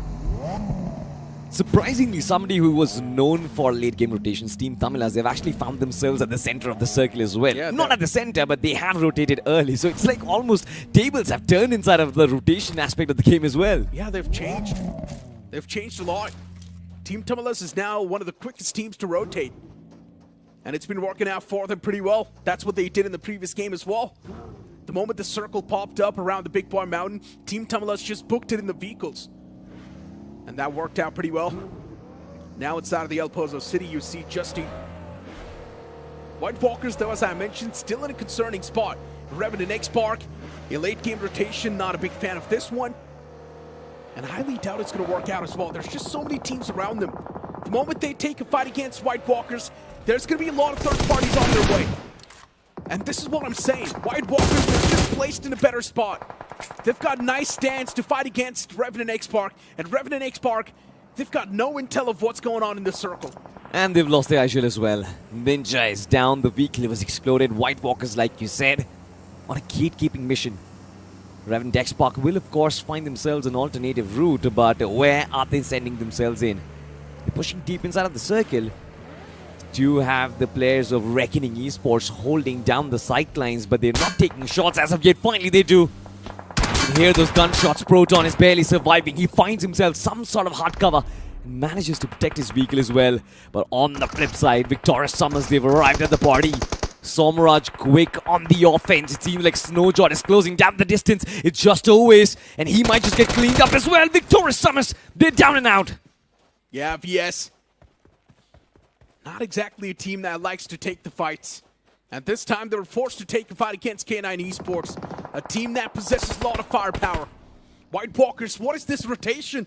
And somehow it's working out as well. I was concerned for White Walkers' life, but now, out of nowhere, they found themselves in a decent spot. It's not too bad.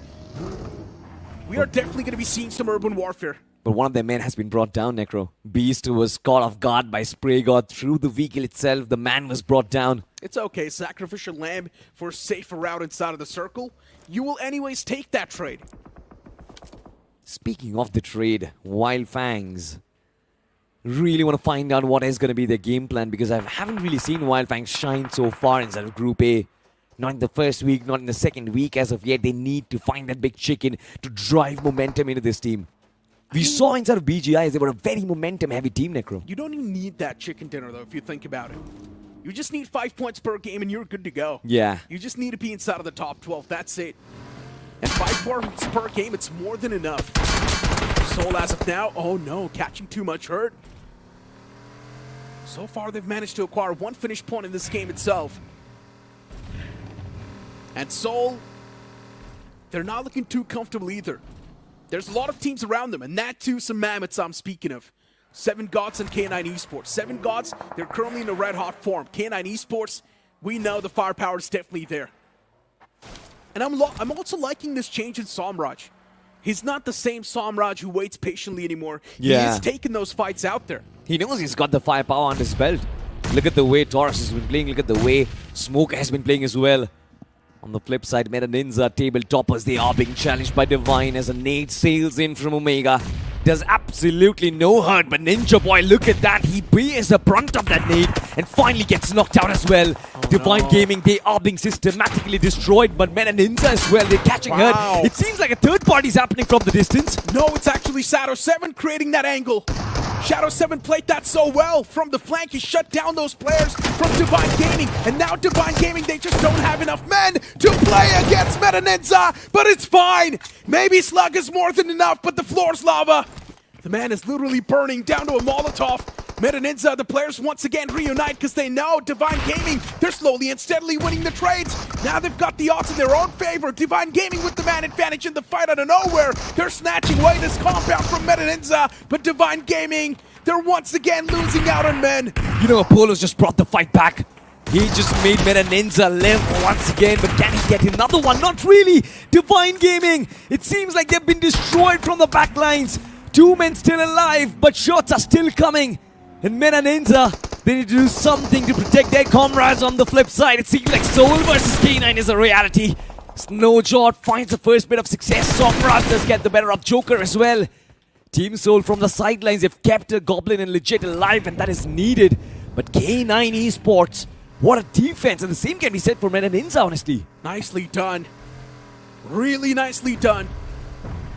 Meta Ninja was the one to play defense in that scenario. With Shadow 7 creating that off angle, it just completely caught DG off guard. They never saw that coming. And Shadow 7 almost saved the day for his teammates, but there were still a few casualties for Meta Ninja. Yeah. But it's okay. 1 man as the sacrificial lamb, you will anyways take that trade. And as of now, K9 Esports, they need to defend against Soul. This fight, it will be a tough one to be converted since it's taken down to a 3-on-3. And Soul is one of those teams that you know packs a lot of punch, but Soul has also lost on man number. Yeah. Snowjot had a chance to actually showcase his skills in this fight, but it's the first man to actually get taken down. It's a 2v2 right now. Taurus is still alive. Goblin wants to find the knock with the nade itself. It doesn't really get that. Taurus with the back towards the wall. I almost felt like Goblin is going to find the connection, but he isn't really being able to do so. Keeps on jiggling. Goblin is getting shut down. Taurus comes out on top, and this man does not stop at all. But can he face potentially the best assaulter in the country right now? He's got Legit up front, Necro. Yeah, to fight against the man, it's going to be a tough job. A difficult job indeed. And Taurus right now is also burning by that Molotov. He's probably going to die. He does not have enough time, but no, he barely survives on a pixel. How is he even alive? Taurus with that pixel still alive, but Legit is also sticking that revival on Goblin. Taurus, if you want to win this fight, you need to make the pounce right now. If Goblin's going to be back up, you're going to be facing a lot of trouble, and Legit gets that revival. This is exactly what Soul was searching for. Man advantage now back in the hands of Soul. They've got the fight in their court. And Taurus will be forced to get back as well. There's no way he's charging in with a crossfire setup like that. Legit knows he needs a flashbang. Taurus backs off away to safety. K9 Esports need position points right now more than ever. They've done the heavy lifting. They've done the hard job. 5 finishes in the back. Like you said, 5 points on an average. Make it potentially 7. Make it 8. That is all he's looking out for. But with Legit and Goblin in the front lines. Man, oh man, what a storyline. What an arc this man has had in the past as well. Competing for the Eliminator badge against the best team in the country. Potentially the best assaulter in the country. And this is exactly the kind of debut you want in the official stages. Let's not give him the glory just yet, though. Still needs to shut down the remaining players of Soul. His team was third party from the back end. And now Taurus with just too much to worry about.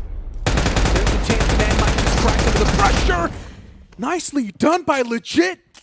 He sensed him there. Tossed a nade first to actually blow that door open, but that nade was not able to do the job, then just kept on spamming that door.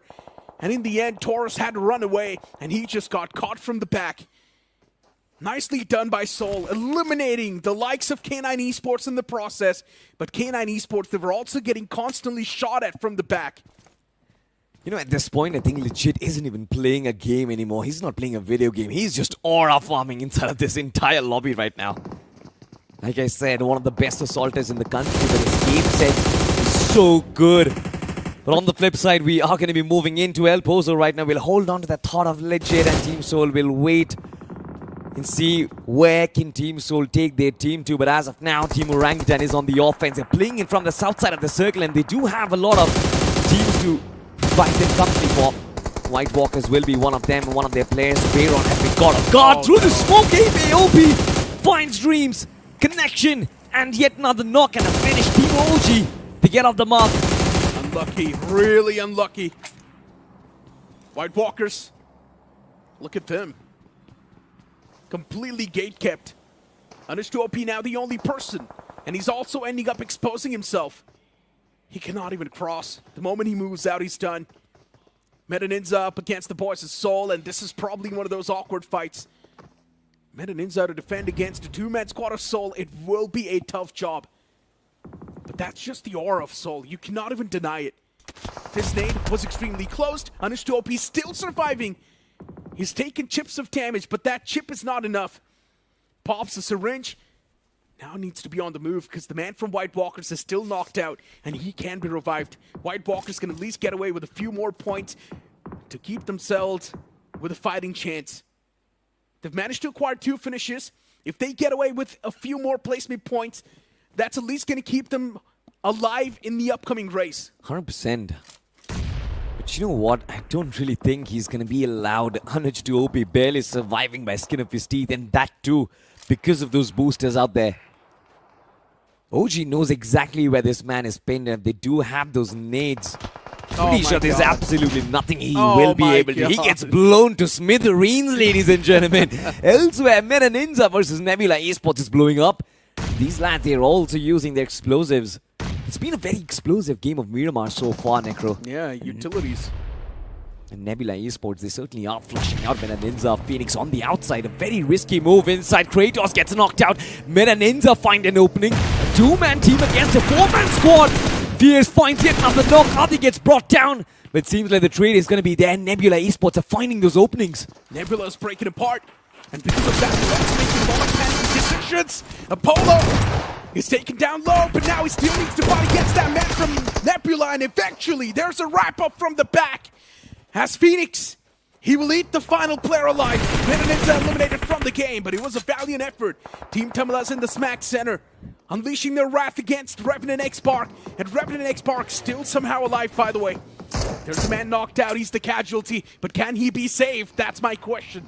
Stress on that word. They are somehow alive. They're not really living the dream life right now. It's not just them. It's Team Orangutan who is closing in on the distance. Team Tamilas looking really good on the defensive side of things. It seems like they are trying to capitalize on the opportunity as quickly as they can. Look at those nades flush out. Look to push back AKOP off that window, because as long as AKOP lives, you're not going to be comfortable if he's going to be in your neighboring compound. Team Tamilas know that they want to flush him out, potentially take him out as quickly as they can, but also in the backlines, they have to be careful of Team REVENANT XSPARK's 2 remaining players. In fact, they've actually found the revive as well. 3 players are back online. Yeah, but hold on though.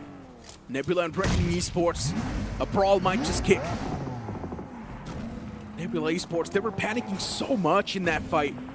It was just so confusing what exactly they wanted to do. There was no proper clarity.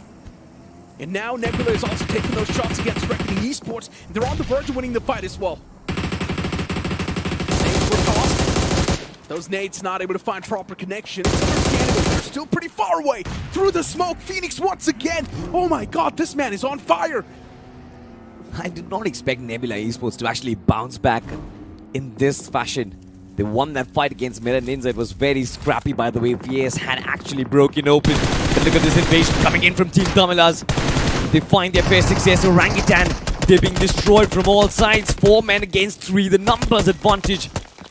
giving Team Tamilas the result that they want, and they have no casualties as of yet. 17 points on board, 6 eliminations. They were taking shots from the back lines, and I still want to find out who it was.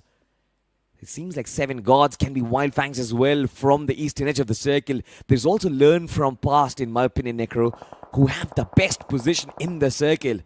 But can they retain the position in those shacks is going to be my question. I'm actually loving this Team Tamilas. Yeah, same here. They're so nice. They know exactly what sort of decision needs to be taken in what scenario. They're actually making those pushes as well, fighting for territorial control.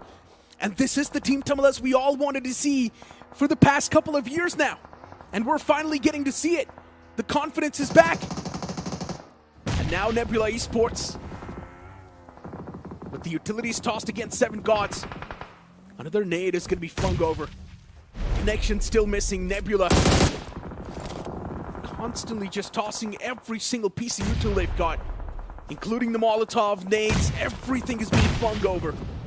And now finally 1 nade finds that connection, and 7 gods, they have been eliminated once again. But as I mentioned, you need 5 points per game, and 7 gods are doing that perfectly well. They certainly have, but I guess in this point in time, 7 gods seriously should not have considered that split up approach.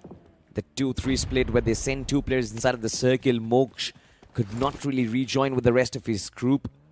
He had to stay back, and he was dominated in the fight against Nebula Esports. But what remains to be seen is, can Wyld Fangs break open this momentum that Nebula has gained for themselves? I mean, 7 eliminations inside of this lobby. They are going toe-to-toe against Team Tamilas. Wyld Fangs, they've been rather quiet, but Spray God, we all know this man can change the course of a fight in an instant. He definitely can. The man with a lot of potential. Nebula Esports as well, you cannot really just undershadow them. Right now, they've got 7 finishes. And Nebula Esports, they're definitely outside of that danger zone. They're amongst one of those luxurious teams. Revenant XSPARK in that warehouse, they're definitely looking to compensate for the previous game as well. They got away with 5 points, which is enough for the bare minimum, but that's not what you expect from a banner like Revenant XSPARK. Look at the way they're moving, too. It's so hard to say anything about Revenant XSPARK. The moment they try to cross on towards the opposite side, Revenant XSPARK is going to be meeting a bad fate. And then you've also got a team like Team Tamilas around you. It just gets even worse. Trace has to stand up right now. He has to take a lot of responsibility. He has to take the onus of the team as well. Has to guide those young lads, Proton and Pain. Try and play alongside him if they want to actually fight for a chicken sensei on the other side. Battling the blue zone, a couple of those nades were tossed in, but not too much was done against Team Tamilas. Team Tamilas now, the blue zone is going to push them in. And as soon as they do so as well, I'm pretty sure Trace is cooking up his nade for exactly that moment. He knows Aim God and Mr. IGL is in that position. If he can lob it perfectly, cook it well, I guess Team Revenant XSPARK, they're going to lose 2 players in an instant. He cancelled it. Revenant XSPARK. That nade was not tossed to perfection. But Trace is still able to find one of the knocks on the back of his AR. It's an instant confirmation as well. But Team Tamilas, they've already done enough. They've got a lot of points from this game. Even if they do get taken out over here, it's going to be well enough. They want a chicken dinner right now. Yeah, definitely, that's what they're aiming for. But Revenant XSPARK, they've grouped up. And they're sensing this pounce being made from Team Tamilas. But even learn from pass from the sidelines. They're taking those shots against Team Tamilas now. They're trapped.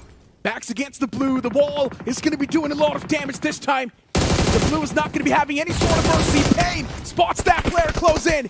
And now Revenant XSPARK once again deciding to reunite, calling the shots perfectly. Mr. IGL is the only person in the close proximity of Revenant XSPARK. But now RNTX also needs to deal with learn from pass. In my opinion, this is going to be the beginning of the end. Revenant XSPARK, they are battling 2 teams at once. From the back lines, it's going to be Mr. IGL. From the front lines, it's going to be the entire squad of Learn From Past. Pain barely survives. He's got a pocket of space for himself against that Molotov. He's going to heal himself up for sure, but can RNTX keep their men alive? They are in the top 4, but not anymore. being eliminated by that lad. Max did find success, learn from Post looking extremely solid, but here comes Wyld Fangs. But as soon as they start their journey, they get shut down. 2 players on their knees. It seems like learn from Post. Like I said, they are holding these compounds really well, and this is time for them to start racking up those finishes. Yeah, it's the final circle as well. The blues collapsing. Wyld Fangs actually with a chance to shut down everyone that's currently in those compounds. And Wyld Fangs is just waiting patiently. But what's going to be the case? That's my question. Even Nebula is going to be forced to move out in the open soon. Leave that comfort zone. Kratos, he's got that little cartridge. Wyld Fangs once again. They might just be around the power spot. Love from Past is moving out. Now they're too exposed to a lot of threat, and Wyld Fangs, they just want to capitalize onto it. Love from Past position compromised, and Wyld Fangs, they want to press on the triggers. The blue is going to be doing a lot of damage. You cannot afford to stay outside of it even for a second. The man from Learn from Past gets knocked out. Wyld Fangs, even they're taking significant amount of damage from the blue itself. And Wyld Fangs with the advanced positioning, they're doing a lot better. They are just pouncing on the mistakes of the opposition. Learn from Past has been destroyed. And now the only thing that stands in between them and the golden chicken is going to be Kratos. Can he 1v3 this team of brothers? Spray God advancing from the right hand side. Shotgun's in place. He's stuck in the corner, but he still finds a knock. But from the back lines, it is Lord Sensei from Wyld Fangs who claims that chicken dinner. And what a performance, what a game, Necro. It's rare that I really enjoy a map of Miramar. But Wyld Fangs learn from past RNTX Team Tamilas. They've just given us a show. That's what I'm saying. Wyld Fangs, they were in that power spot the moment the circle collapsed. And I just knew it. Everyone else had to move out in the open, and Wyld Fangs took the opportunity, and they got the advantage in their hands. Nicely done by Wyld Fangs. With this chicken dinner, they're also going to be around the top 4 easily. But once again, being in the top 4 does not even matter. Wyld Fangs, all they needed to do was stay outside of the bottom 4, and this chicken dinner is going to be a confirmation, a nail in the coffin. Certainly is going to be a nail in the coffin, my word. 7 eliminations. It's not a very high fragging game, but this is what I wanted from Wyld Fangs. They're a very momentum-heavy team. When they get the ball rolling, this team just absolutely pops off. And I kind of had a hunch, Necro. I know you're never going to believe me that, you know what, I believed Wyld Fangs is going to win this game. But whenever it's Spray God and Goten staying alive in the final circle, they just find a way out. This partnership is just brilliant. I mean, Goten is one of those players that barely loses a 1v1. Yeah. You know what? Barely is an understatement. He never loses a one-on-one. And that's why when you know the man is alive in the final few moments, he knows that he will pretty much dominate every single fight that's going to be on his way. And he comes out on top. And Spray God has always been one of those people to sort of have that control in his hands. Yeah. He's always someone that stays in the back. You give him the man the AR, and he's going to be spraying everyone down. With that combination of up close and from the back end, it's an unbeatable team, especially in the final few moments. And then if you've also got the circle favoring you, now that's just you being destined to win the game. Exactly. I mean, cherry on top of the cake. We'll have a look at the MVP, ladies and gentlemen. Of course, in my opinion, no doubt about that. Wait, what? Wow, Phoenix from Nebula Esports, 4 eliminations, 678 points of damage. I think it's going to be close, man. There were a lot of players out there, especially Team Tamilas, I mean, who racked up a lot of eliminations. They were pushing up. The way they destroyed OG, I think, just showcases that this Team Tamilas is very different from the past. And you know what? Kudos to REVENANT XSPARK. Yeah. The position that they had at the start of the game, we never thought that they're going to be able to survive so long. And REVENANT XSPARK actually got away with an okay finish points too, with an okay placement points as well. So I guess at least they're getting more than the average points required to survive in this entire group. The top players popping up on the screen, Max also being a part of it. Learn from past as well. It was a decent game from them. Team Tamilas, as usual, a really nice game. Nebula Esports as well, getting a solid game in their hands. Absolutely. I think Nebula, in my opinion, they had the position, they had the circle advantage as well. As soon as the circle shifted towards Trailer Park and Creator Fields, we knew that it is Nebula's game in their hands. But like I said, ladies and gentlemen, action inside of this match started from the get-go itself. This fight between WINDGOD and Reckoning. What a way to turn it around, I guess. You mentioned Pro was brilliant in this fight. In my opinion, Sahil with that knock, buying himself time and his team as well to get the reset. I think that was the very crucial play. Let's just put it out there that it's a team game. Yeah. As a team, they did well. You know what? That's a lot better now. because even Pro would not have been able to pop off. His teammates were not there gathering all the attention on themselves. So Pro as well did a lot better. Ninza too, there were a few instances when Ninza popped off, a few fights that they were able to convert pretty well. But when they collided against Nebula, that's when things sort of messed up. Nebula was panicking so much in that fight. Yeah. They made so many bad decisions, but there was that one good decision from Phoenix where he wrapped all the way from the back lines and secured those elimination points in the end. And then this was one of those moments that was just there. Unfortunately, Kratos, oh man, he was too big to get out of that little gap. Well, Necro is feeling relatable right now. But ladies and gentlemen, match rankings on our screen. Wyld Fangs with 17 points. What a fantastic effort. The same can be said for Nebula and Team Tamilas. In my opinion, I think I genuinely loved what Team Tamilas did out there. 12 finishes, 12 points in totality, 9 eliminations. It's a fantastic effort. But learn from past. Nobody talks much about them, Necro, but I think this has been a silent giant finisher. Yeah, I mean, at this point in time, learn from past. No matter when you watch this team, they will always be there with consistent points, right? But the only concern from Learn From Past has been the closures of the tournament. Yeah. They were never able to close out even a single tournament on a good note. Very I true. just really hope that in this BMPS, they are going to be able to get a good standing in the finals, maybe even take the championship away if you're good enough. Looking at the match ranking second board, K9 Esports doing just enough. OG, though, once again, in a concerning spot as usual. OG's going to do the same thing, by the way. First 3 games, down the drain. On the second day, OG's just popping off on a different level. I think that's going to happen once again. We'll find out, of course, if ORANGUTAN is looking to repeat their week 1 performance. But why I was surprised looking at the match rankings, because Divine, White Walkers, Godlike, and WINDGOD back-to-back games where they have been in the bottom 4, ladies and gentlemen. And White Walkers, we'll have to remind you, this is the team that got promoted from Group B. WINDGOD got promoted from Group B as well. But Divine and Godlike, they used to be playing in Group A itself. How are these two teams struggling? Does not make any sense. Yeah, for some reason, Divine Esports, we saw a lot of those shaky moments too coming from them, right? Divine, they're trying to play a good spot in the circle. They're trying to prioritize placement. They're trying to prioritize position. We saw Divine Gaming as well in quite a good spot on the high ground. But then later on, Divine Gaming were just losing those up close and personal fights, and that's where they're just messing up. Yeah, and I'm not really sure what would I say to Omega when I actually meet him, because I feel like the problems in the team right now are way too complicated to solve. I think they definitely need a coach to actually give them a little bit of... Not even that. I feel like he just needs to be a little bit aggressive.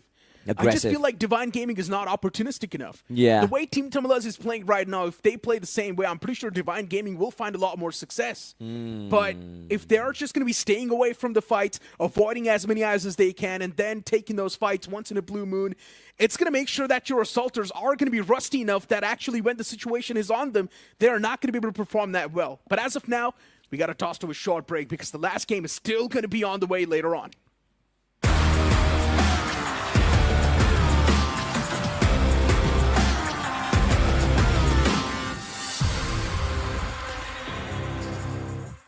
यार कुछ समझ में नहीं आ रहा है जाना किधर है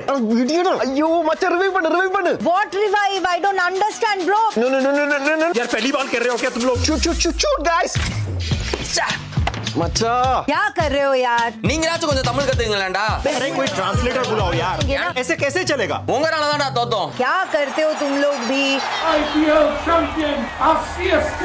மாஸ் மச்சான் अयो yes Yellow Army, bro. C language இல்ல சிஎஸ்கே இருக்கு மச்சான் guys बंदे बंदे बंदे come on அவன சுடுங்கடா come on nice shot man well played guys yeah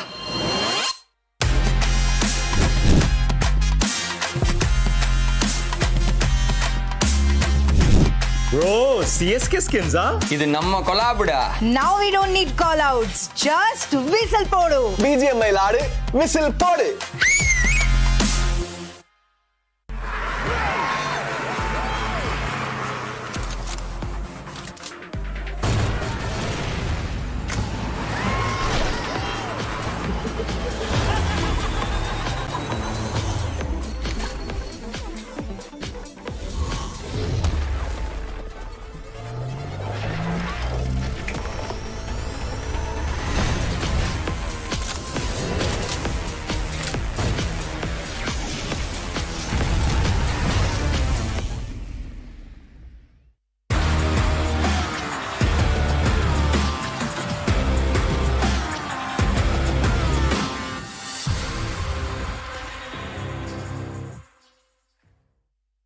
And it's so exciting to witness the teams from Group A live up to the expectation, the annihilation that we just witnessed on that first map of Miramar to open things up in the second round of their journey of BMPS 2026. But we'll have to see how this last map of the day, also another map of Miramar, goes for them. My name is Super Johnny. Joining me right now, it's going to be, I see a complete switch on the panel. Can we expect a complete switch in the performances of the teams as well? Well, they have to as well if they want to stay out in the bottom four here, especially for teams like Seoul as well, which again had a little bit of a nice fight coming from them, but consistency has been a little bit lacking for them. However, for teams like Wyld Fangs, Meta Ninja, they're going to be very happy for this performance because why? Another week potentially out of the gutter, I would say. I mean, hopefully, we are keeping our fingers crossed. Meta Ninja, Wyld Fangs, this week looking a little bit better and a little stronger than their opening week, especially Meta Ninja, who had an unfortunate start to their journey in the opening week of the qualifiers. But the second week, right off the bat, scoring a chicken dinner, the second match as well, a decent outing. It keeps the balance on the overall leaderboard. But towards the end of that previous Miramar, Nebula Esports, I see, there was a big opportunity for them to actually clinch that chicken dinner away, but they just held back for a little too long. Yeah, that is going to be something that I think, personally, I feel like they've been very good in terms of the macro positioning so far, but getting aggressive has been a big issue for Nebula Esports here. I do like the aggression that they had back in time, but you just need to find a balance. Yeah. That's what I feel. You need to find the right balance. Hopefully they can find it in the last map of the day, ladies and gentlemen. The clock has hit 0. That means it's time for us to take off in that C-180 and head over towards the map of Miramar. This time the flight path starting from the edge of the southeastern quadrant heading towards the northwestern quadrant. It's a diagonal dissection of the map, the extremities towards the northeast and the southwest off limits for the teams. Now, this is going to be a very balanced one, I would say, for all these teams to actually rotate here. I don't think we're going to be seeing any kind of drop clashes. Picado has been very happy for REVENANT XSPARK, I would say, but they haven't exactly had a very, very good run just now as well. They still had, towards the final 5 moments as well, but they were still pinned between learn from past and just got completely taken out. Yeah. A little bit unfortunate, but there is definitely a better performances coming in compared to week 1s where they just couldn't play the game because of a certain Vasista Esports. I think that is still better. They still ended up winning the fight against Vasista Esports, and I think that is what they miss on Miramar. Well, if you're REVENANT XSPARK, you want your players, your star fraggers, or in fact the entire roster that's made of Assaulters Nitro, to be warmed up, and for them the warm-up fight is Vasista Esports. Fair enough, but again, as much as we like to joke around about their performances as well, like week 1, because of Vasista Esports, they just could not play 2 games properly to rack up some serious points, and they were actually almost at the bottom as well, almost getting kicked out in bottom 4 for relegation. So still very risky task, but fortunately for them, they still can play this game this time at least. Hopefully this next coming Miramar game, seems like the circle is going to shift up north this time. Yeah, the circle is towards the northwest, Crater Field smack center, but since you were talking about REVENANT XSPARK, that weird split coming through. 2 players in Picado, 2 towards the southwest, a little bit further away, like 400, 500 meters away, just for those vehicles. They found those vehicles early, but there's WINDGOD on the flank right now. I wonder if WINDGOD has weapons. They can potentially find an opening knock in this fight. Yeah, it could happen. But for K9, it seems like we have a little bit of a sharing grounds here between El Pozo. Is back towards when they were playing with Phoenix as well, when Somra's taking IGL. And Nebula and also K9 Esports contesting for El Pozo once more.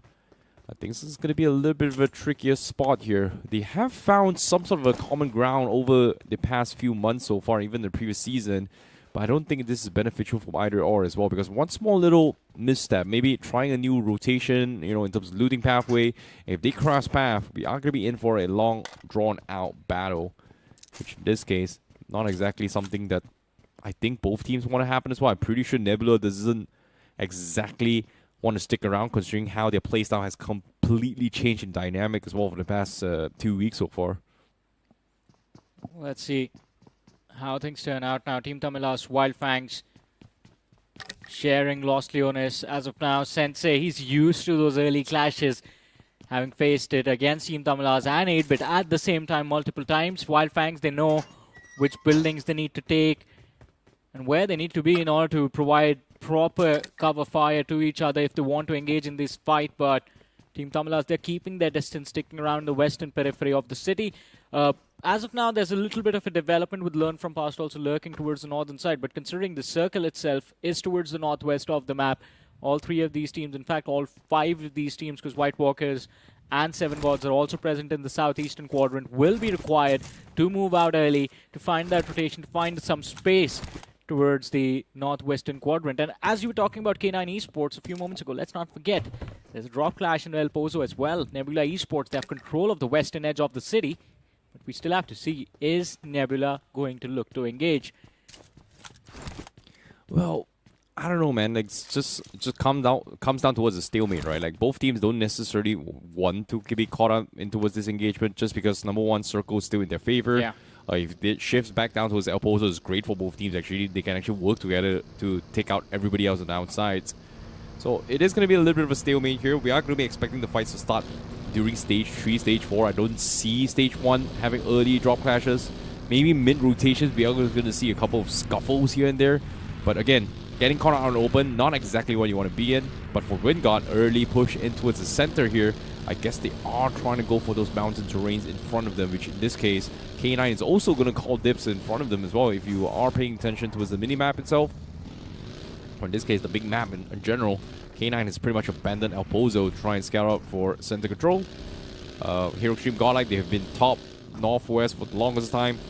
Hasn't exactly prepared to make their market into the zone.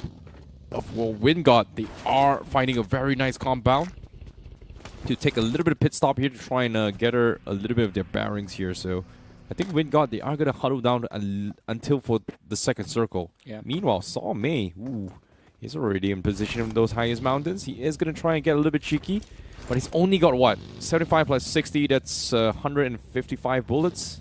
And I don't think it's enough. Yeah, I don't think so too. I agree with you. He doesn't even have a secondary weapon, just a level 1 helmet. But Godlike, I guess, they realize how much map control they have at the start of this match very early on.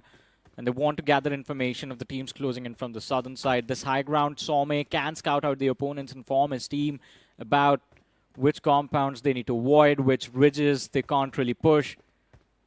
And as far as ammunition is considered, loot is considered, I think his teammates are going to show up soon to help him out a little bit. Or maybe Somme is just going to be called back after he's done gathering this information. Yeah, hold that thought for now. My math is not mad thing. It's 135 bullets, but at the same time, 135 bullets, not enough for at least 2 waves of teams if he wants to try and zone them up with M249. So, very surprised that Salme has decided to call dips here. I guess he is going to be in the position first, hoping that his teammate is going to be bringing him some ammunition. Fortunately for them, you can stock up some ammunition in those vehicles. So you also need a vehicle to actually get to exactly where Salme is. Is Godlike going to do that? Well, we shall see. Seems like they are going to be grouping up for now.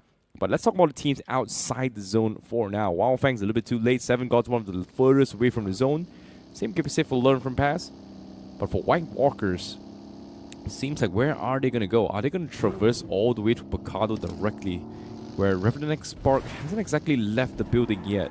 I'm actually surprised seeing K9 rotate out of El Pozo super early. We're sharing that position with Nebula Esports, but a few moments ago we saw a few individuals step out into the open, and now it seems like they might just have a potential fight against the players of Godlike, and Godlike can get sandwiched with K9 on the east and Nebula Esports on the west. There's another team in the mix looking to move towards the northern side. That's going to be Divine Gaming. But Divine aren't really too keen on taking these early fights. They want to wait things out. They like playing with their sweet time. Wyld Fangs on our screens right now, breaching the, well, about to breach the southeastern edge of the circle. And not too far away from them are the players of Team Soul. I wonder, do we get vision of the players of Soul on the radar soon? And they have been laying low for quite some time. It's a little bit of a slow-paced game.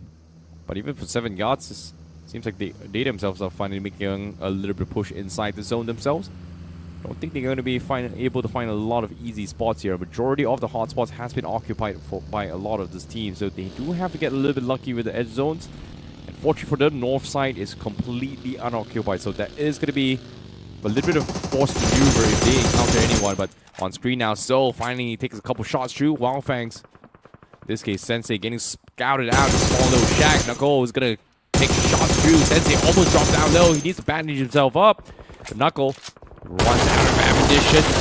be able to survive this, but guess what? The rest of Seoul is still on the hunt. Yeah, Wyld Fangs, they have been caught off guard. Spray God needs to work some magic with that shotgun, and he fails. The pile-up is there. They isolated him, finished him off, and Wyld Fangs are left bleeding. One player done and dusted. We saw Sensei a few moments ago. Did not have HP, but now he's finally recovered. And now the question is, do Seoul keep the pedal to the metal? Do they keep putting pressure on the players of Wyld Fangs? Or are they just going to stay satisfied and content with the finish point that they've just gained and secured and just back off for a few seconds? Take a breath, reset, because the circle has shifted towards La Cobriera. That presents a different challenge to deal with. It really feels like Seoul is practicing right now. Like, instead of going for center control rotations, they're just taking head-on fights right from the get-go, capitalizing on the fact that majority of teams are prioritizing on rotations. They're just winning gunfights. Yeah. And I think with Seoul's current trajectory, they should be able to stay out of the bottom 4 if they keep picking players left, right, front, and center. Let's see the OG. Out the opponents, it's going to be the players of REVENANT XSPARK.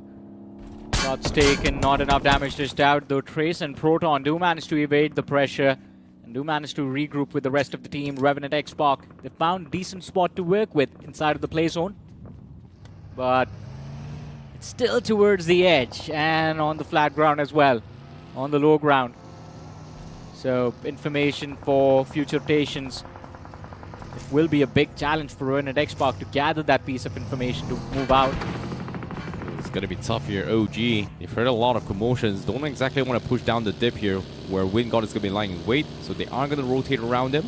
Hearing about 2 teams around them means that not safe. This entry point is absolutely not safe to push through. Seems like they are going to go for a wide swing to pass towards the west side to try and find an entry point. But we are going to be expecting a little bit of a urban warfare potentially here. La Cabrera is pretty much out for the taking. And I think OG senses that we are going to be seeing another urban warfare today itself. So I guess that's going to be the case. Seoul also going to be giving up their push onto his Wyld Fangs. They've hunted down 1 player. Unfortunately, could not find the second. So they are going to swing a little bit far off here. And it seems like they're driving a little bit slower here to try and conserve fuel. I thought they were going to be rushing this, but they're intentionally being on the move to try and third party for in case anything happens in front of them. So this is very stalker-like coming from Seoul. Yeah, they're just waiting for the fight to commence, and then, as you mentioned, they are just hoping to third party the entire situation and pick off a few finishes, and it begins. By the way, ninza picking off one of the men from the side of Wyld Fangs.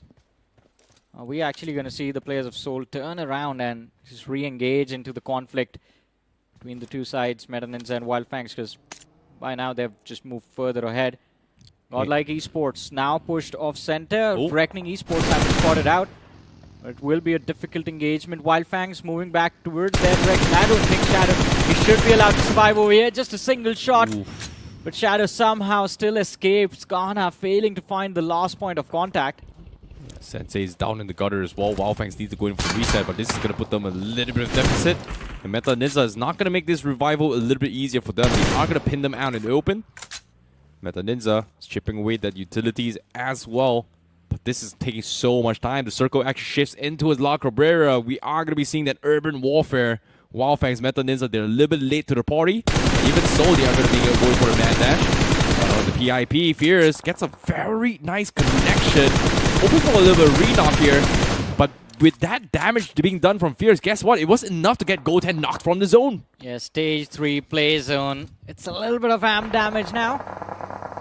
And Wyld Fangs, I think those resets, they aren't going to look good in the next few seconds, but let's see how things turn out for them. In the meanwhile, REVENANT XSPARK, a mad dash for La Cobriera, as there will be a run into the players of Godlike Esports, and Godlike with the beatdown coming through.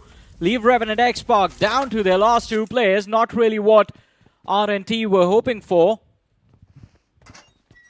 Well, with that being said, Godlike Esports now in prime position. They do have a very interesting split as well, down towards the compounds down south. But as of yet, they're keeping tabs. It seems like enemies are coming in from all fronts as well. And I like this split because if any team's trying to drive by the road here, they are going to get bombarded as well. However, If any of them get picks off, well, it's going to be hard for a revival. You can see Amino trying to play this as safely as they can to try and keep tabs on where the rest of the pack here, but there are a lot of teams already creeping up into the city. But on screen now, see Phoenix finds a first initiation jump onto his Mafia, looking for the re-knock. Does get the knock, swings back, but the rest of Victorious Summers is there to back him up. Takes him out. Phoenix is done. The rest of Victorious Summers will get the compound for themselves and get Mafia up as well. It should be an easy revive and a reset coming through for Victorious Summers, as you said. And even in the future, I don't see a lot of trouble brewing up for them. They're close to the center, just a little bit off towards the northern side. Stage 3 coming to an end in the next 30 seconds. MetaNinza on the move, caught off guard by the players of Team Seoul. An incredible kickstart to the fight by Joker. The nades go flying, making it difficult for the players of MetaNinza to go for a revive. Apollos is there, but Javin has already been taken out of commission in this fight. Goblin getting knocked out due to a third party from WINDGOD Esports on the flank. But it still doesn't change the result. Apollo still gets taken out. Seoul still have the upper hand in this fight. Yeah, but they lost Goblin in the process as well, so they may have won a little bit of fight here, but they've only got 3 points so far in this game. MetaNinza forces Skedaddle out there, but the circle seems like it's going to shift back up north. It was a big scam. It's not the main city. It's going to be in the outskirts as well, and Victorious Summers does have one of the god spots possible, and for 7 gods, they themselves find a very nice compound in the northeast corner, kind of hunker down. This is great for Victorious Summers and 7 gods, but for the rest of the world, this is an absolute nightmare to actually get out of a very sticky situation. And even for Hero Extreme, for Godlike, they're pretty much stuck. Pretty much, as you said. That's nade. Could have been an opener. And Justy is the danger man from the side of Team Tamilas. Definitely do not want him being alive when you take that fight. Godlike Esports now getting pushed towards the edge. Stage 4, it's still fine, but what about Stage 5 if the circle moves towards the northeast or anywhere towards the northern half? Godlike could get stuck and suffocated in this cluster in the city of La Cobriera. Oh, at the same time, we've got a sharpshooter here coming from Joker, getting a knock on Sensei. That was 377 meters. That was insane confirmation. Just like that, Soul finds another pick here. Meanwhile, on screen, MetaNinza, they're not exactly in the clear yet. They're struggling to try and find space inside the zone. This time has to run into his WINDGOD. WINDGOD played a part in their demise just now with those third parties. And guess what the WINDGOD do? They immediately run like the cowards they are, which, again, are they cowards? Well, I would say this is a tactical retreat. And they reposition, and they move forward. K9 scout out this commotion, drops a couple of nades, but I don't think they are going to be able to convert anything into this fight. Pretty much. Just have to lie there and wait to see how the situation develops. The things keep getting worse for WINDGOD Esports, as we see on the finish feed. Another man falling at the hands of Nebula Esports. In fact, they even have Veron pinned down. Buggy can be heard, shots being taken, almost knocking out Veron. He can't really move anywhere on that northwestern edge. Nebula Esports, they have the entire edge in their control and the high ground to work with as well. This is going to be a tough one here, but Nebula Esports, this high ground is going to be extremely crucial. Wiping White Walkers is going to be the first objective for them, and the moment they can do so, they have to re-control the northwest corner. White Walkers, Wayron tries to creep up with the buggy. Adi misses the shot, gets a double shot through, but no conversions yet. So that means there are still a lot of rats right below them. They need to stomp them out before they can convert games here. Adi has the line of sight. Let's get lucky. Wayron now out in the open, finally goes down. White Walkers loses one. With his zone pushing them out in the open as well. Nebula Esports has got their entire backs completely cleared out as of yet for Stage 4. Stage 5 zone is going to begin. And this is where the nightmare begins. It's definitely going to turn into a nightmare soon. 10 more seconds left, and Nebula Esports, they have a lot of room to cover if the circle moves towards La Cobriera, if it takes a shift towards the southern side, then coming down that hill becomes a big challenge, and well, it's going to force them to move a little bit, but if they can clear things up with learn from past who are present towards that northern edge, then maybe life becomes a little bit easier for Nebula Esports. Then the next challenge will be 7 gods and victorious Sumus. But I think with this shift of the circle, all the teams that are sitting there in La Cobriera in the city, especially OG, who are a little bit closer to the center, and Divine Gaming, who have some cover available to them towards the eastern edge, they are going to be at least happy for the next stage, at least stage 5. They should be okay. Well, seems like OG does have one of the god spots available. But for Seoul, this is a very difficult rotation they've been doing so far. They've got 3 finishes so far. But even then, pushing into this zone out in the open with no information, extremely difficult. You can see Joker, they're keeping tabs on the north side. But even then, they're sending Naku ahead here. Legit is providing a little bit of cover fire. And it seems like they are going to go in for the slam against K9 to take their spot. Now let's see, and they kick things off in a brilliant manner as well. Smoker from the side of K9 Esports knocked down, and Seoul, they aren't just going to fight these teams one by one. They're taking 2 fights at the same time. As the opening is there against the players of K9 Esports, they also find the opener into the side of WINDGOD. And instantly a mad dash to try and pick off Taurus, the danger man from the side of K9, still fighting for his life. Somraj gets taken out. Taurus runs up to the first floor, dodging Joker. It's the Titans, it's the Star Fraggers from either side clashing into each other. And you see the amount of patience that's there, but Joker comes out on top. And Taurus going down could actually mean the end of K9 Esports in this match. Oh my goodness, his precision is on point. He wrapped up this fight and he knows exactly where they are, and the nades comes through. Just like that, Joker wipes the floor with everyone from K9. How is this guy alive? How is this guy so aware? How do you know exactly where everyone is at all times? This guy is an absolute machine. What a play coming through. The precision, the senses remaining calm in the midst of chaos as he tracked the run of the player and then lobbed the nade around the broken wall. But Goten, man, oh man, there's no answer to that. Tried to hide in the truck, a little bit of a jump shot coming through. Wyld Fangs still in the fight. But victorious Sumus, they have the number 1 to work with. And Goten, well, needs to turn Super Saiyan to try and drag Wyld Fangs out of this. Venom with the push, does find the damage, and the drop shot fails. Victorious Sumus, they surround him, put him in a chokehold, and put him to sleep. Oh boy, what a weird fight here, but Seoul somehow just completely dismantled K9. But of course, the biggest thorn in Seoul's entire game so far has been WINDGOD Esports. Multiple times now, WINDGOD has chipped away at 2 players, and both of them actually from Seoul. First knock on Knuckle was stolen away from K9, but eventually it was still WINDGOD Esports that got the knock on Goblin and Knuckle. And as of yet, WINDGOD Esports, they've been laying low, they're barely on the edge of the zone, and this time the circle is going to force them to collide. And I'm pretty sure WINDGOD has no choice but to push into zone. Problems arise for all these teams once more, and the circle is going to push on the outskirts once more. Learn from Pass in the north, have some sort of control, but OG perfectly untouched on the west side. Yeah, OG has the perfect spot to play the endgame, and Divine as well. Reckoning Esports, for that matter, are also going to be comfortable unless Stage 7 forms up towards the north, where the players have learned from Pasta. But Seoul still fighting for some control towards the southeastern edge of the circle now. An unavoidable clash against the players of WINDGOD Esports. The spray, oh, it's almost good.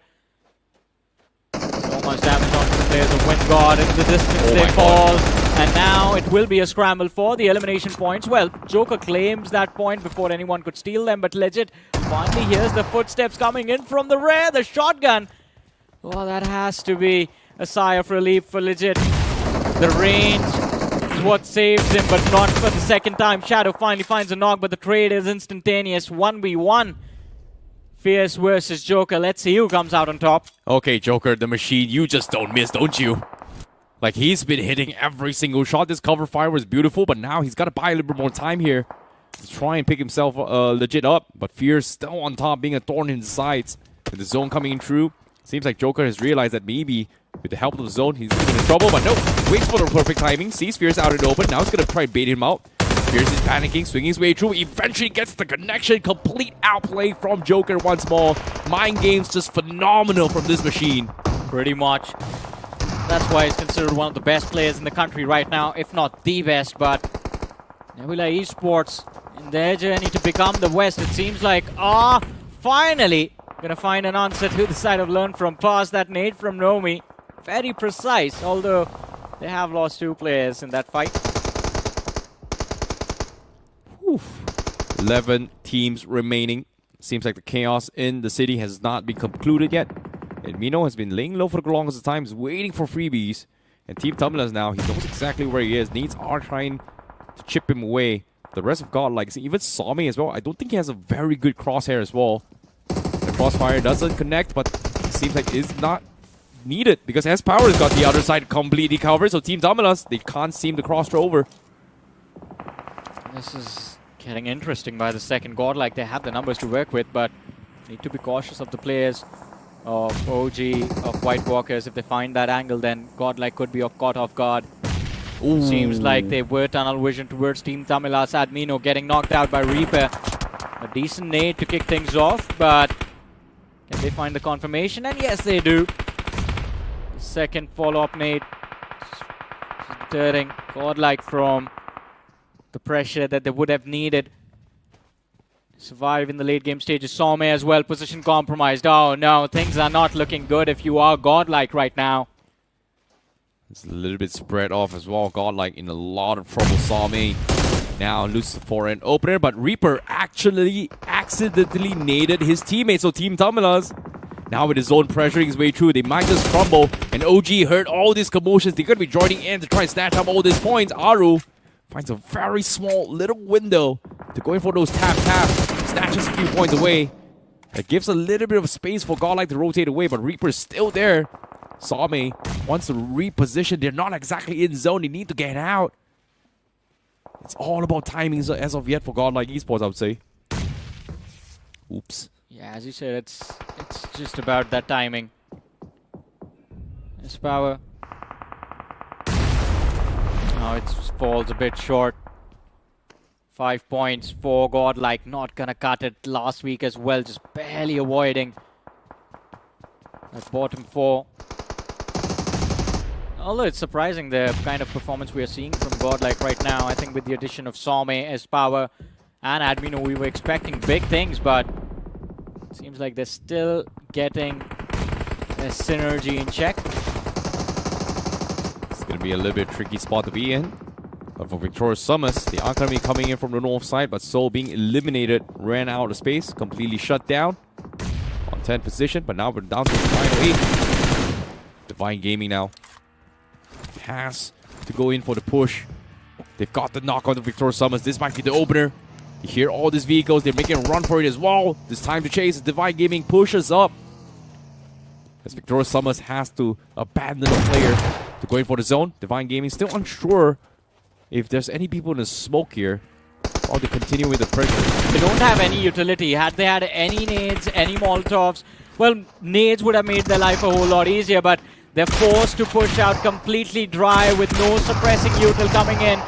And it could have gotten very risky. They've lost 1 man already. Knight got taken out in that fight, and I think that was the saving grace for the side of Victorious Sumus. But now Divine Gaming could actually get stuck on 2 individuals. There were no smokes, and there's a lot of open space towards the center of the circle, and it's just stage 7. You still have to survive stage 8. Agreed. But Sami, last player left from Godlike, somehow manages to sneak into the compounds of Revenant XSPARK. They've been playing on the edges for quite some time, but the biggest boss in this game seems to be Reckoning Esports here on the yellow. But now with the circle shifting out of nowhere as well, the only viable cover is going to be on Reckoning Esports and is not exactly in the center as well. So this might be a very early endgame here where teams are going to be caught out in the open. Seems like desperation calls for a desperate time. Sami getting pushed from Revenant XSPARK, but he defends. He finds Trace. Now it's going to be a 1v1. Ninja John on the sides. Sami now going to try and get a couple of nades here to try and bait him out. Shots fired, but no connection for both sides. Sami looking for an alternative flank here. Realizes the zone is a little bit too close. He's pretty much stuck. He needs the challenges directly. But with the Ninja John, with the nades, not connecting. But shots firing from afar is going to catch him in a little bit of awkward spot. Sami sees the nade, dodges the way through, but You can see both players refusing to commit, knowing that there are third parties, and ninjaJOD actually bailed out the fight. I think it's just a showdown of egos between these two players, mechanically gifted. A 1v1 between the two stars. Some finally pushes out the jump shot from ninjaJOD, finds contact, and the spam finishes him off. Godlike forced to take an exit on the 6th. 6 finishes on the board as well. We're down to the top 3 of this match. Instantly, who got kicked out? A few seconds ago there were 4, but now it seems like Reckoning Esports, there's no denying them the chicken dinner finish. At Divine Gaming, the IGL gets shut down. Omega out of the way, and Orangutan, who had the dominating position in the game for a very long time, fail to find the exit out of the city of La Cabrera. There's the last frag. WINDGOD gets finished off, and the chicken dinner comfortably gets claimed by Reckoning Esports. Very nicely done from Reckoning Esports. Just held the compound for the longest time, zoned out everybody, and took the chicken dinner. Now, with this performance here in Reckoning Esports, now in a viable position to get out of the bottom 4. Same can be said for a lot of teams as well, but OG, Soul, even for Revenant XSPARK, doing a phenomenal job as well. That means the competition to stay out of bottom 4 here is going to be very, very tight and very, very close once more. Yeah, it's going to be tight. It's going to be exciting now. I mean, some of the biggest names are in the bottom. In the bottom. And of course, as far as this match is considered, the top 8 of the leaderboard was cleared out very quickly. This match is what has given an opportunity for the teams in the bottom 8 to get a reset going. Majority of those teams were still surviving. You see Divine Gaming, you see Reckoning Esports there finishing in the top 3 of this match.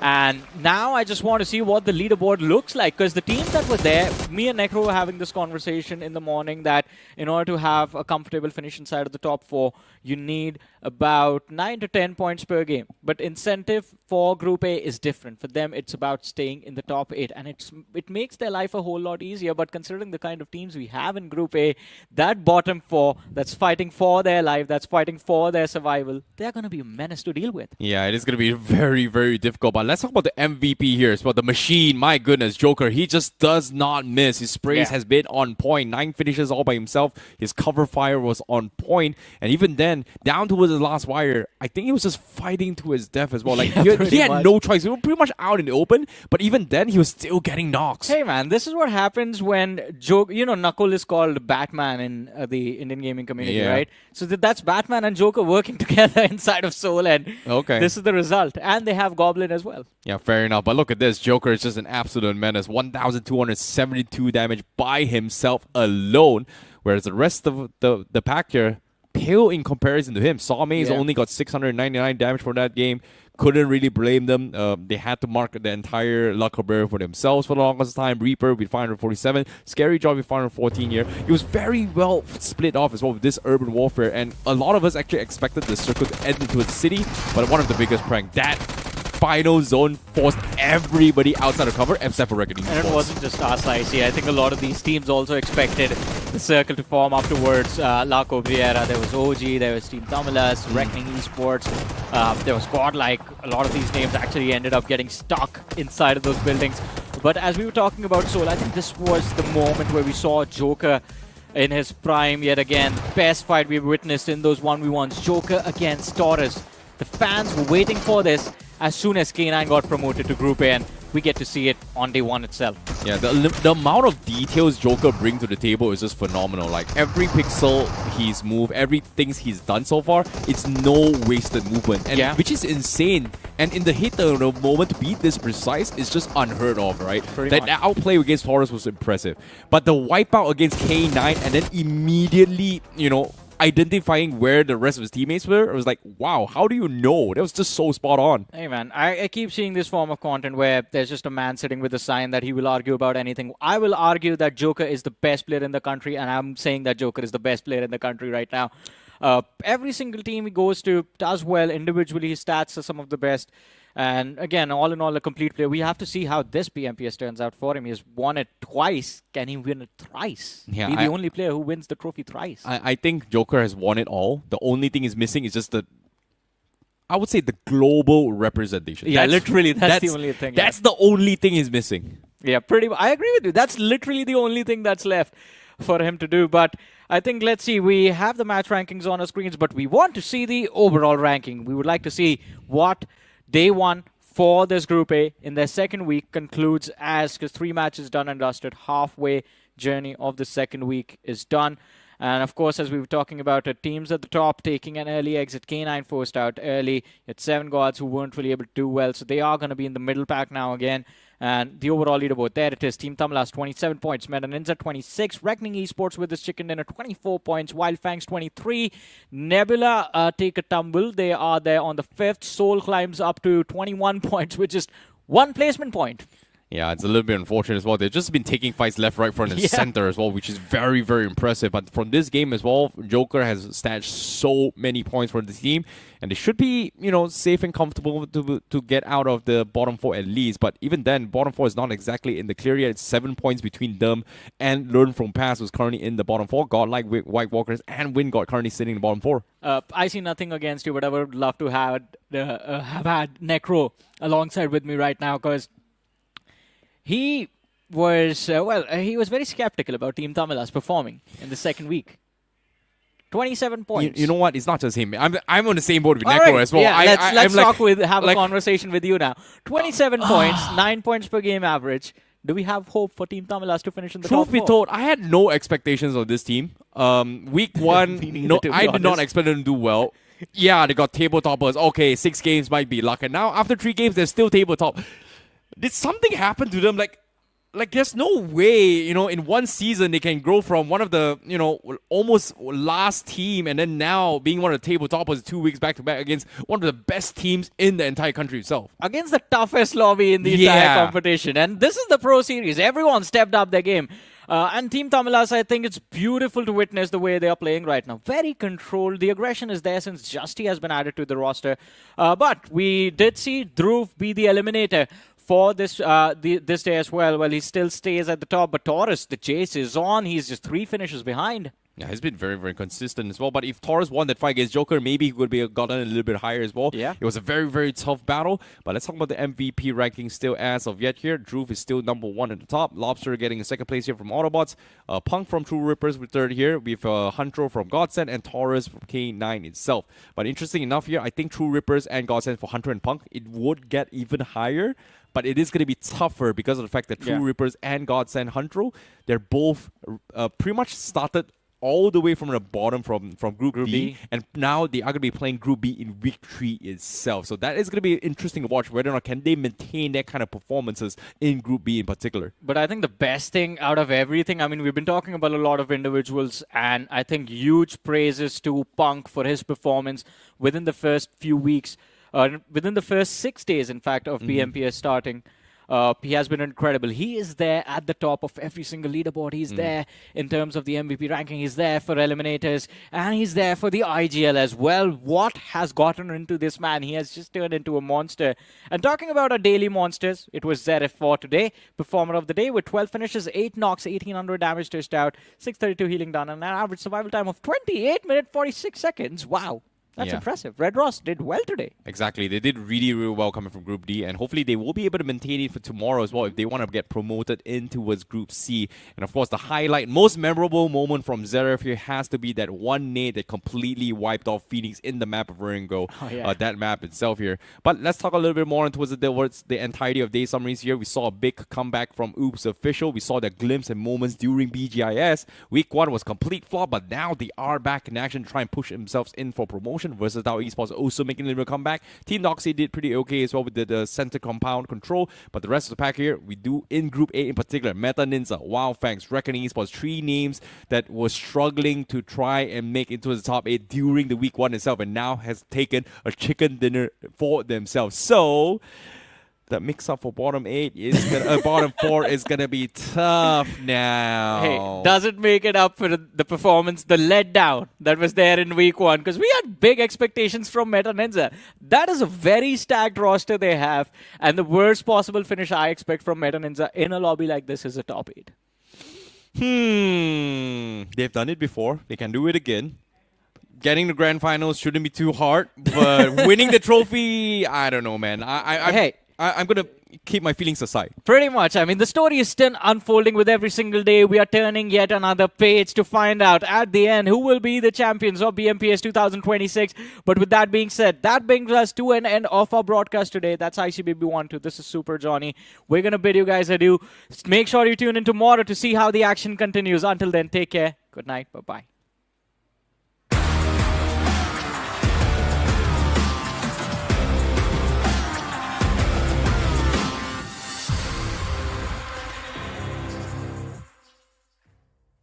My prime, let me tell them one time. I've been on the grind, and this is my prime. Let me tell them one time. Said I'm all in my prime. Let me tell them one time. I've been on the grind, feeling real good, yeah, all in my prime. It's about that time. Say your goodbyes, 'cause ain't no match for the way that I grind. Yeah, I'm all in my prime. Prime time, we mile high to get close. Same city as voice and I mean woes. It's flat bets for the checks, that's a bank rolls. I've been killing it, I'm guilty, case closed. Yeah, y'all are too basic, my reputation, borderline amazing. Good things coming, they just need a little patience. Ready for whatever, all you gotta do is say when. In my eyes, when I rise, I visualize. I ain't ever taking a break, you taking 5. Even if I ain't got it, know that I make the time. On my next move, by the time that the ink will dry. Let me tell them one time, I've been on the grind, this is my prime. Let me tell them one time, I've been on the grind, and this is my prime. Let me tell them one time. Said I'm all in my prime. Let me tell them one time, I've been on the grind, feeling real good, yeah, all in my prime. It's about that time. Say your goodbyes, 'cause ain't no match for the way that I grind, yeah, I'm all in my prime.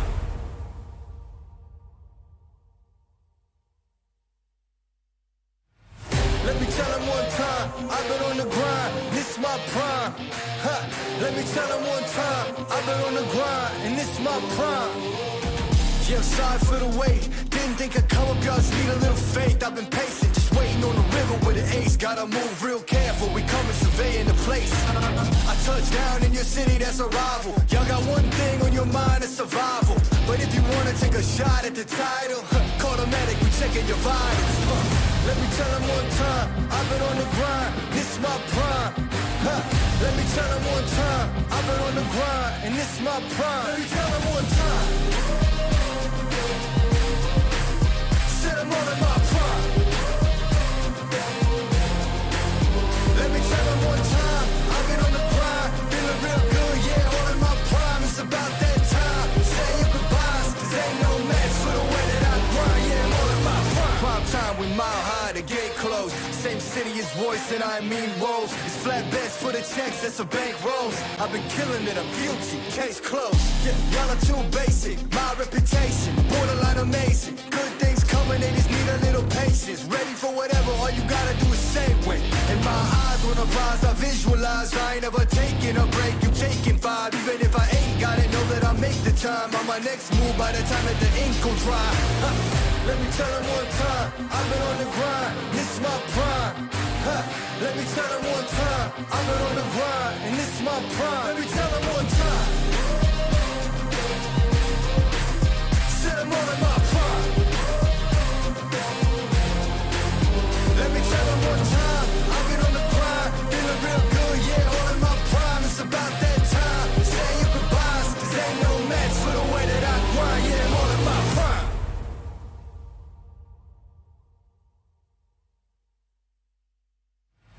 Let me tell them one time, I've been on the grind, this is my prime.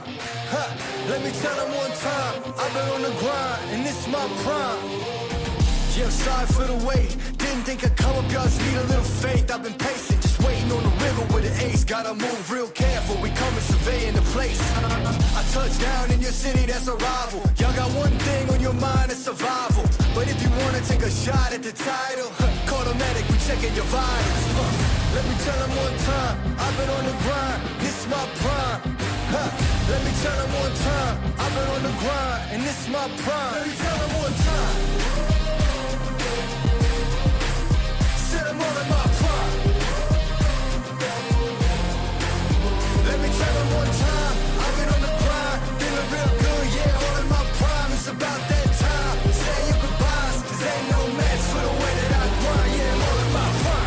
time we mile high, the gate closed. Same city as voice and I mean roles. It's flatbeds for the checks, that's a bank rolls. I've been killing it, I'm guilty, case closed. Yeah, y'all are too basic, my reputation borderline amazing. Good things coming, they just need a little patience. Ready for whatever, all you gotta do is say when. In my eyes, when I rise, I visualize. I ain't ever taking a break, you taking 5. Even if I ain't got it, know that I'll make the time on my next move by the time that the ink will dry. Let me tell them one time, I've been on the grind, this is my prime. Let me tell them one time, I've been on the grind, and this is my prime. Let me tell them one time, said I'm all in my prime. Let me tell them one time, I've been on the grind, feeling real good, yeah, all in my prime. It's about that time, say your goodbyes, cause ain't no match for the way that I grind, yeah, I'm all in my prime.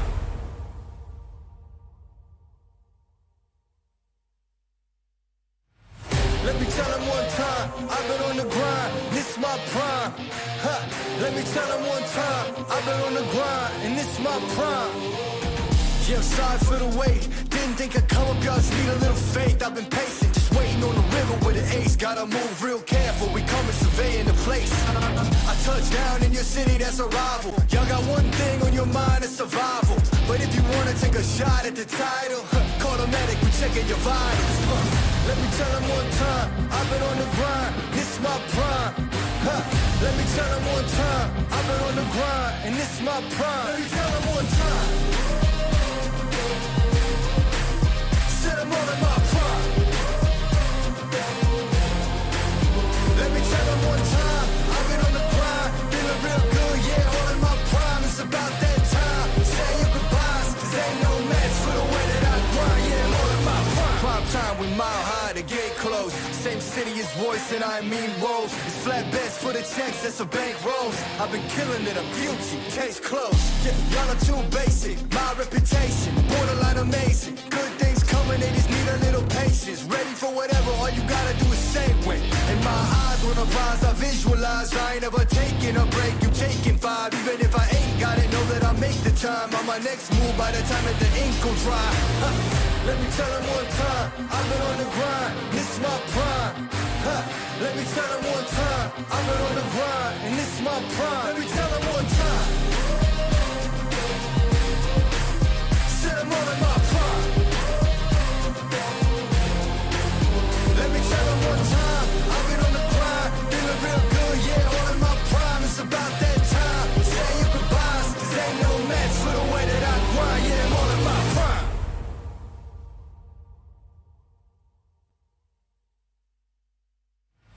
Let me tell them one time, I've been on the grind, this is my prime. Let me tell them one time, I've been on the grind, and this is my prime. Yeah, I'm sorry for the wait, didn't think I'd come up, y'all just need a little faith. I've been patient, just waiting on the river with an ace. Gotta move real careful, we coming surveying the place. I touch down in your city, that's a rival. Y'all got one thing on your mind, it's survival. But if you wanna take a shot at the title, call the medic, we checking your vitals. Let me tell them one time, I've been on the grind, this is my prime. Let me tell them one time, I've been on the grind, and this is my prime. Let me tell them one time, said I'm all in my prime.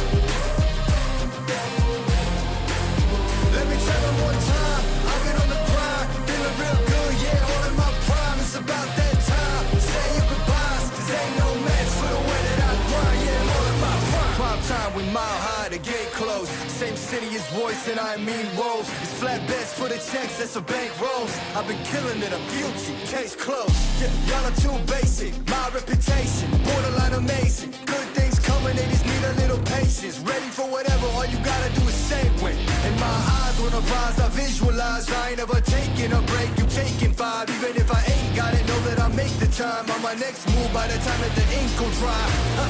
Let me tell them one time, I've been on the grind, this is my prime. Let me tell them one time, I've been on the grind, and this is my prime. Let me tell them one time, said I'm all in my prime. Let me tell them one time, I've been on the grind, feeling real good, yeah, all in my prime. It's about that time, say your goodbyes, cause ain't no match for the way that I grind, yeah, I'm all in my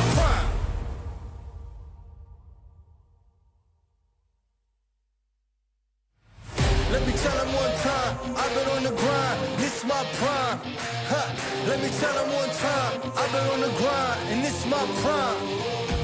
Yeah, sorry for the wait. Didn't think I'd come up, y'all just need a little faith. I've been patient, just waiting on the river with an ace. Gotta move real careful, we coming surveying the place. I touch down in your city, that's a rival. Y'all got one thing on your mind, it's survival. But if you wanna take a shot at the title, call the medic, we checking your vitals. Let me tell them one time, I've been on the grind, this is my prime. Let me tell them one time, I've been on the grind, and this is my prime. Let me tell them one time. I'm all in my prime.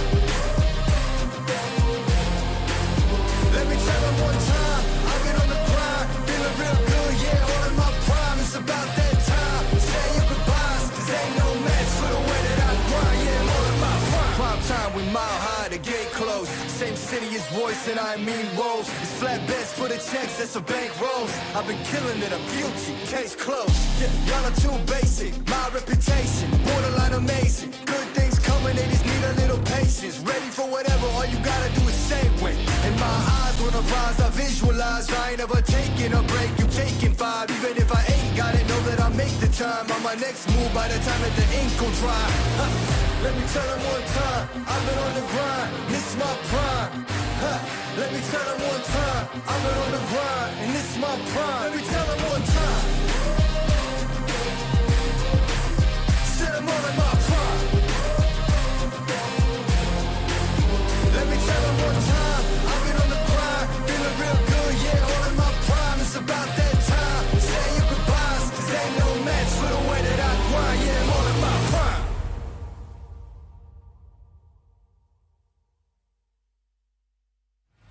Let me tell them one time, I've been on the grind, this is my prime. Let me tell them one time, I've been on the grind, and this is my prime. Yeah, I'm sorry for the wait. Didn't think I'd come up, y'all just need a little faith. I've been patient, just waiting on the river with an ace. Gotta move real careful, we coming surveying the place. I touch down in your city, that's a rival. Y'all got one thing on your mind, it's survival. But if you wanna take a shot at the title, call the medic, we checking your vitals. Let me tell them one time, I've been on the grind, this is my prime. Let me tell them one time, I've been on the grind, and this is my prime. Let me tell them one time. Said I'm all in my prime. Let me tell them one time, I've been on the grind, feeling real good, yeah, all in my prime. It's about that time, say your goodbyes, cause ain't no match for the way that I grind, yeah, I'm all in my prime. Prime time, we mile high, the gate closed. Same city as voice and I mean rolls. It's flat bets for the checks, that's a bank rolls. I've been killing it, I'm guilty, case closed. Yeah, y'all are too basic, my reputation, borderline amazing. Good things coming, they just need a little patience. Ready for whatever, all you gotta do is say when. And my eyes wanna rise, I visualize. I ain't ever taking a break, you taking 5. Even if I ain't got it, know that I make the time. On my next move by the time that the ink will dry. Let me tell them one time, I've been on the grind, this is my prime. Let me tell them one time, I've been on the grind, and this is my prime. Let me tell them one time. Said I'm all in my prime. Let me tell them one time, I've been on the grind, feeling real good, yeah, all in my prime. It's about that time, say your goodbyes, cause ain't no match for the way that I grind, yeah, I'm all in my prime.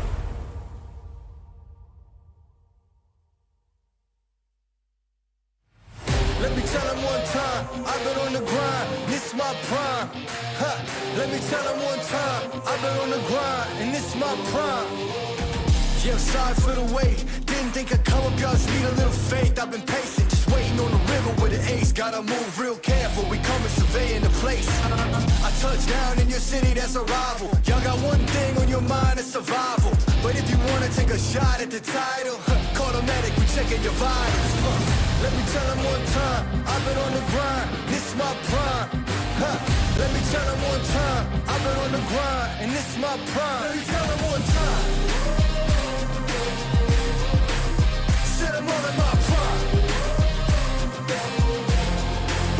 Let me tell them one time, I've been on the grind, feeling real good, yeah, all in my prime. It's about that time, say your goodbyes, cause ain't no match for the way that I grind, yeah, I'm all in my prime. Prime time, we mile high, the gate closed. close. Same city as voice and I mean woes. It's flatbeds for the checks, that's a bank rolls. I've been killing it, I'm guilty, case closed. Yeah, y'all are too basic, my reputation borderline amazing. Good things coming, they just need a little patience. Ready for whatever, all you gotta do is say when. In my eyes, when I rise, I visualize. I ain't ever taking a break, you taking 5. Even if I ain't got it, know that I make the time. On my next move, by the time that the ink will dry. Let me tell them one time, I've been on the grind, this is my prime. Let me tell them one time, I've been on the grind, and this is my prime. Let me tell them one time. Sit them all in my prime.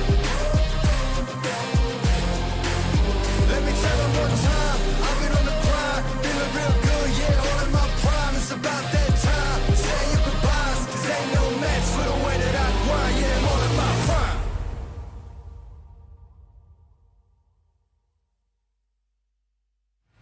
Let me tell them one time, I've been on the grind, this is my prime.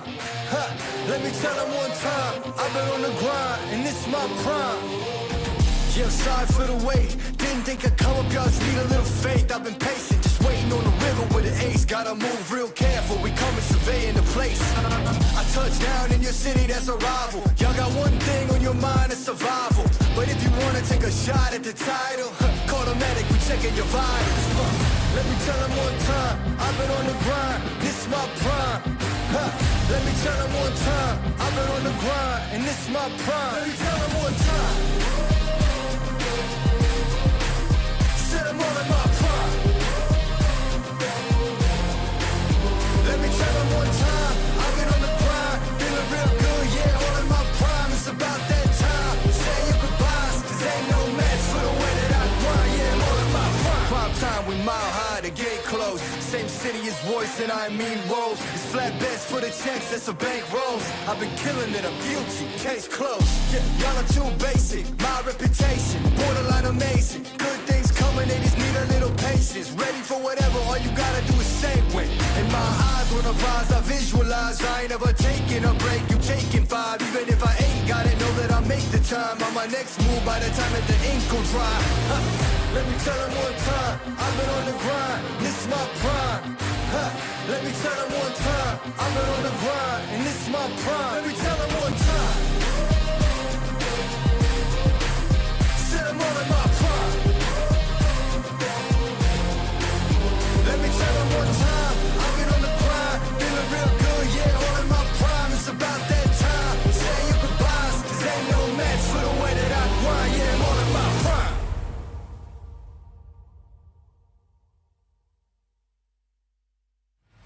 Let me tell them one time, I've been on the grind, this is my prime. Let me tell them one time, I've been on the grind, and this is my prime. Yeah, I'm sorry for the wait, didn't think I'd come up, y'all just need a little faith. I've been patient, just waiting on the river with an ace. Gotta move real careful, we coming surveying the place. I touched down in your city, that's a rival. Y'all got one thing on your mind, it's survival. But if you wanna take a shot at the title, call the medic, we checking your vitals. Let me tell them one time, I've been on the grind, this is my prime. Let me tell them one time, I've been on the grind, and this is my prime. Let me tell them one time.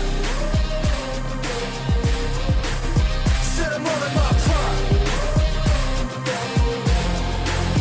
Let me tell them one time, I've been on the grind, feeling real good, yeah, all in my prime. It's about that time, say your goodbyes, cause ain't no match for the way that I grind, yeah, I'm all in my prime. Prime time, we mile high, the gate closed. Same city as voice and I mean woes. It's flatbeds for the checks, that's a bank rolls. I've been killing it, I'm guilty, case closed. Yeah, y'all are too basic, my reputation borderline amazing. Good things coming, they just need a little patience. Ready for whatever, all you gotta do is say when. In my eyes, when I rise, I visualize. I ain't ever taking a break, you taking 5. Even if I ain't got it, know that I make the time. On my next move, by the time that the ink will dry.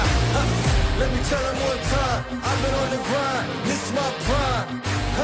Let me tell them one time, I've been on the grind, and this is my prime. Let me tell them one time. Sit them all in my prime. Let me tell them one time, I've been on the grind, feeling real good, yeah, all in my prime. It's about that time, say your goodbyes, cause ain't no match for the way that I grind, yeah, I'm all in my prime.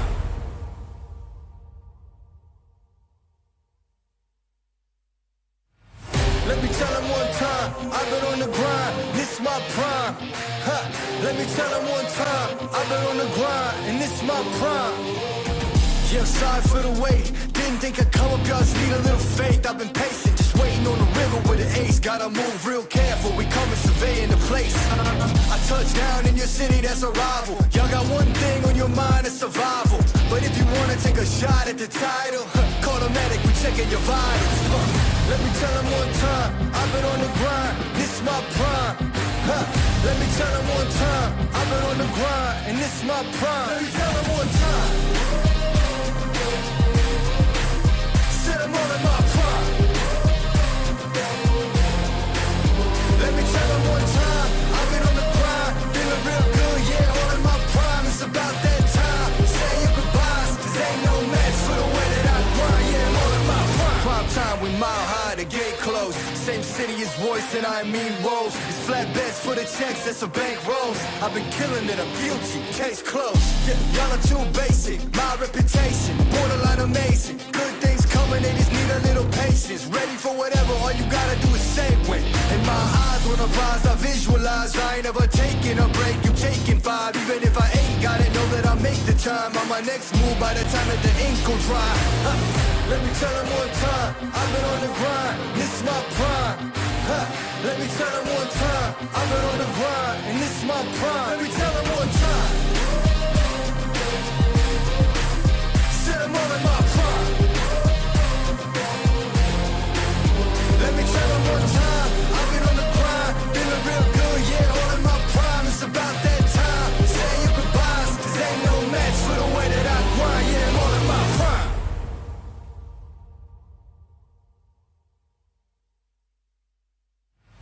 Let me tell them one time, I've been on the grind, this is my prime. Let me tell them one time, I've been on the grind, and this is my prime. Yeah, I'm sorry for the wait, didn't think I'd come up, y'all just need a little faith. I've been patient, just waiting on the river with an ace. Gotta move real careful, we coming surveying the place. I touch down in your city, that's a rival. Y'all got one thing on your mind, it's survival. But if you wanna take a shot at the title, call the medic, we checking your vitals. Let me tell them one time, I've been on the grind, this is my prime. Let me tell them one time, I've been on the grind, and this is my prime. Let me tell them one time. Said I'm all in my prime. Let me tell them one time, I've been on the grind, feeling real good, yeah, all in my prime. It's about that time, say your goodbyes, cause ain't no match for the way that I grind, yeah, I'm all in my prime. Prime time, we mile high, the gate closed, same city as voice and I mean rolls. It's flat bets for the checks, that's a bank rolls. I've been killing it, I'm guilty, case closed. Yeah, y'all are too basic, my reputation, borderline amazing. Good things coming, they just need a little patience. Ready for whatever, all you gotta do is say when. In my eyes, when I rise, I visualize. I ain't ever taking a break, you taking 5. Even if I ain't got it, know that I'll make the time. On my next move, by the time that the ink will dry. Let me tell them one time, I've been on the grind, this is my prime. Let me tell them one time, I've been on the grind, and this is my prime. Let me tell them one time. Said I'm all in my prime. Let me tell them one time, I've been on the grind, feeling real good, yeah, all in my prime. It's about that time, say your goodbyes, cause ain't no match for the way that I grind, yeah, I'm all in my prime.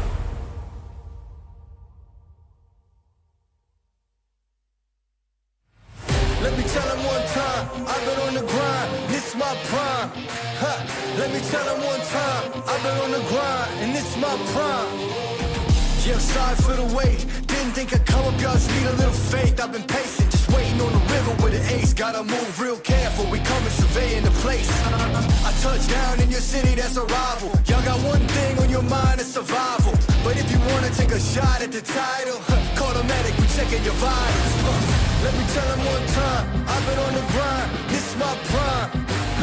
Let me tell them one time, I've been on the grind, and this is my prime. Let me tell them one time. Said I'm all in my prime.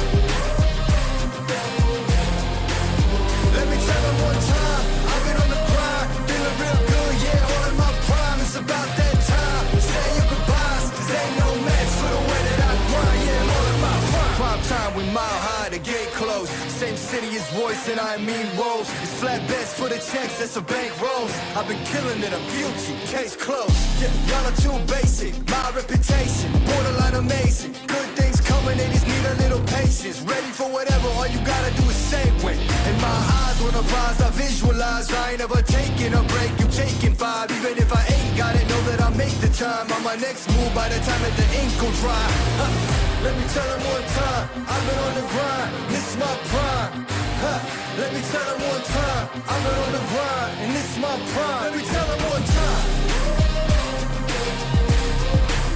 Said I'm all in my prime. Let me tell them one time, I've been on the grind, feeling real good, yeah, all in my prime. It's about that time, say your goodbyes, cause ain't no match for the way that I grind, yeah, I'm all in my prime.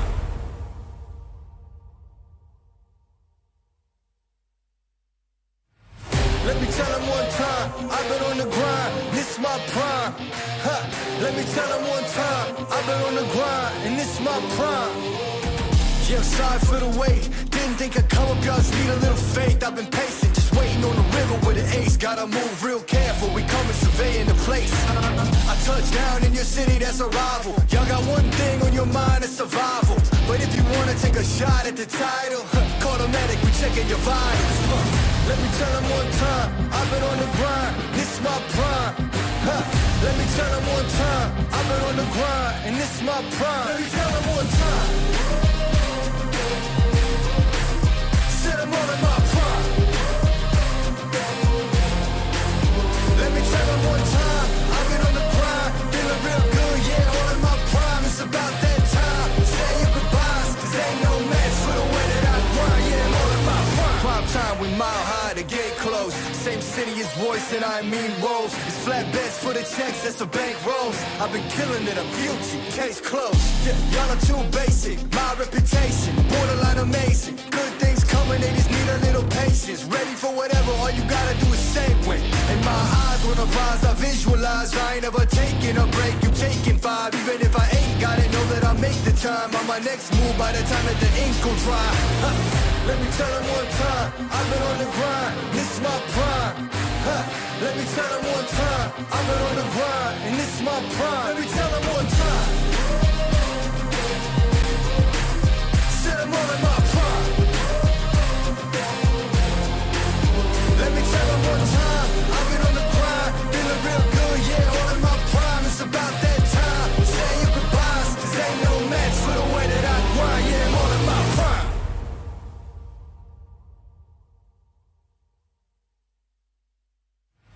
Let me tell them one time, I've been on the grind, this is my prime. Let me tell them one time, I've been on the grind, and this is my prime.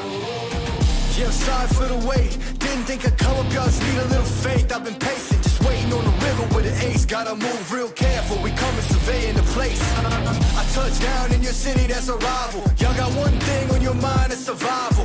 But if you wanna take a shot at the title, call the medic, we checking your vitals. Let me tell them one time, I've been on the grind, this is my prime. Let me tell them one time, I've been on the grind, and this is my prime. Let me tell them one time. Said I'm all in my prime.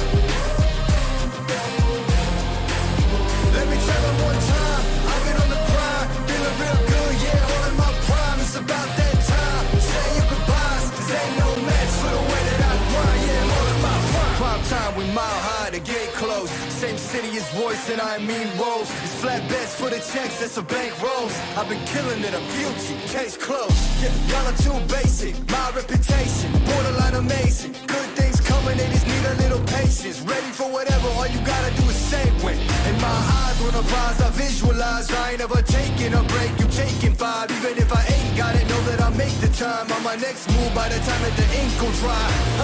Let me tell them one time, I've been on the grind, this is my prime. Let me tell them one time, I've been on the grind, and this is my prime. Let me tell them one time. Said I'm all in my prime. Let me tell them one time, I've been on the grind, feeling real good, yeah, all in my prime. It's about that time, say your goodbyes, cause ain't no match for the way that I grind, yeah, I'm all in my prime.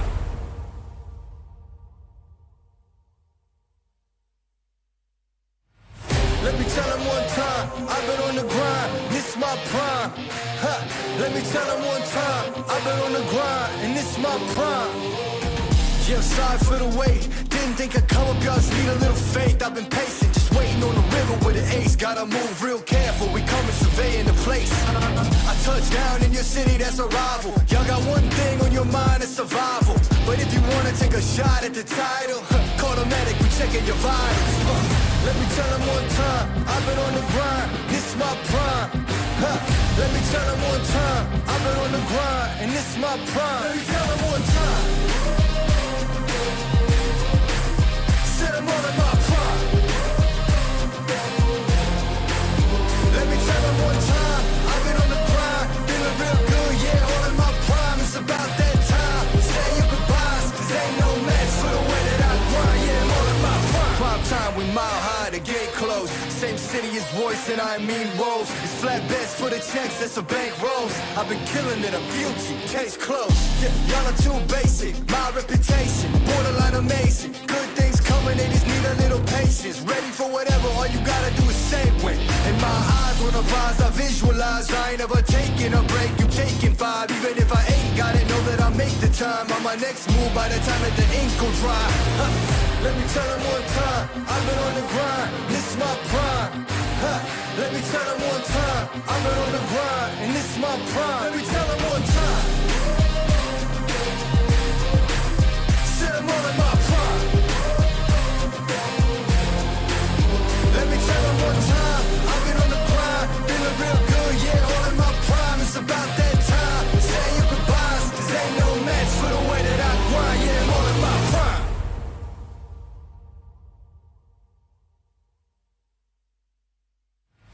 Let me tell them one time, I've been on the grind, this my prime. Let me tell them one time, I've been on the grind, and this my prime. Yeah, sorry for the wait, didn't think I'd come up, y'all just need a little faith. I've been patient, just waiting on the river with an ace. Gotta move real careful, we coming surveying the place. I touch down in your city, that's a rival. Y'all got one thing on your mind, it's survival. But if you wanna take a shot at the title, call the medic, we checking your vitals. Let me tell them one time, I've been on the grind, this my prime. Let me tell them one time, I've been on the grind, and this my prime. Let me tell them one time. Set them all in my prime. Let me tell them one time, I've been on the grind, feeling real good, yeah, all in my prime. It's about that time, say your goodbyes, cause ain't no match for the way that I grind, yeah, I'm all in my prime. Prime time, we mile high, the gate closed. Same city as Royce and I mean Rose. It's flat bets for the checks, that's a bank rolls. I've been killing it, I'm guilty, case closed. Yeah, y'all are too basic, my reputation, borderline amazing. Good things coming, they just need a little patience. Ready for whatever, all you gotta do is say when. And my eyes wanna rise, I visualize. I ain't ever taking a break, you taking 5. Even if I ain't got it, know that I make the time. On my next move by the time that the ink will dry. Let me tell them one time, I've been on the grind, this my prime. Let me tell them one time, I've been on the grind, and this my prime. Let me tell them one time. Set them all in my prime. Let me tell them one time, I've been on the grind, feeling real good, yeah, all in my prime. It's about that time, say your goodbyes, cause ain't no match for the way that I grind, yeah, I'm all in my prime.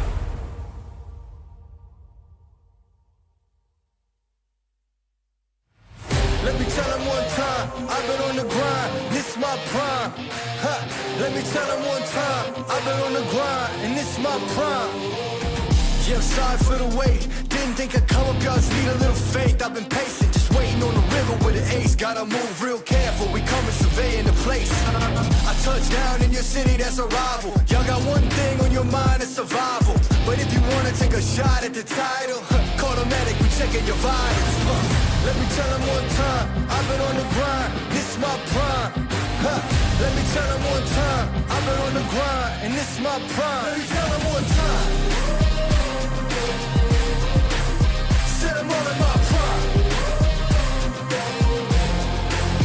Let me tell them one time, I've been on the grind, feeling real good, yeah, all in my prime. It's about that time, say your goodbyes, cause ain't no match for the way that I grind, yeah, I'm all in my prime. Prime time. time, we mile high, the gate closed. Same city as Royce and I mean Rose. It's flatbeds for the checks, that's a bank rolls. I've been killing it, I'm guilty, case closed. Yeah, y'all are too basic, my reputation, borderline amazing. Good things coming, they just need a little patience. Ready for whatever, all you gotta do is say when. In my eyes, when I rise, I visualize. I ain't ever taking a break, you taking 5. Even if I ain't got it, know that I make the time. On my next move, by the time that the ink will dry. Let me tell them one time, I've been on the grind, this is my prime. Let me tell them one time, I've been on the grind, and this is my prime. Let me tell them one time. Said I'm all in my prime. Let me tell them one time, I've been on the grind, feeling real good, yeah, all in my prime. It's about that time, say your goodbyes, cause ain't no match for the way that I grind, yeah, I'm all in my prime.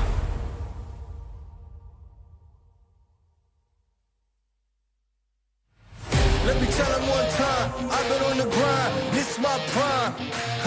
Let me tell them one time, I've been on the grind, and this is my prime. Yeah, sorry for the wait, didn't think I'd come up, y'all just need a little faith. I've been patient, just waiting on the river with an ace. Gotta move real careful, we coming surveying the place. I touched down in your city, that's a rival. Y'all got one thing on your mind, it's survival. But if you wanna take a shot at the title, call the medic, we checking your vitals. Let me tell them one time, I've been on the grind, this is my prime. Let me tell them one time, I've been on the grind, and this is my prime. Let me tell them one time. Said I'm all in my prime. Let me tell them one time, I've been on the grind, feeling real good, yeah, all in my prime. It's about that time, say your goodbyes, cause ain't no match for the way that I grind, yeah, I'm all in my prime. Prime time, we mile high, the gate closed. Same city as Royce and I mean Rose. It's flatbeds for the checks, that's a bank rolls. I've been killing it, I'm guilty, case closed. Yeah, y'all are too basic, my reputation, borderline amazing. Good things coming, they just need a little patience. Ready for whatever, all you gotta do is say when. In my eyes, when I rise, I visualize. I ain't ever taking a break, you taking 5. Even if I ain't got it, know that I make the time. On my next move, by the time that the ink will dry. Let me tell